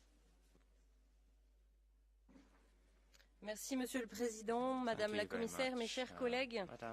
Le chemin de l'enfer est pavé de bonnes intentions, nous enseigne avec sagesse Saint Bernard de Clairvaux, figure du monachisme à qui l'Europe doit tant. C'est en effet pour répondre à des inquiétudes légitimes qu'est souhaité le renforcement du Digital Services Act, lutte contre la criminalité, la diffusion du terrorisme ou encore la désinformation. Mais sous couvert d'un bien commun largement dévoyé, le DSA favorise surtout la censure politique. Cet été, en France, le groupe Meta a arbitrairement fermé les comptes des responsables de Némésis ou ceux de médias français comme Occidentis, Une Bonne Droite ou encore celui de Frontières, temporairement suspendu sans raison objective. C'est en s'abritant derrière le DSA que ces entreprises privées transforment l'état de droit en ministère orwellien de la vérité. Et comme souvent, la défense de la démocratie sert de prétexte à une censure toujours plus arrogante, toujours plus présente, toujours plus arbitraire. Alors face à ces dérives, soyez assurés de nous trouver sur votre route pour défendre le trésor de la liberté d'expression. Je vous remercie. Protecting the freedom of expression. Stéphanie Yancourtin. Thank you, and now Madame Stéphanie Yancourtin. Merci, Monsieur le Président, Madame la Commissaire, chers collègues. Il y a une semaine, Elon Musk, le milliardaire américain propriétaire de X, appelait l'Europe à se débarrasser, je cite, de règles inutiles. Il parlait nécessairement du règlement sur les services numériques, le DSA, qui lui semble si compliqué à respecter. Parce que oui, Monsieur Musk, le DSA, c'est comme le nuage de Tchernobyl. Il ne s'arrête pas aux frontières de l'Europe. L'obligation de lutter contre la pollution de contenu haineux n'a pas de frontières. Un an après l'application du DSA, qui doit rendre illégal en ligne ce qui est déjà hors ligne, il est inacceptable de voir des plateformes utilisées chaque jour par des millions de citoyens prospérer, amplifier du contenu qui attise la haine, la manipulation et la radicalisation. C'est vrai pour le conflit au Moyen-Orient, les élections américaines ou les manifestations de cet été au Royaume-Uni. Face à une alliance baroque de libertaires américains alliés à des patriotes qui n'en ont que le nom, l'Europe doit résister pour mettre en œuvre cette régulation dangereuse de l'espace numérique en ligne et à tous ceux qui doutent, ceux qui crient au complot.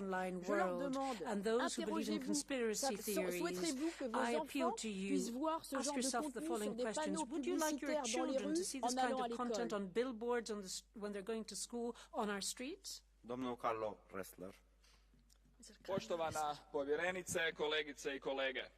Novi digitalni alati iz temelja su promijenili našu svakodnevicu.